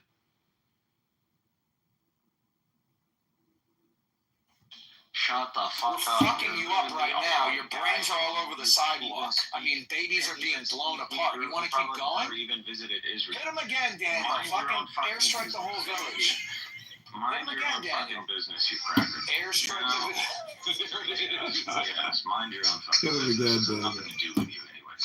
So, again, what we're doing is You're a privileged little boy from the United States, dude, using bodies of dead children from Gaza. The objective of Zionism has always been to establish a Jewish state, and the only way you establish a Jewish state is by establishing a Jewish majority. I'll tell you what. You establish it. No, again, you're missing the concept of the. You are missing the point of the partition. So tell me, if the partition plan was accepted by the Arabs, as stupid as your face. Now, I understand, but answer me this: if the partition plan was accepted, okay, by the Arabs, then we didn't need to have this supposedly really? Yes. Do you even know anything about the partition plan? What do you No, explain to me, please, because I'm talking English and I'm learning from you. No, you don't necessarily. So tell me, dude, if there was a partition plan, then everybody would. If there was a partition plan, if you're ignorant, no one would have. We would have a majority. You would have a majority. We would both be living side by side, each one on their own.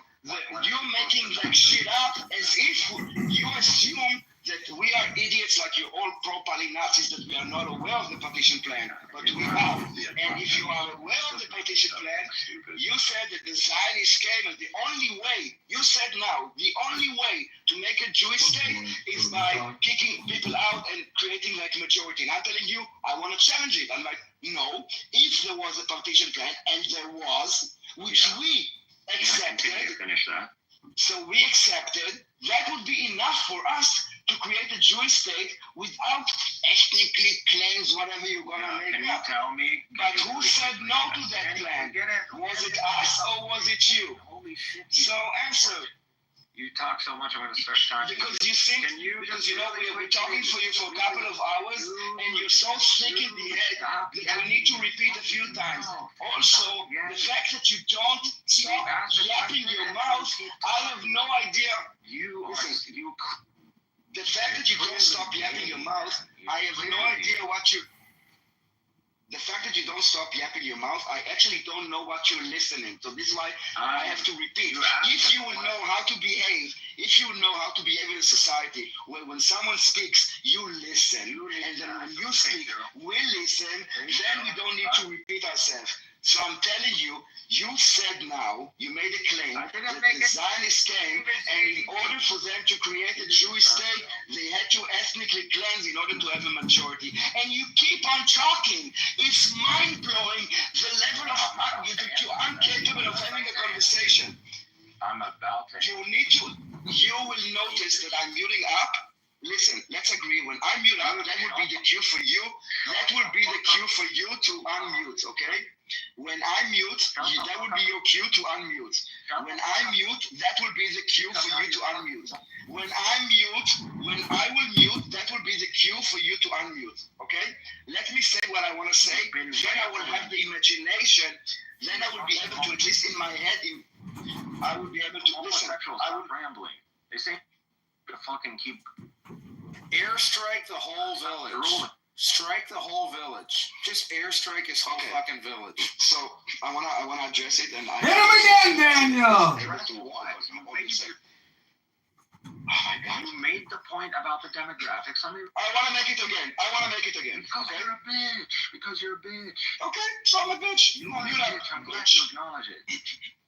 Listen, bitch, shut up. Okay, now listen. You made a claim that the Zionists. Let me answer. You know what? Now I'll say it twice. Okay, now I'll say it twice. You need to listen. You need to understand that this is not Gaza. Okay, you need to understand that this is a civilized society, and we are having a conversation. So now, okay, this ain't Gaza. This is not Gaza, dude. Listen up. Okay, are you done? Okay. No, are you so done? Are you going to repeat yourself? You made a claim that you said that when the Zionists came, you made a claim. You said that when the Zionists came, they had to.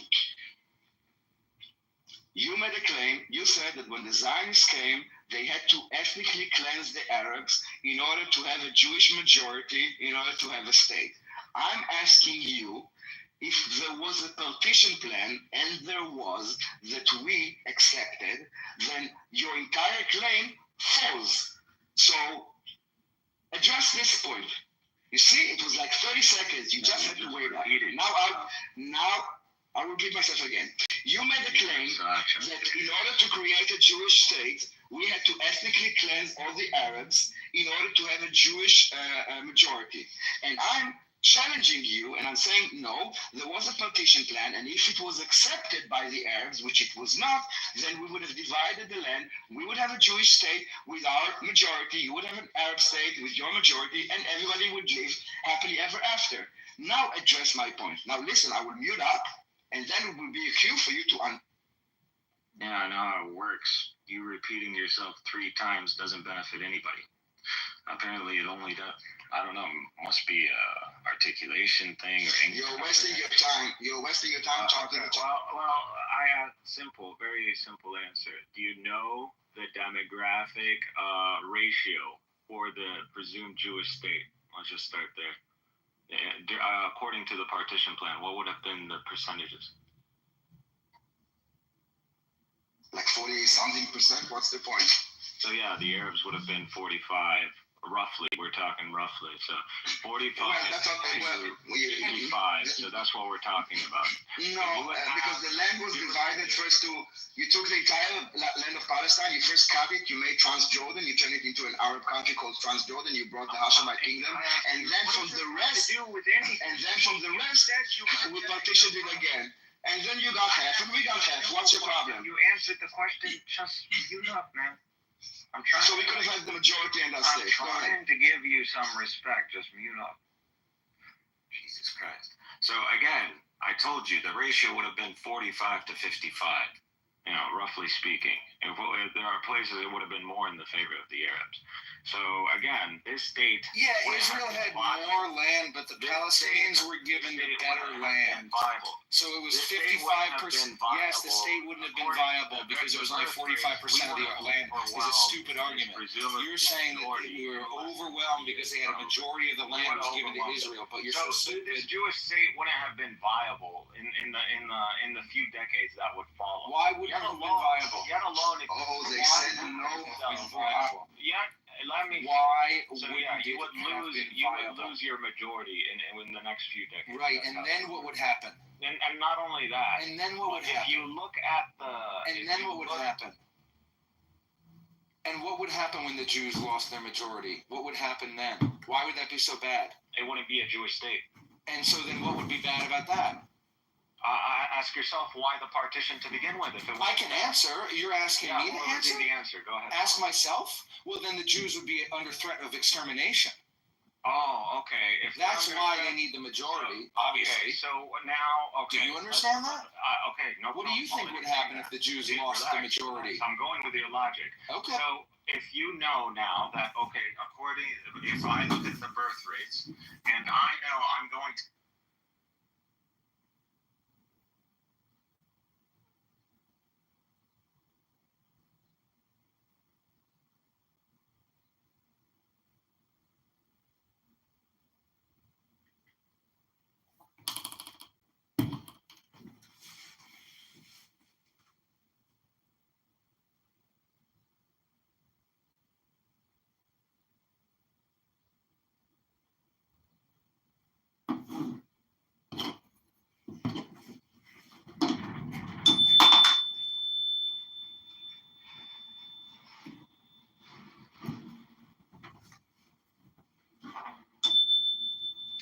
Light is shed upon the righteous, and joy on the upright in heart.